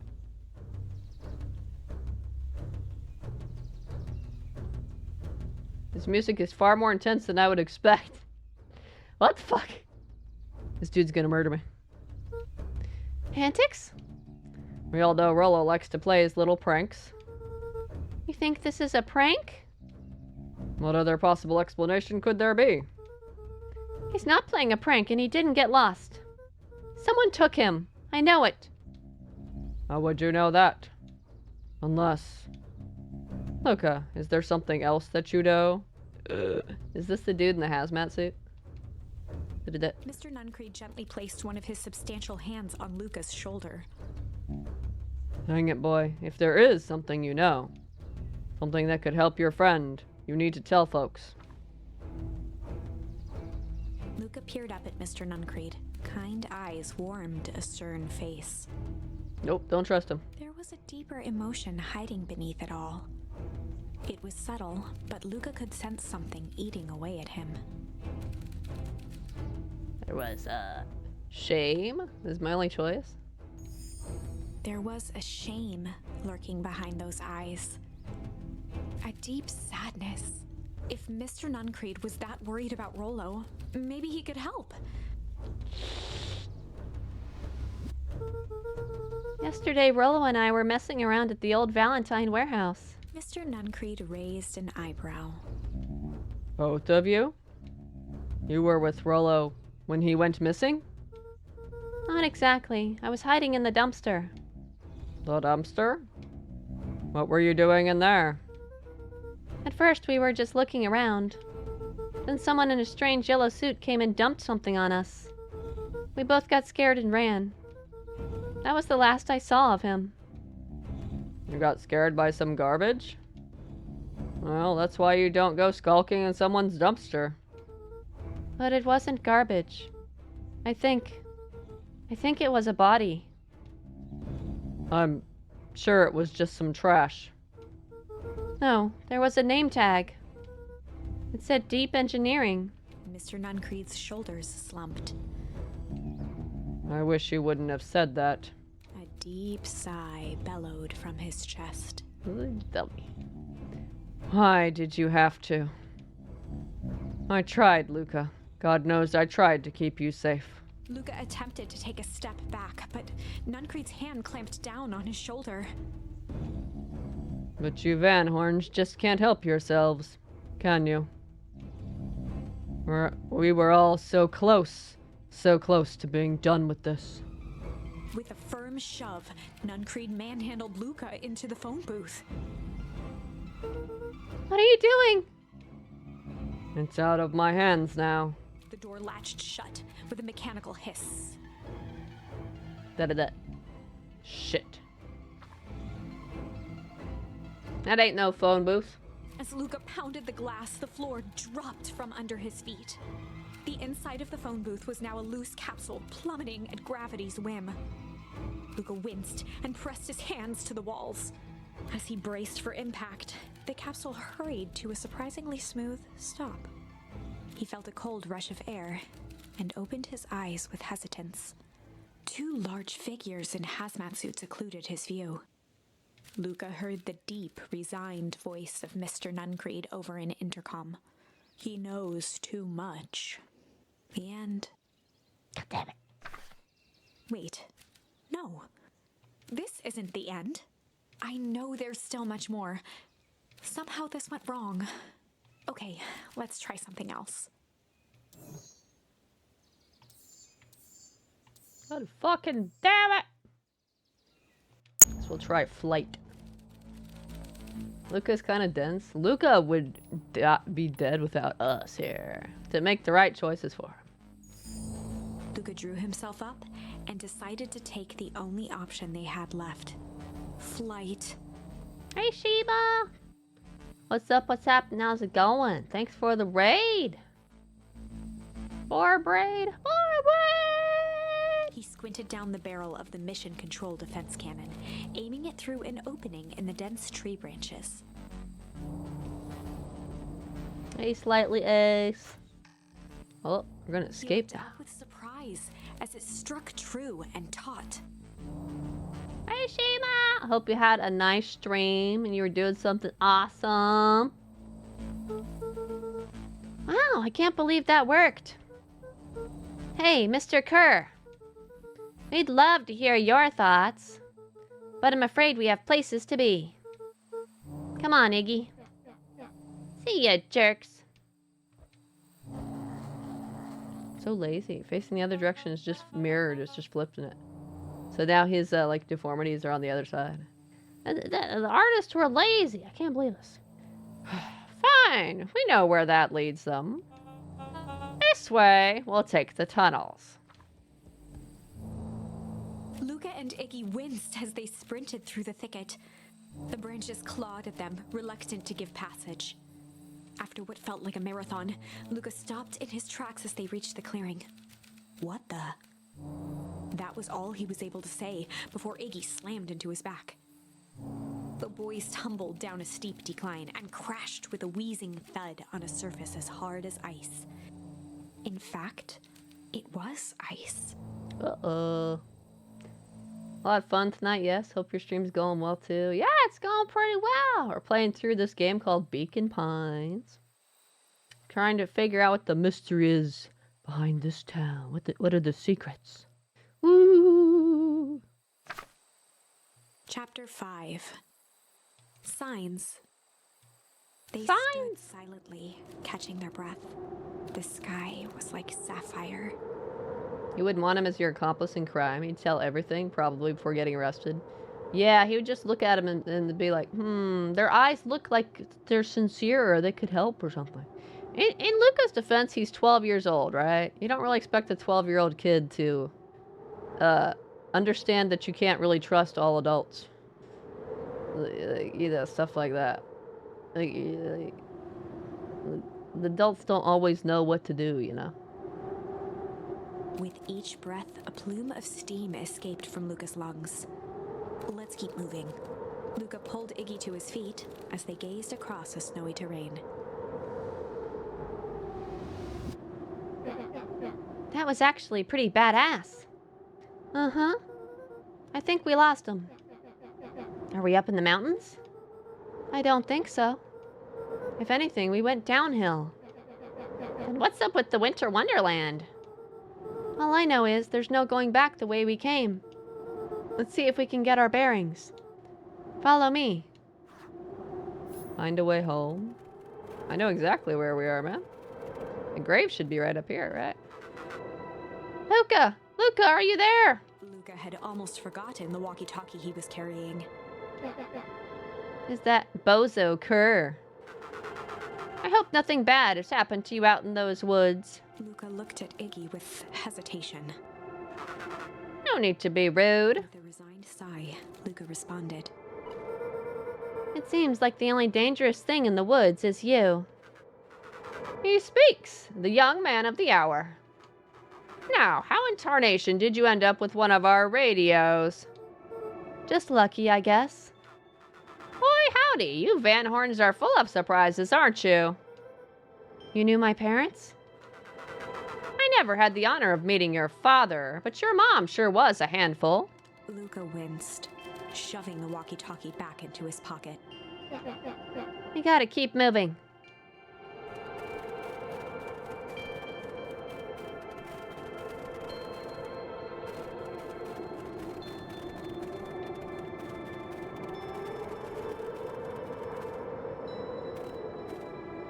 What's the readout? Sitting just above 258 Kelvin. It's down a bit from last time. Should we report this to Mr. Kerr? Meh, still within safe ranges. It may be spreading, but it's under control for now. Even a small nudge in the equilibrium could cause a cascade. Dude, relax. Just a few more sites to hit before we can punch out. Let's get this over with.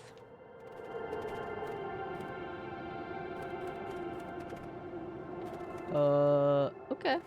Hey, Mizu! What's up? What's happening? How's it going?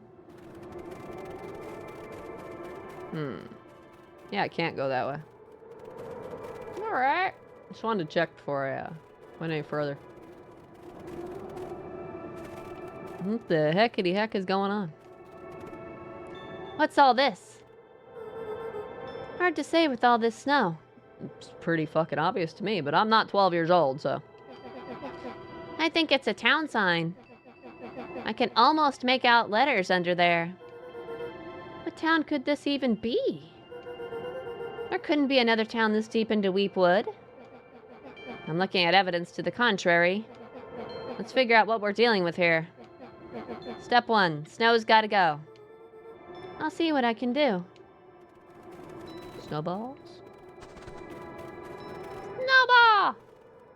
No way! The boys stared in disbelief at the sign that now clearly read, "Welcome to Beacon Pines."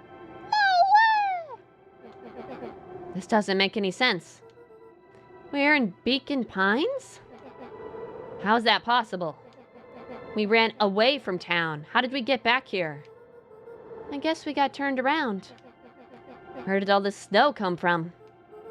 Well, it's been colder than normal lately. This game's so dumb. There's a pretty big difference between sweater weather and this Arctic hellscape. The puddle we fought at before, it was cold too. Maybe all of it leads to one source.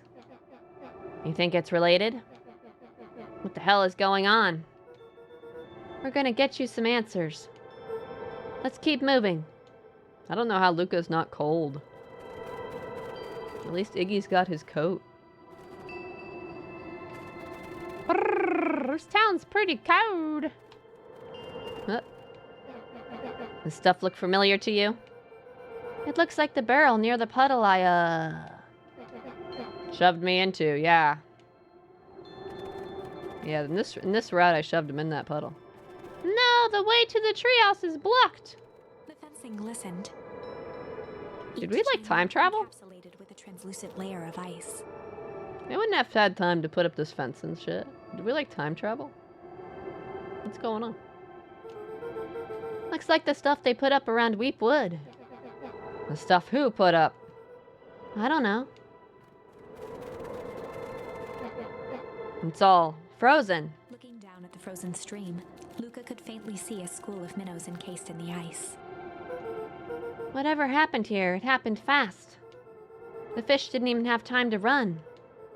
Or, you know, swim run. It's gotta just swim, man. The crunching of footsteps trailing Luca went hush. He looked back to see Iggy's face twisted with confusion. Everyone's gone. What? There's nothing here but more snow. There must be an explanation for all of this. We have to keep looking. You can look all you want. I quit. Iggy, we have to keep going. You don't get it, do you? This isn't one of your pathetic Hank Atomic stories. We aren't going to save the day. We aren't even going to save ourselves. My face is mangled. The town is destroyed. And everyone we've ever known is gone. We don't know that. You can't just quit. Do whatever you want. I'm done. Iggy, it's gonna be okay. Luca peered upward at the darkening sky. He let out a long, foggy breath. Faintly, Iggy began to cry. Seeing Iggy in such a pathetic state gave Luca a sense of compassion, and more than a little guilt. It is getting pretty late, I think. Probably not a great idea to stumble around in the dark anyway. Luca allowed himself to collapse next to Iggy. Let's just rest for a bit. Outside in the elements in the cold winter. Hydrate! Yeah, it's a good idea.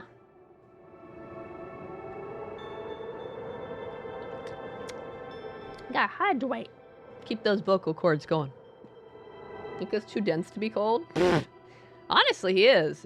Who the fuck sits outside in a blizzard type weather situation, really cold, sits outside to go to sleep? You're not fucking waking up.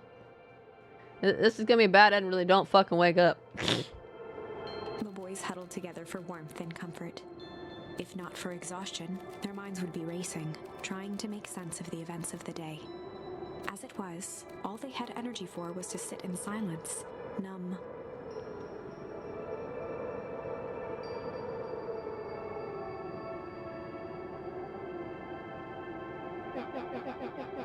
The way the snow covered everything over, it's kind of calming. Yeah. I haven't had time to say it, but thanks. Huh? For getting us away from those creeps. I sorta froze up back there.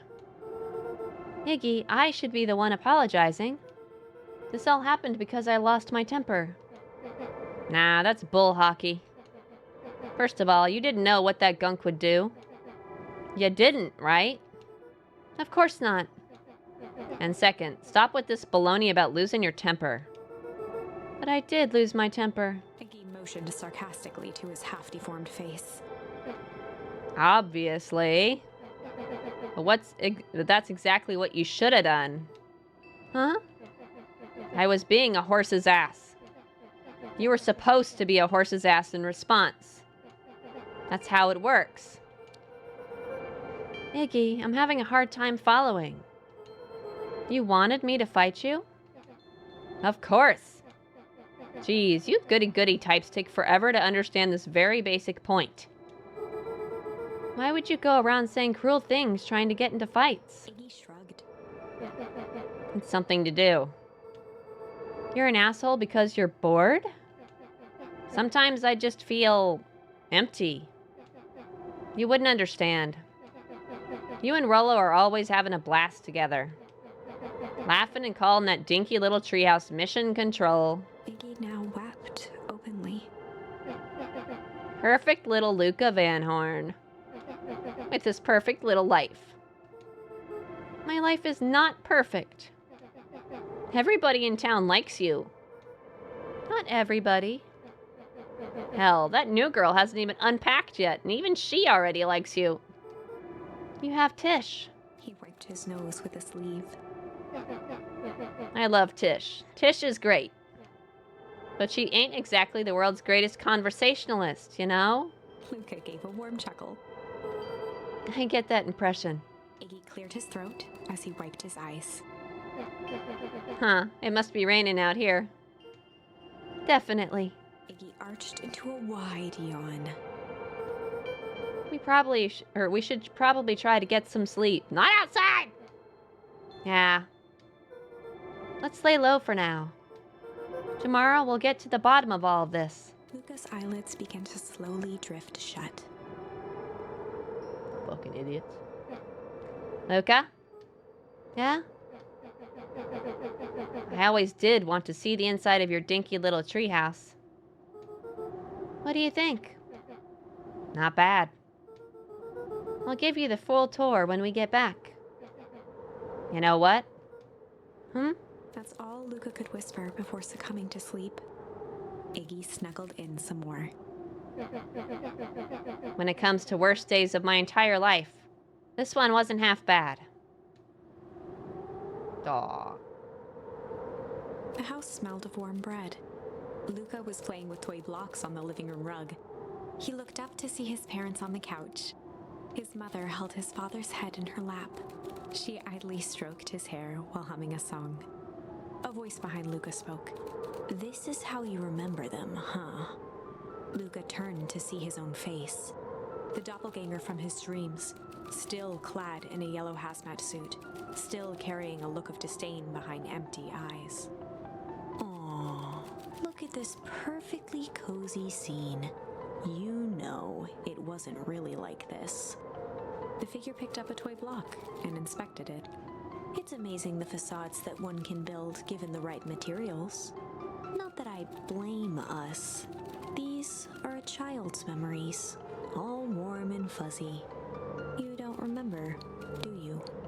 Lucas snatched the block from the figure's yellow-gloved hand. "Remember what?" The doppelganger pointed to the couch. "The last day we saw him alive. The day he chose to abandon us." Luca turned to look at his father, still lounging on the couch. "That's not true. He didn't abandon us." The doppelganger waved his hand dismissively. "Everything is true here. It's just a matter of what we choose to see. Let me show you." The world flickered and pulsed. Luca was sitting next to his bed, listening to his heartbeat with one of his dad's stethoscopes. The doppelganger limped into the room. Now, we both know that's not how this went." He grabbed Luca's hand and guided the stethoscope to the floor. Luca heard muffled shouting, brought close by the stethoscope. It was his parents, fighting. "Do you remember what we did next?" Luca gave a slow nod and crept down the hall to peek through the banister. He could see the outline of his mother at the bottom of the stairs. "Damn it, Walt. We can't afford to get involved in this." She was scared. His father stepped forward. "What am I supposed to do? Just watch? There's a sickness in this town, and we both know who's behind it. I swore an oath to help people. I won't turn my back on them." Luca's mother grabbed Walt. She was crying, pleading, "I can't lose you." Walt calmly removed Eleanor's hand from his shoulder. "What's right is right, and what's wrong is wrong. I could never live with myself if I let Sharper get away with this." Eleanor raised her voice. "Spare me your bullshit platitudes. What about our son?" Luca flinched, dropping the stethoscope down the stairs. Walt turned with a panicked smile. "Luca, is that you, buddy?" With tears in his eyes, Luca descended the stairs. "Mom? Dad? What's going on?"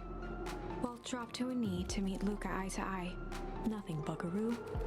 Your mom and I just got a little overexcited is all. Sure.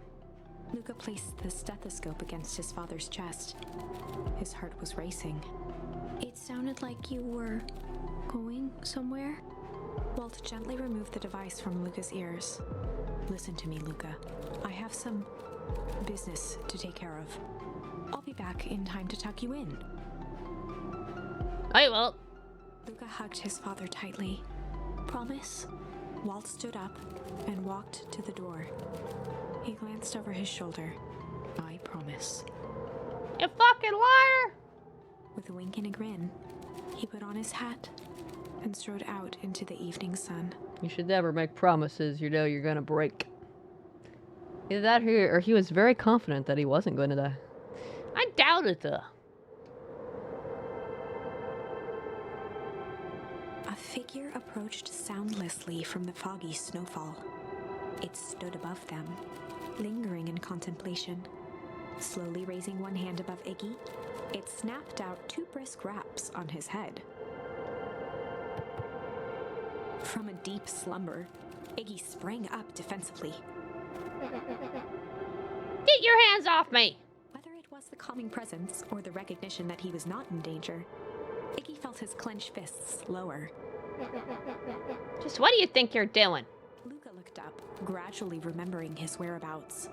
The figure exhaled a cloud of warm vapor. You two certainly have caused a lot of commotion. What's that supposed to mean? Take it easy, Iggy. We were asleep minding our own business. You're the one running around knocking on people's heads. I'm sorry if I hurt you, Iggy. You didn't hurt nobody. Anybody. Huh? Oh, I see. You think you're better than me. You... When it came to complete strangers, Iggy had trouble cobbling together an insult. You big-hatted, scarfy-necked furball. Okay, let's lower the temperature a bit here. Interesting choice of words. I mean, let's all just calm down. Who are you? A friend. An observer. A hitchhiker on the infinite expanse of possibility. Great. How about a name? If you must call me something, you can call me Nat. Iggy huffed with gratification. How about you make like a gnat and buzz off? Very well. Nat began to turn away indifferently. Wait. Do you live here? You might say that. So you know where we are? You might also say that. Look, pal, we just want to find a safe way out of here. You gonna help us or not? Before knowing how to leave, one must know where they are. All right, that does it. Luca, I don't know about you, but I'm getting out of here, one way or another. Iggy turned sharply and began to stomp off. Enough with the riddles. Iggy, wait up. Realizing he'd worn their patience then, Nat relented. Very well. I suppose this isn't the time for metaphors. I'll show you how to get back home. Luca and Iggy turned around with hope in their eyes. Come here. Nat took a deep breath in. Close your eyes. Nat exhaled slowly, then snapped his fingers. Okay, open them. For a brief moment, Luca and Iggy let themselves believe that some great magic was about to unfold, until they opened their eyes and found themselves in the exact same place, cold and disheartened. This is your home. This is Beacon Pines. Look, Nat, we don't know how we got here. Maybe we stumbled through some time travel gate in Weep Wood? Or we teleported to some alternate universe? Or this is all just some cruel experiment by Kerr and his goons? But this is not our home. You're inching closer to the truth. Alas, the reality is much less fanciful. Just give it to us straight. So be it. As I said, this is Beacon Pines. The original, true Beacon Pines. What? Huh?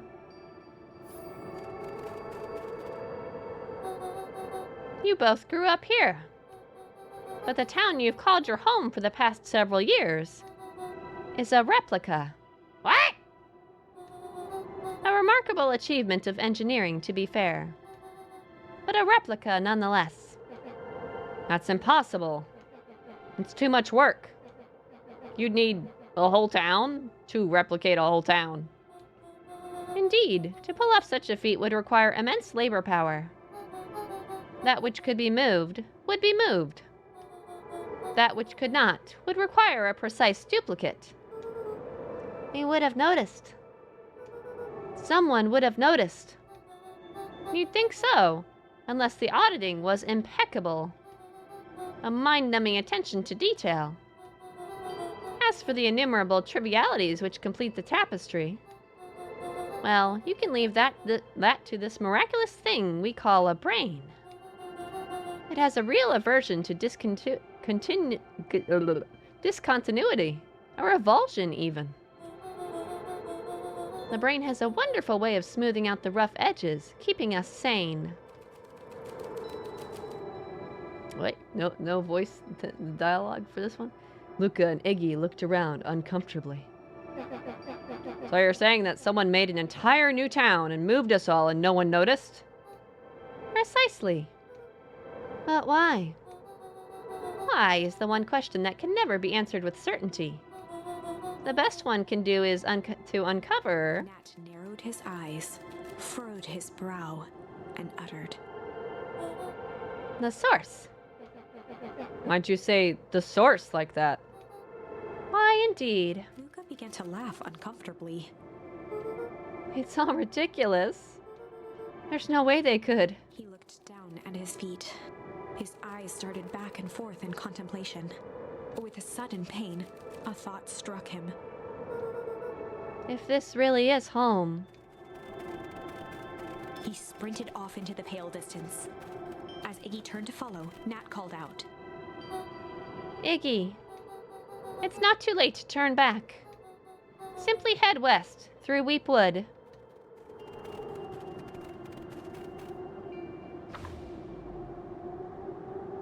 Chapter 6. The Source. Nat expressed his sympathy with a shrug and sauntered off as unassumingly as he'd arrived. He'd given Luca and Iggy what they needed, and nothing more. As Luca sprinted across the snow, the events of the past few days became clearer, pieces to a larger puzzle. Rollo said he was underground somewhere, captured. Mr. Kerr tried to cover it up with lies. The clipboards were hell-bent on capturing Iggy. It all seemed to point to perennial harvest. But right now, there was one thing that Luca needed to know. About his house? Luca dad's stopped grave? dead in his tracks. The tree was gone, uprooted and moved, leaving a raw gash in the earth. He dropped to his knees and dug wildly at the cold snow. His numb hands hit something hard, a headstone. A dry whisper escaped Luca's lips. He found his dad's actual grave. You're here. All this time I thought I was visiting you. But you've been here, alone in the snow. Dad, I'm so sorry. They ruined your favorite spot in the whole world. Or in the world. What add whole? For emphasis, for dramatics, right? Our favorite spot in the world. Dad, what do I do? There was no reply, just snow-covered silence. Why'd you give me the slip like that? What if I couldn't find you, you jerk? Iggy finally noticed the tears welling in Luca's eyes and the snow-covered grave. Oh. Iggy, they stole his tree, Iggy. Yikes.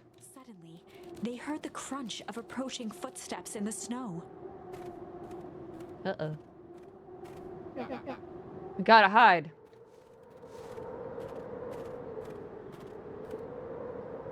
$259K. Fall off distance still good. Dude, did you hear me? I said 259. Sorry. You ever think about what we did here? We saved a whole town of people. Doesn't feel like it sometimes. What about everything we left behind?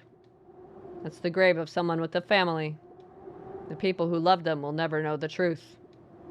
The truth is overrated. He bent down to scoop up a snowball and lobbed it playfully.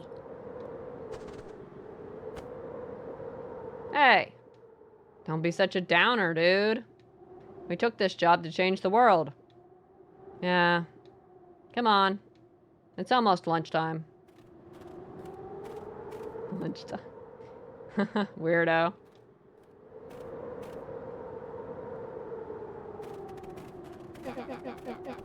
Here I thought I was a jerk. These dinguses are out here literally dancing on graves. Luca stuttered through heaving sobs. I thought I was visiting him. I thought he was with me.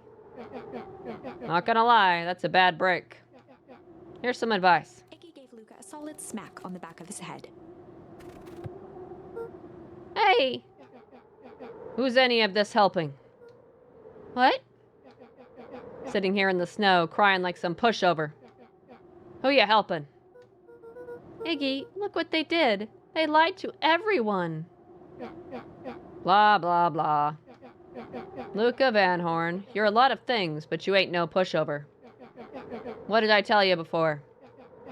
When some jerk comes at you, acting like a horse's ass, I should stand up for myself. Hell yeah. Kerr and his merry little band of clipboards pulled off this switcheroo for a reason, right? Nat mentioned something about a source. Luca wiped his eyes with a sleeve. Whatever's at the source must be awfully valuable to a perennial harvest. Sure would be a shame if something unfortunate were to happen to their precious source, wouldn't it? What do you have in mind? If it's small enough to steal, we snatch it. If it's too big to snatch, we smash it. And what if it's too big to smash? Iggy flashed a mischievous smile and cracked his knuckles. I'm always up for a challenge. I'm gonna make this right, Dad. I promise. Let's do this. What is this game? What have we gotten ourselves into? It can get awful cold out there in those woods, Luca. Probably best you two stay put and conserve your energy. Help's on the way. Where's Rollo? Where's my mom? Did you kill her? Oh, heavens no. Do I seem like a killer to you? Iggy and Luca shared a skeptical look. Well, do I? Aw, shucks. Now that hurts my feelings. Screw that guy.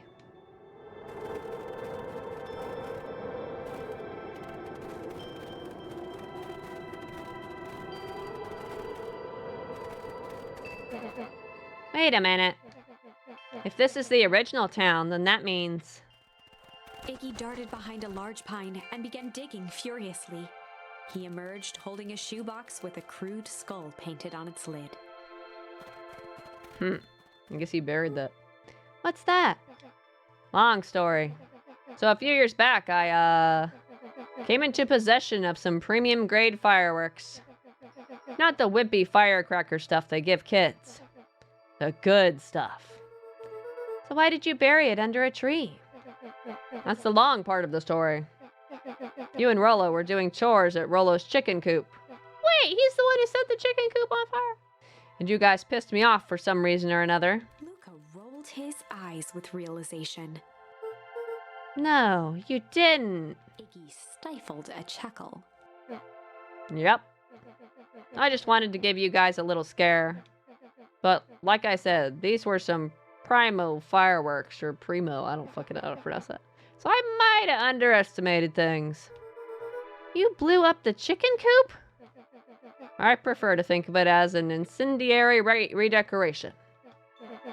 Sorry, but you should have seen the looks on your faces. Rollo got grounded for months.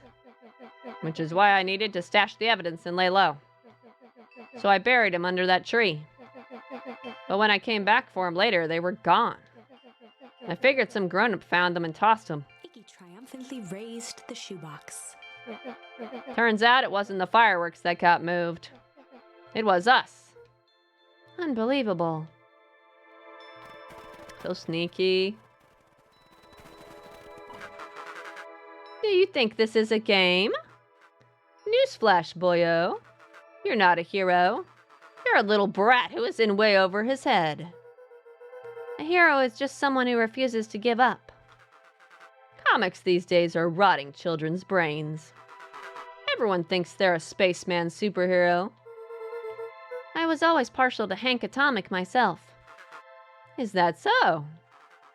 Do you really think you have a chance against us? You have no idea how powerful we are. Prepare for blast-off, loser.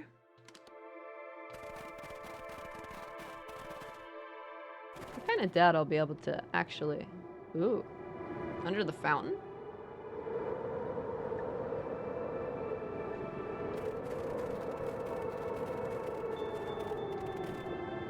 Crooked.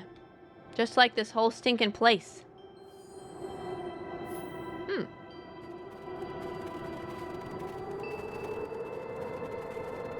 I'd be surprised if we actually succeeded and like reached like a good ending. I feel like the game's probably designed to make you do all the bad paths first. 25 minutes and I'll get my fresh set of torches and gems of war. Yeah, so you can totally get your 6 keys in 1 week. Can I find the second boss dragon? Probably not, because this mode is incredibly punishing if you pick the wrong path. Can I like investigate this stuff here? I don't know, you'll find that dragon. I believe in you. You got this. Totally. Luca and Iggy inched up to the edge of the hole with bewilderment in their eyes. Arctic air breathed out of the cavern in heaving gusts. Echo! Echo! Echo! Echo! Whoa! I can see why they wanted to move us all out of town now. Why would they dig a giant hole? I think this is it. This is the source? It's a dang hole? How do we smash a hole?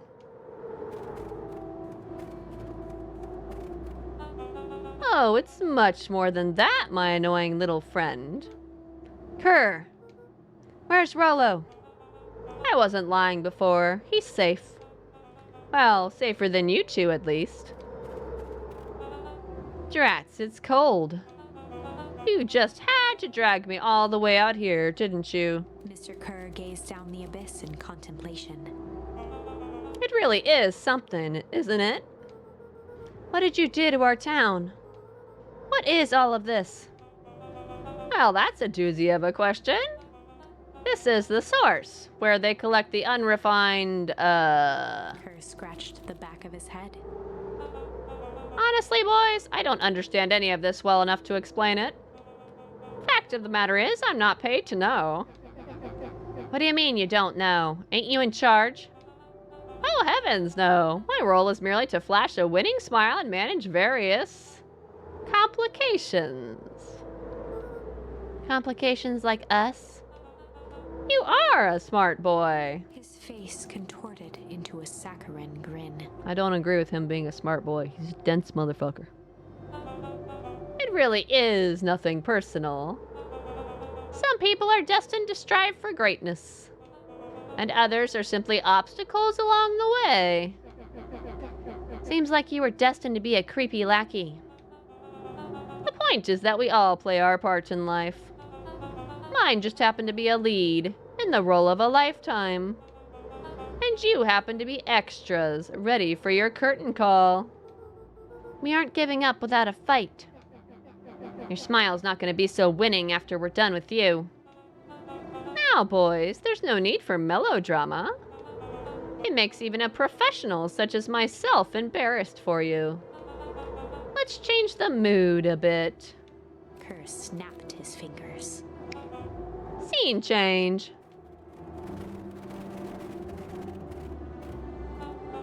There, that's better. Deal with them. Iggy turned to Luca with a sly glance. Why are you smirking? Because I have a box full of fireworks and you don't. Iggy waved the box into the air, threatening to drop it down the hole. I mean, they don't blow up on their own. Stop! Let's not do something regrettable. Joke's on you. Regret is one of my specialties. Out of curiosity, what would happen if I threw these in your precious hole? Nothing. Nothing at all. You're a terrible liar. I'll have you know. I'm an exceptional liar. Up, that's far enough. Iggy plucked a single bottle rocket from the box and held it up with reverence. Stop, you fool! Call off your goons. After a long pause, Mr. Kerr flung up his hand with frustration. Very well. You can all head back for the night. It's been a long day. I'll handle these two from here. I can literally just Mr. walk Kerr backwards. sighed into the frigid air. Well, just walk backwards. Beacon Briggs, is that your new sign guess? Will we ever get to the festival where nothing's frozen over? It's just us now, Iggy. You can put that down. What? Like this? He put it down all right. With a nonchalant flick, Iggy tossed the firework into the hole.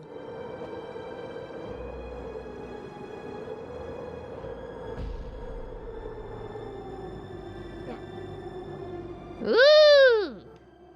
Whoa! With a growl, Kerr leapt at Iggy, crashing through Luca.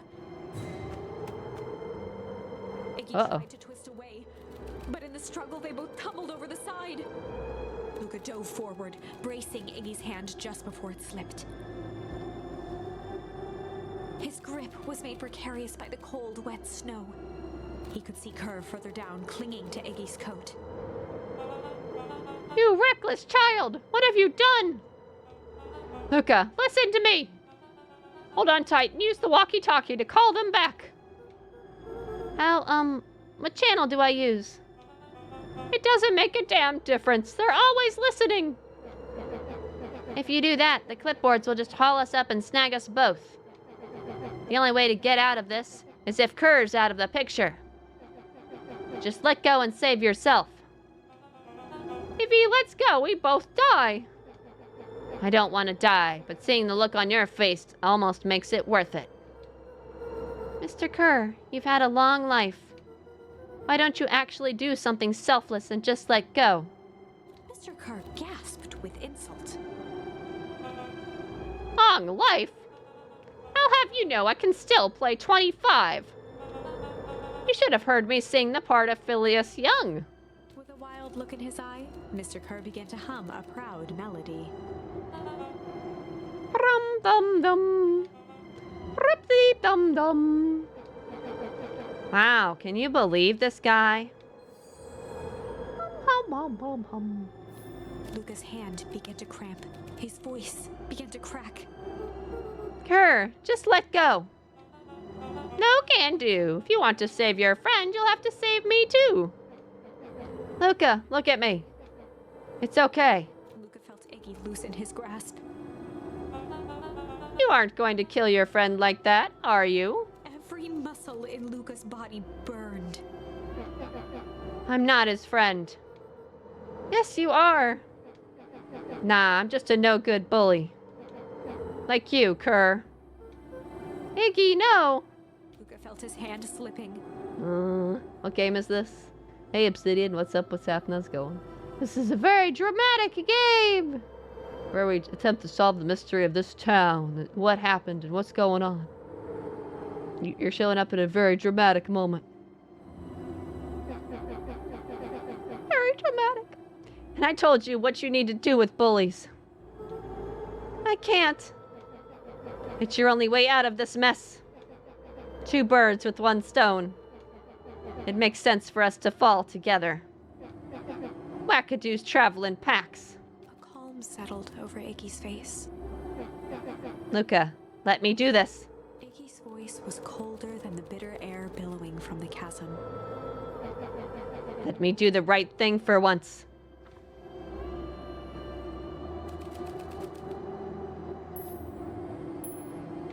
Oh, I can accept it. Or refuse. It's building me Lego. Build your Legos! Build your Legos! I'll accept it. I want to see the sacrifice. I want to see the explosions. Luca had no choice but to accept Iggy's request. We could always go back, right? With a quiet blink, Luca watched a teardrop sail down into the howling void. As his fingers slowly gave up, he met eyes with Iggy. Good.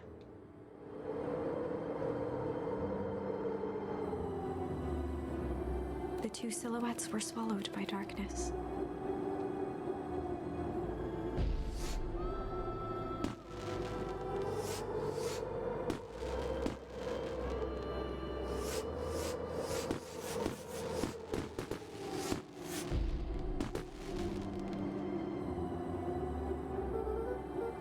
Hell of a goodbye, Iggy.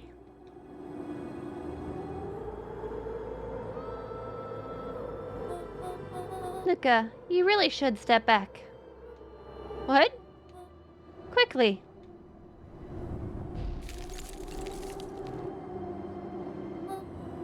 Curious. Ah, but of course. Those fireworks of Iggy's must have been just the right amount of energy. We should get out of here before perennial harvest arrives. Not until you tell me what just happened. Your friend's sacrifice just saved this town. For a little while, anyway. How? Tempus liquamine is a peculiar substance. A what? It can change the relationship between matter and time itself. But doing so requires unfathomable energy. In a closed system, that energy can only come from its surroundings. A useful side product of this property being, by adding precisely the correct amount of energy to it, one can create a cryogenic cascade. So the gunk makes things cold and the fireworks made the whole freeze over? That's one way of putting it, yes. As dumb luck would have it, the fireworks weren't strong enough to generate a runaway reaction. I shudder to think what would have happened in that case. We have some idea what that would look like. It will take them a good while to safely break through and access the source again. If you know all this stuff, why haven't you been helping? I have been, in my way. Each one of us has our role to play. Iggy's role, it turns out, was to buy us precious time. Mine has been to observe and wait. Wait for what? You. Me? Why? What's my role? A fierce twinkle flashed in Nat's eyes. Luca Van Horn. You are going to save the world. Oh, sure. With a chuckle, Nat turned and walked west. Dumbfounded, Luca followed behind him, trudging through the snow. You just want to see the sign? I know, right? Where's that sign? Every step taking him further away from everyone and everything he knew, and closer to destiny. To be continued in Beacon Pines, Pines Harder. Sure. Revenge served cold. Uh-huh. Second time's a charm? Uh-huh. Is it giving me some clues? Cool, some hyphens, charm?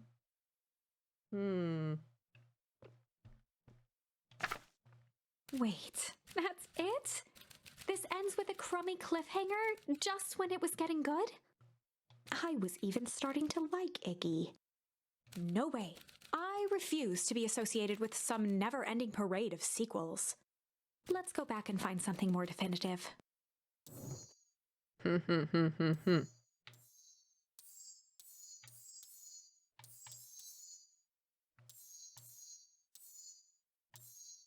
I suppose we could refuse. I think we just get caught if we refuse, though. Luca had no choice but to refuse Iggy's request. He tightened his grip and reached for the walkie-talkie in his pocket. A wild delight crept onto Mr. Kerr's face. That's a good lad. Now, radio for help. Iggy begged Luca with his eyes one last time, but Luca pressed the button and called out. We need help. Mr. Kerr is in danger. It wasn't long before they were once again surrounded by clipboards. Mr. Kerr sighed with relieved frustration. There you are. You really are a worthless lot, aren't you? Mirror, now. A clipboard dutifully produced an ornate ivory hand mirror, and Mr. Kerr began preening his tousled hair. Ah, that's better. Mr. Van Horn, I applaud your sharp thinking under duress. I'll put in a good word for you with the founder. Take them away. A swarm of hands overpowered Luca. The last thing he saw before a cloth bag was pulled over his head was the defeated look on Iggy's face. The end. See, that's exactly what I was expecting. I think this was one of those times where doing the right thing was the wrong thing. True.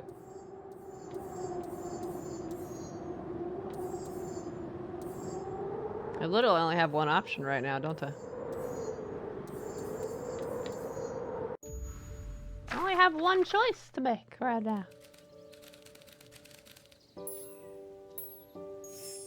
Luca began to respond, but the sky answered for him as the clouds above began to break, revealing patches of star-filled summer night. Moonlight filtered down, shimmering in the treetops.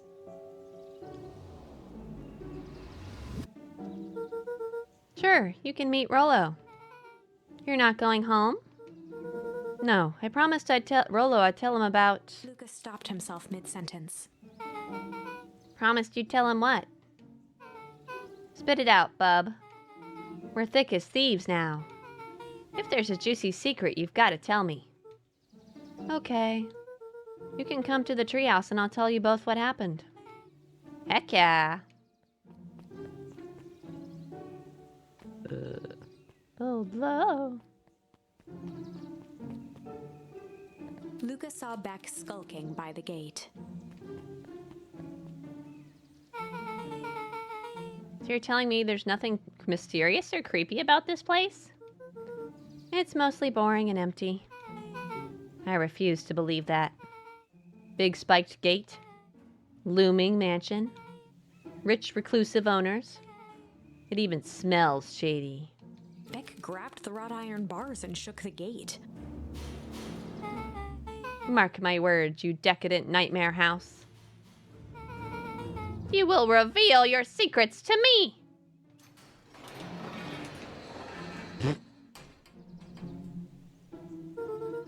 What did you do? First of all, I told you so. Second, hide!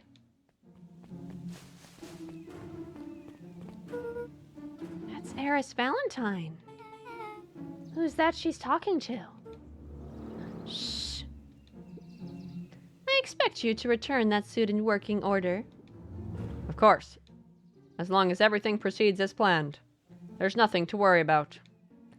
The only thing I'm worried about is what's rightfully mine. If that means making some unsavory alliances, so be it. I couldn't agree more. There comes a time to suspend hostilities. I'll deal with our common threat. Now this is what I was talking about. Beck's voice was an excited whisper. Proper shady stuff. Someone in a suit like that tried to grab me yesterday. Seriously? Shh. You do understand that when this all inevitably fails, I will deny everything? I wouldn't expect any less of you. You just worry about your part in this and let me handle the rest. I can't wait to see the look on that Rube Kerr's face. Yes, the truth will come to light. I'm still surprised you're so comfortable with the potential collateral damage. If there's one thing I've learned, it's that change is painful. Oh, I was expecting shady. But that's just flat out supervillain talk. If you don't mind me asking, why? Why are you doing all of this? The mysterious figure retracted their mask, hair pushing out from all corners. Oh, it's Grandma! I like how her hair's just, flowing out the back, too. Family. A chill ran down Luca's spine. I was giving that person in the suit a guy voice the whole time. It's Grandma the whole time. Not like I knew that, though. His vision blurred. Beck stifled a sharp wince, and Luca looked down to see himself wrenching her hand. An answer I can certainly respect. Gran tousled her hair back under the face mask. Just remember, keep everything nice and normal until the festival. I don't need lessons in rousing suspicion. Gran gave Eris a curt nod and disappeared into the night.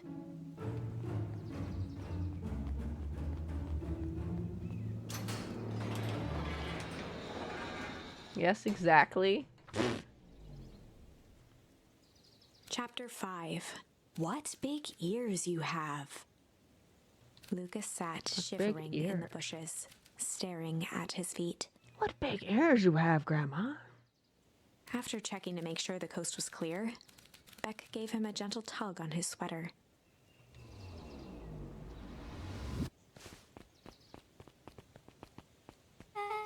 What's wrong? You look like you've seen a ghost. Why were you so scared of that old lady in the hazmat suit? That was my Gran. That was your Gran? Yeah. Okay, well, I'm sure there is a perfectly reasonable explanation for all of this. Let's just get to the treehouse and figure things out there. Lead the way. Okay. So you got the Valentine side and then the Kerr side. We're not going this way, are we? Can't go that way. That's no fun.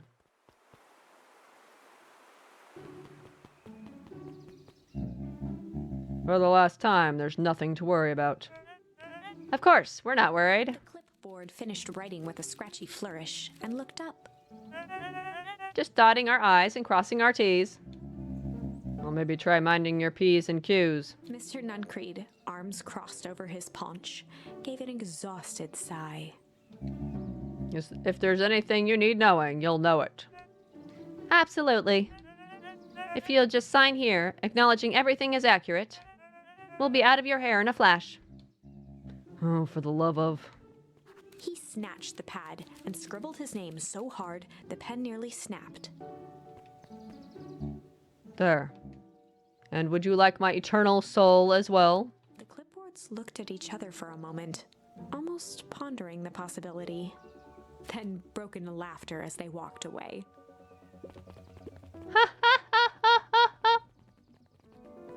They're totally robots or something. Robots or clones or some shit. Hi, Mr. Nuncreed. Luca, let me give you some advice. The next time someone you don't know asks to hear your thoughts, give them a good hard bop right in the kisser.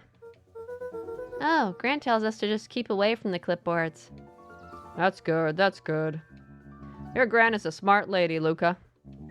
Speaking of which, you'd better run along home now. Too dark out to be wandering on your own.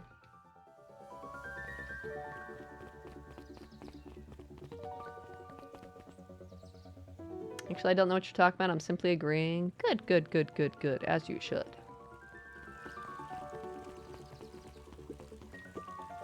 The answers you seek will be revealed to you in due time. Their question is, the figure intoned, are you prepared to live with the truth? Have you seen what's coming to Game Pass in a few days? I haven't! What's coming to Game Pass in a few days?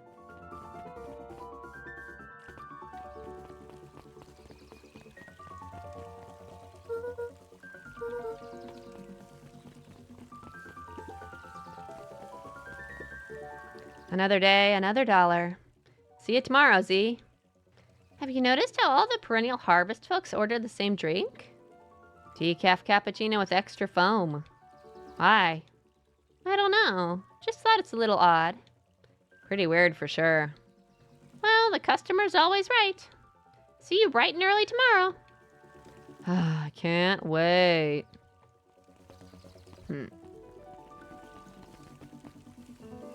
Serious Sam, Siberian Mayhem. What? Which one's that? In like numerical order. Which one's that?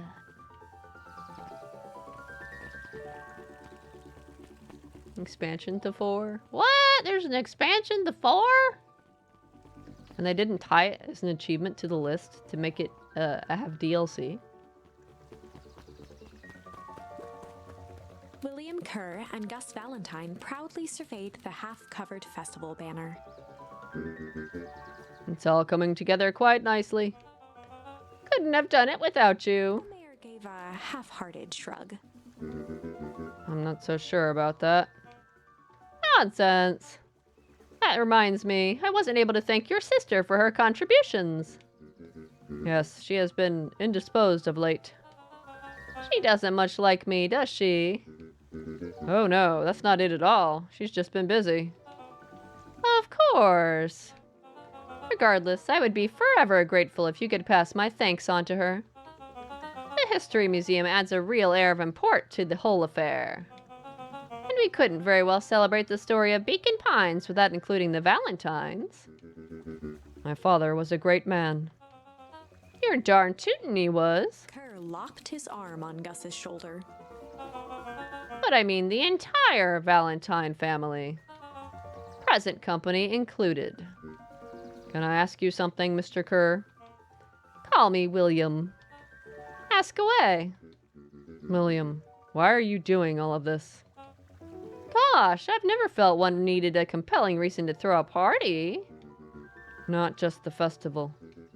All of this. There's gotta be 100 down on their luck towns out there. Why is Perennial Harvest so invested in helping Beacon Pines? You know what I love most about the agriculture business? Seeds. Seeds? Yep, little bundles of potential. With a glimmer in his eye, Kerr gestured grandly toward the horizon.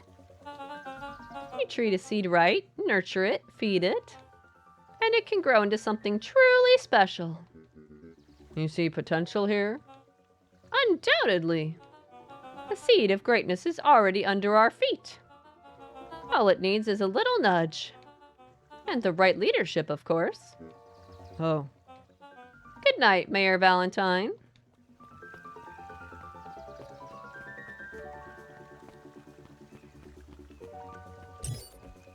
He just lives in there, huh? The sign's right there under that blanket, Dobie. Or the tarp or whatever, but I can't see it. It's still elusive. You probably don't get to see it till the very end of the game. Oh, this is nice. Yeah, the treehouse is just a little further on from here. So what's your buddy Rolo like? Rolo? He's Rolo. Not particularly helpful. Sorry, I've just never thought about it. Lots of energy. He's funny, even when he's not trying to be. Things have been tough for his family since the foul harvest. It's about damn time you tell me what this foul harvest thingy is. It's a kinda long story. Hit me with the highlights. Okay. There used to be a fertilizer company here called Valentine's. They were kind of a big deal. Ooh, big deal fertilizer. It was a big deal to us. Their stuff really worked. Farmers loved it. So Valentine's grew and grew. Beacon Pines pretty much grew around it. Most everyone in town either worked for Sharper Valentine or used his fertilizer. Things were good. I'm sensing a big but. Around 6 years ago, Sharper Valentine suddenly died. And something changed. Changed how? Could have been a bad batch. Maybe it was in the water or air or soil. Nobody knows. But all the crops died. And everyone blamed the Valentines. A foul harvest. Yeah. Valentine's fertilizer went out of business. Half the town lost their jobs. Sheesh. The next year, the crops came back, but something was different. You plant a crop, do everything right, and it's sort of a crapshoot what happens. And no one knows why.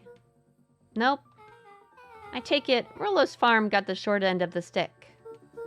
Yep, for some reason their farm was hit harder than others. That sucks. Things have gotten better since Perennial Harvest came to town. The Beacon Pines Reborn Initiative? Yep, first thing they did was give the town a deep scrub. They even put us up in hotels, one town over for a week, while they decontaminated the groundwater. That's how they did the moving.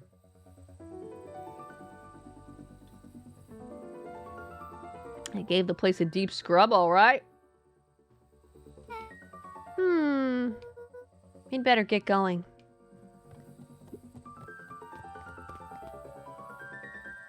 There's a co-op trophy. A co-op trophy. Can't believe this.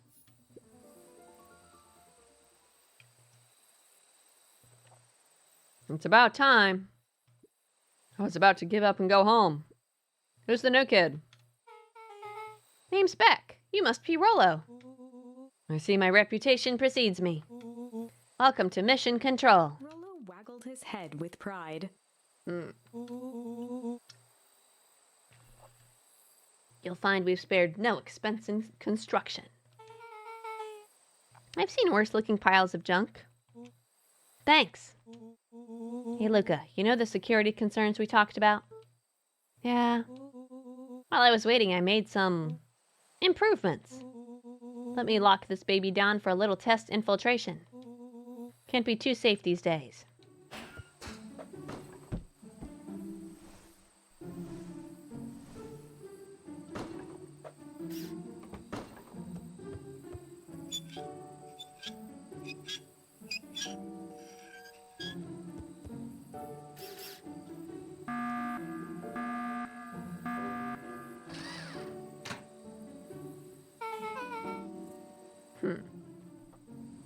He goes all out, doesn't he? Always. Lavish. How many more badges could I possibly have?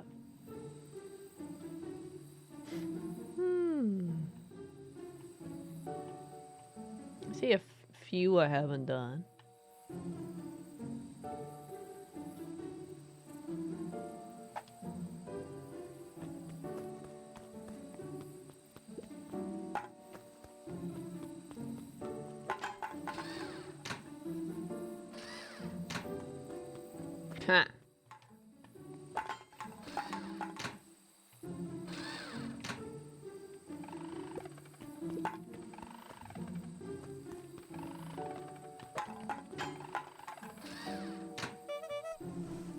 Huh. Beat the final boss in single player on serious difficulty without loading mid-get battle save games. I have my doubts about that one. I don't believe you. Where did you guys get all this junk in the first place? There's a guy in town named Jeff who trades us junk for snacks. Junk food for junk. Nice.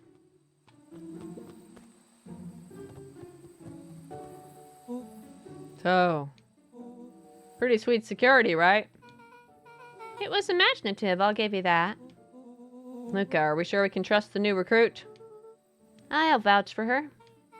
Thanks, I guess. Oh, Luca, you promised to fill me in about the Valentine warehouse. Luca sucked in a long breath. But like I said, there was someone there. What were they doing? I don't know, but the place was lit up and active. Maybe they were squatters? I don't think so. It seemed more organized. When the man pulled me in, I saw some sort of equipment running. A man pulled you in? Yeah, but I got away. You keep saying it was a man. They were wearing a mask, right? Yeah. Then it could have been a woman. How did you get away? I grabbed a rock or something and broke their mask. They let go and I ran. Dang. That's intense. No wonder you freaked out when you saw your grandma. Yeah, that's the other part.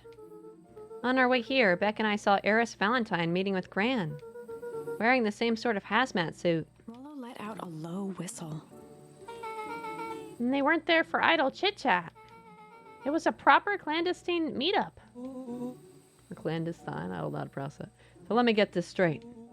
There's an operation in full swing at the Valentine warehouse. You were almost abducted by a strange man or woman in a protective suit. And then you saw your Gran in the same suit talking to Eris Valentine? Pretty much. I'm beginning to think this town is kinda awesome. Rollo and Luca shot back a look. No offense.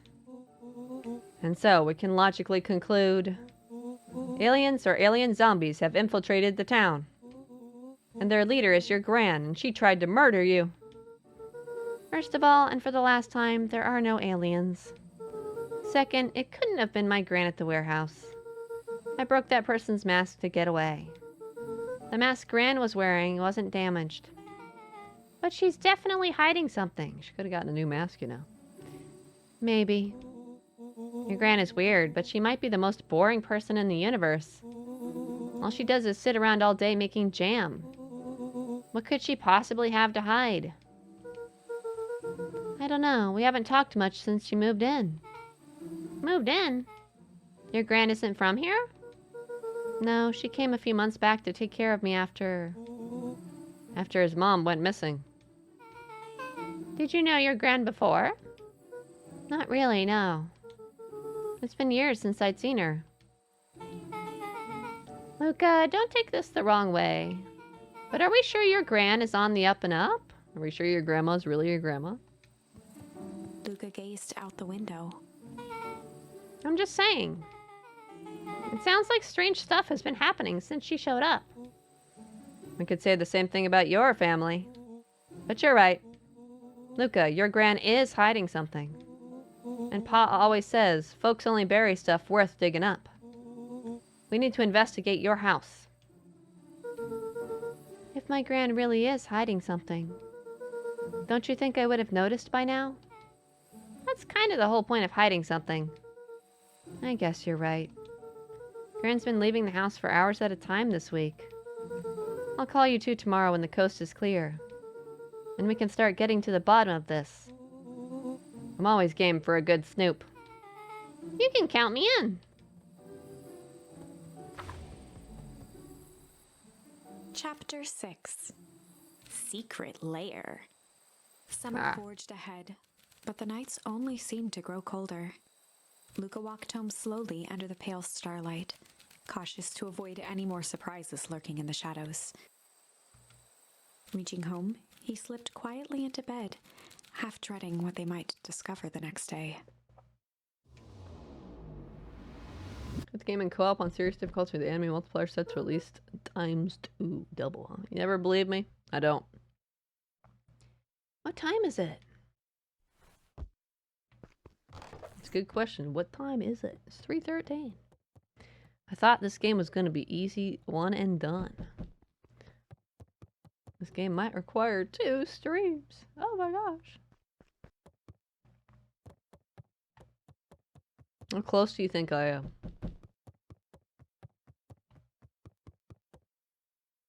I have the feeling I'm not that close. I have the feeling I'm doomed. It's supposed to be 3 to 4 hours. I can't believe this. Rollo, what on earth is that? That ridiculous thing on your head? Oh, this? It helps me think. You're gonna need a lot more of those. Joke all you want. We'll see who's laughing when I crack this case wide open. The coast is clear? Yep, whatever she's been up to this week, it's been keeping her busy most of the day. Very well. The game is afoot. Luca and Beck rolled their eyes as Rollo strutted across the room. If I were a Gran, where would I hide my deepest, darkest secrets? Perhaps where you might least expect it. Rollo flung open the cabinet with confidence. Aha! He coughed as a veil of dust hit his face. I think it's safe to assume anything that dusty isn't what we're looking for. Or maybe that's what she wants you to think. Then again, any good detective knows not to trust their first hunch. Okay. First hunches are for suckers. Spend all your daily tortures and you pick the wrong path every single time.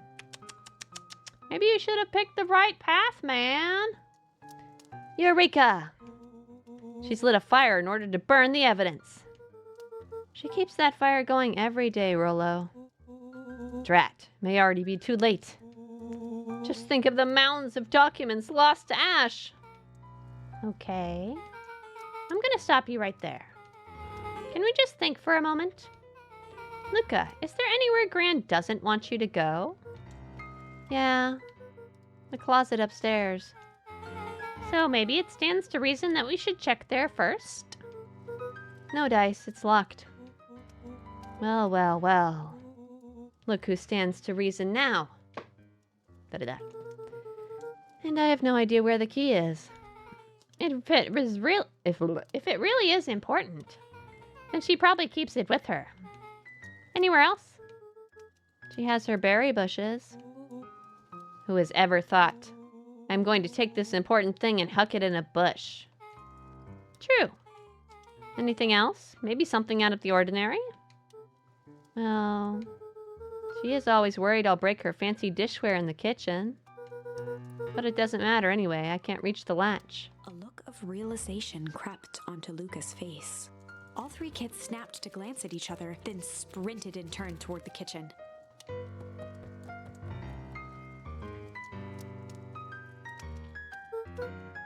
All right, Rollo. This is your time to shine. Ah, yes. You've called upon my expert detective skills.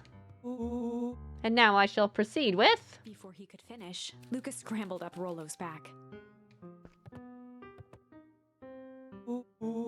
Hey, this isn't my idea of detective work. Every squad needs a good lockpick. And every good lockpick needs a sturdy head to sit on. This is beneath my standing. Stop complaining and hold still. Got it. The three crowded around the hutch to peer in. With the glass doors opened, a perfect porcelain display gleamed in front of them. Their eyes searched for anything amiss, but the only distinct feature was its impeccability. Well, that was anticlimactic. Yeah. I really don't know what we were expecting. Like, oh hey, let me just yank on this random teacup and... As Beck pulled on one of the teacups, it slanted forward with a hollow click. The entire hutch began to rustle and slide under its own power. It's so random. Seems like your grandma's been doing some remodeling. Dude, only two types of people have secret lairs. Evil masterminds and superheroes. So, which one do we think she is? We're about to find out.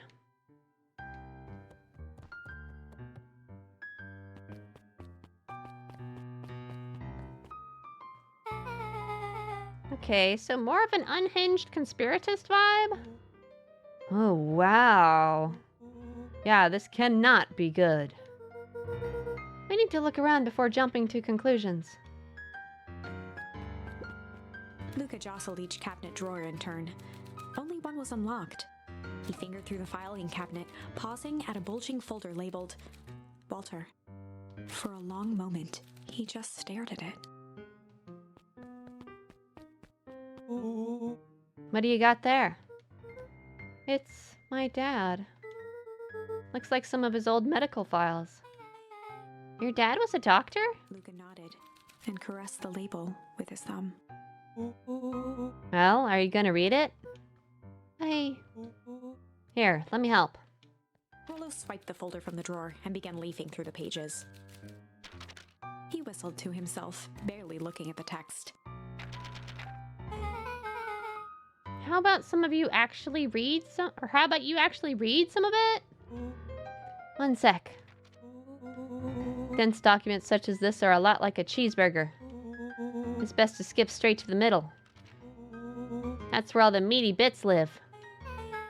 Wow, I had no idea we were in the presence of a preeminent scholar in dense documents. And cheeseburgers. By all means, proceed. He stopped at a page and mimed, holding up a monocle. Ah, here we are. Follow-up examination of Terence Wilby.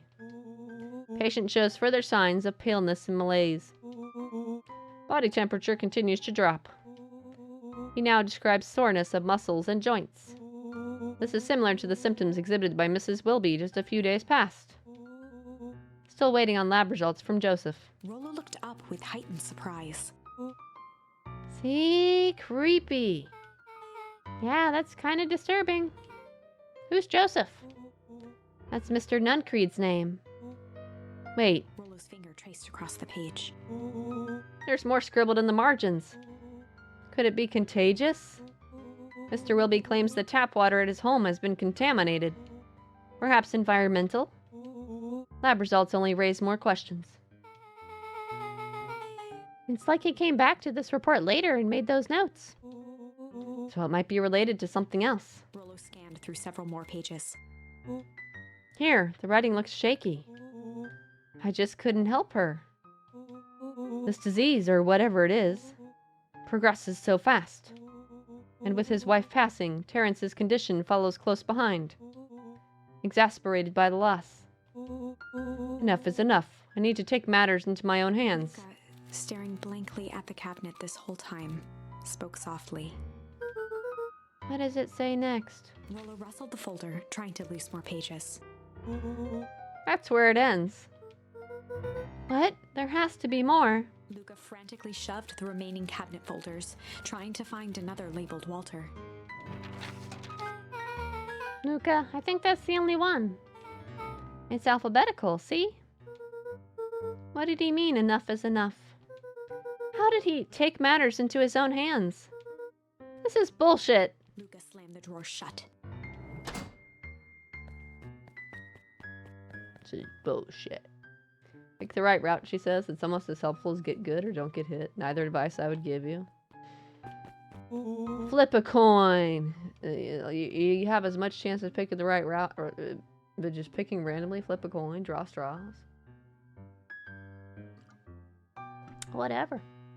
What do we have here?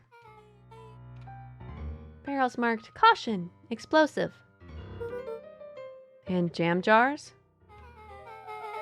That's enough jam to feed the whole town.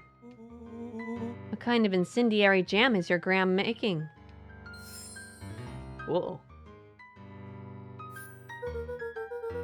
She wouldn't have had me walk around town delivering bombs. Right? Only one way to find out. Rollo casually spun open a lid and dipped his finger in the jam.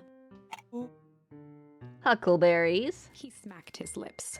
A hint of brown sugar. And ink? What? Rollo plunged his hand in the jar, fishing out a soggy slip of paper. Aha! Rollo offered the slimy note to Luca and licked his fingers clean. It's addressed to Mrs. Fratelli. A grand jam gram? It says, last night I used the disguise Eris provided to scout the location. The timing window should be possible. Operation Sparkplug is a go. Aw, man, are they doing a heist? Whatever it is, it can't be good. So, more a bombshell than a bomb, am I right? You're new here, so I'll let it slide. But I'm the bad joke guy around here. I bet you are. A spider web of string connected photos of people from the town, interspersed with hastily scrawled notes. Well, she sure has kept herself busy. Is your gran a serial killer? 'Cause I'm starting to get a vibe. Don't be ridiculous. Sure, she's just tracking the movements of everyone in town. Out of the kindness of her heart. She puts little symbols by some of them. Yeah, Mr. Nuncreed has a check mark.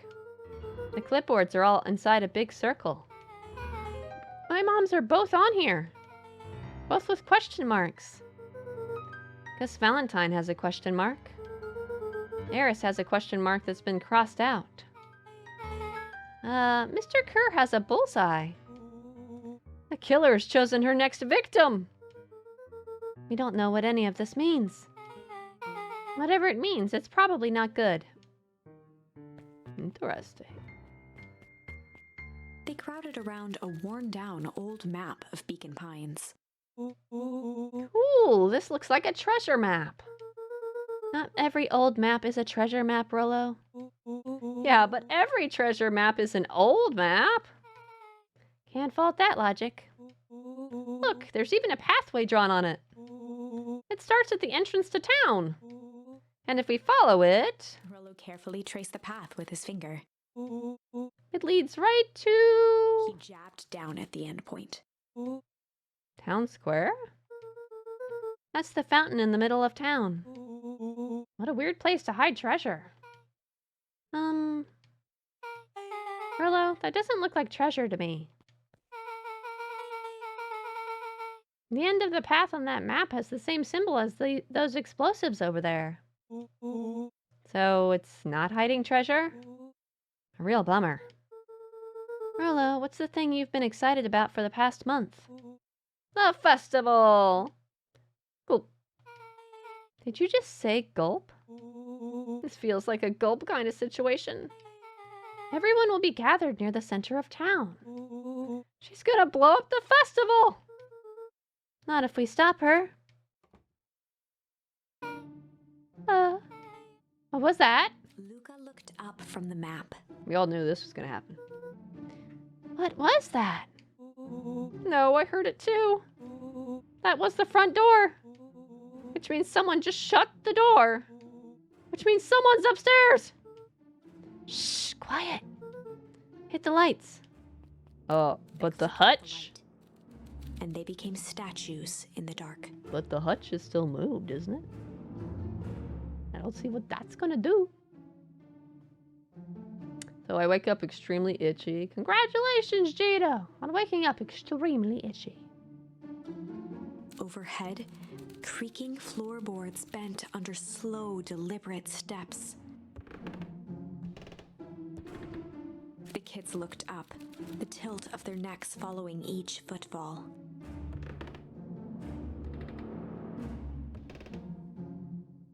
Then suddenly, it stopped. Without realizing, they'd been holding their breath. All three exhaled shakily and glanced at each other.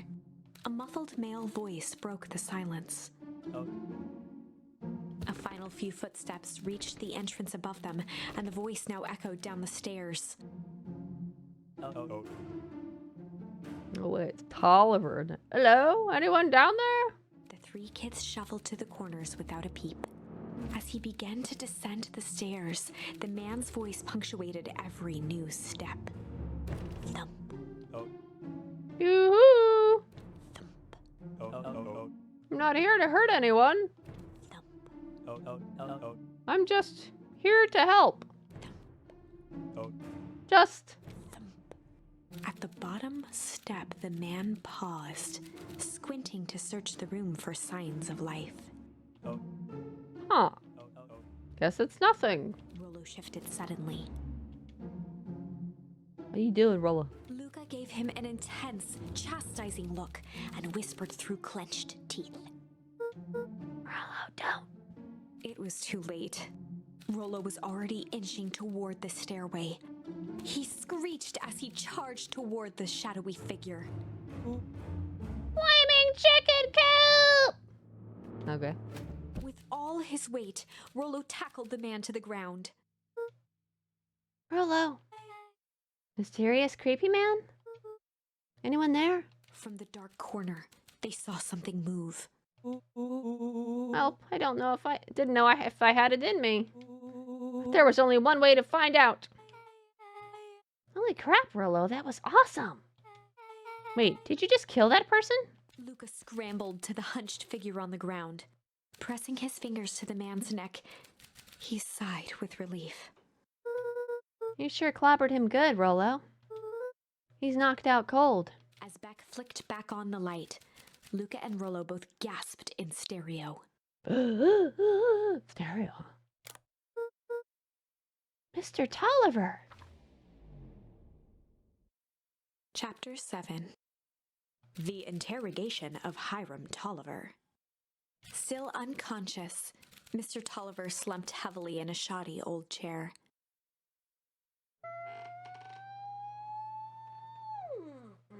I don't think I'm finishing this game tonight. What do you think? I don't think I'm finishing this game tonight. I thought I would since it says 3 to 4 hours on TA, but they're lying to me. Probably more like 8 hours. If you actually play the game. I was supposed to mash the button and skip all the cutscenes, right, Dobie?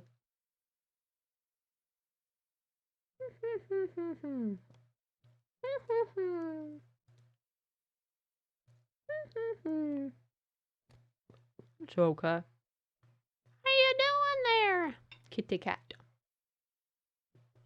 His hands were bound with rope, his feet tied with some loose string. Tia needs to fuck off and give real hours.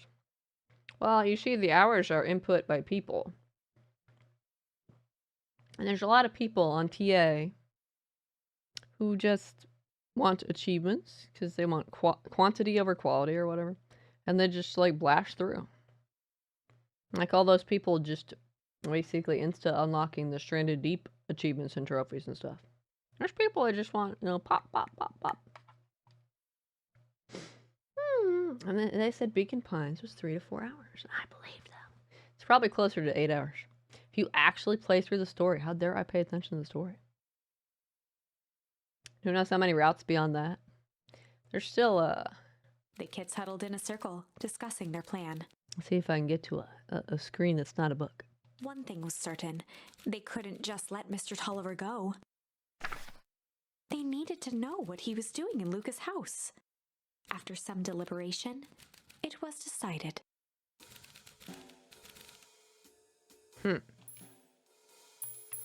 Good cop, hard cop, good cop, chill cop.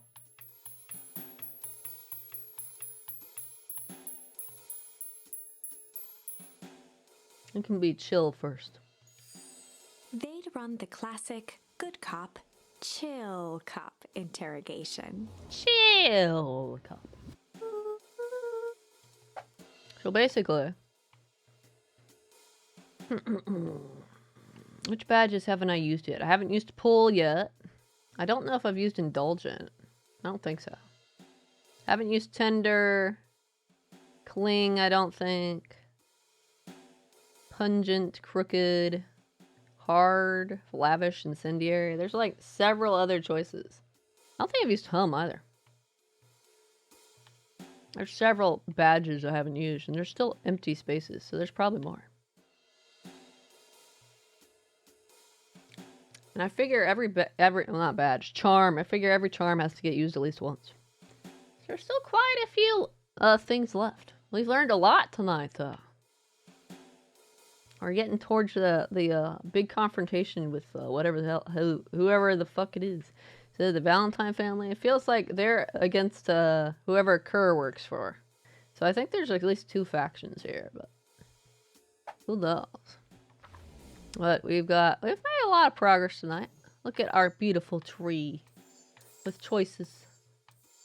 We've done most of the choices that are available so far.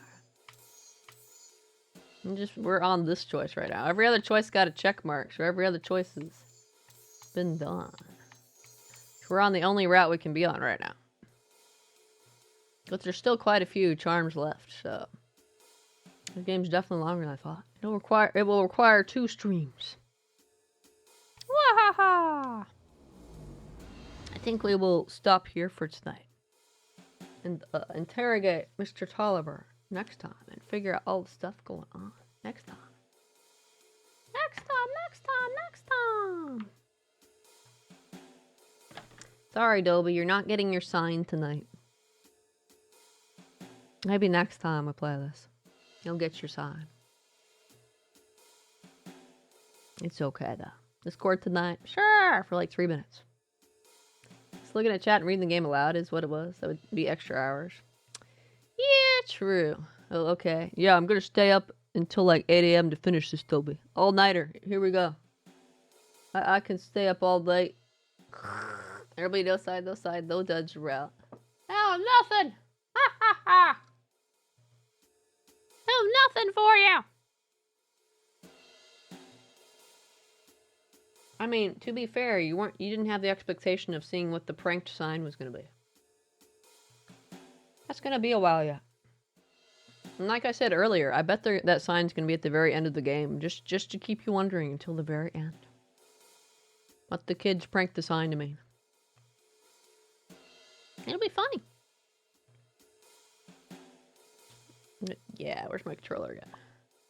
It looks like it autosaved. Saved 329, so it saved like 6 minutes ago. I just knew it. Where's like go back to title screen? I guess I just go to my Xbox dashboard to close it. But it's saved, so it's good. It's saved, so it's good. That's enough video games for today. We'll have to finish this mystery next time. I doubt it will take 3 streams, though. Very unlikely to me. Because we've already learned a lot, so I don't see how we could have that much more to learn. No dine, no dungeon route, nothing. That's right. Oh, hell no! You got nothing today! No, nothing! Nothing! Nothing! I hope you had fun anyway. Saying this interesting game. Keep these story about tomorrow. I'm doing Vanquish tomorrow.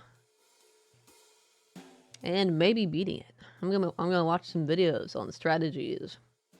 I can get to round 4 pretty consistently. It's rather rare I die in any of the first 3 rounds now.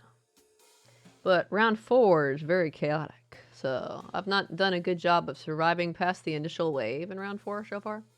There's blue guys. The rolling guys aren't really a problem. The blue guys and the fuckers in the air kill me.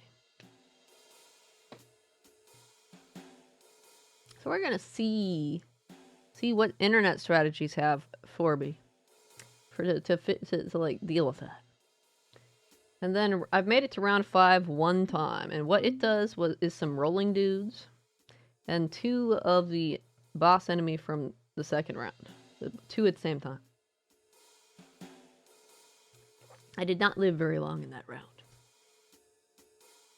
I got killed within like 20 seconds.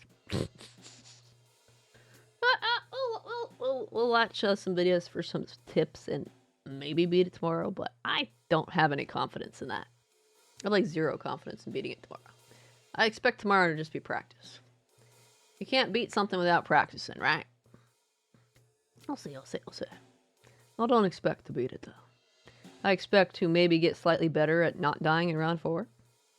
Maybe get to round 5 again. Maybe survive in round 5 longer than 5 seconds. No, I know, Dolby.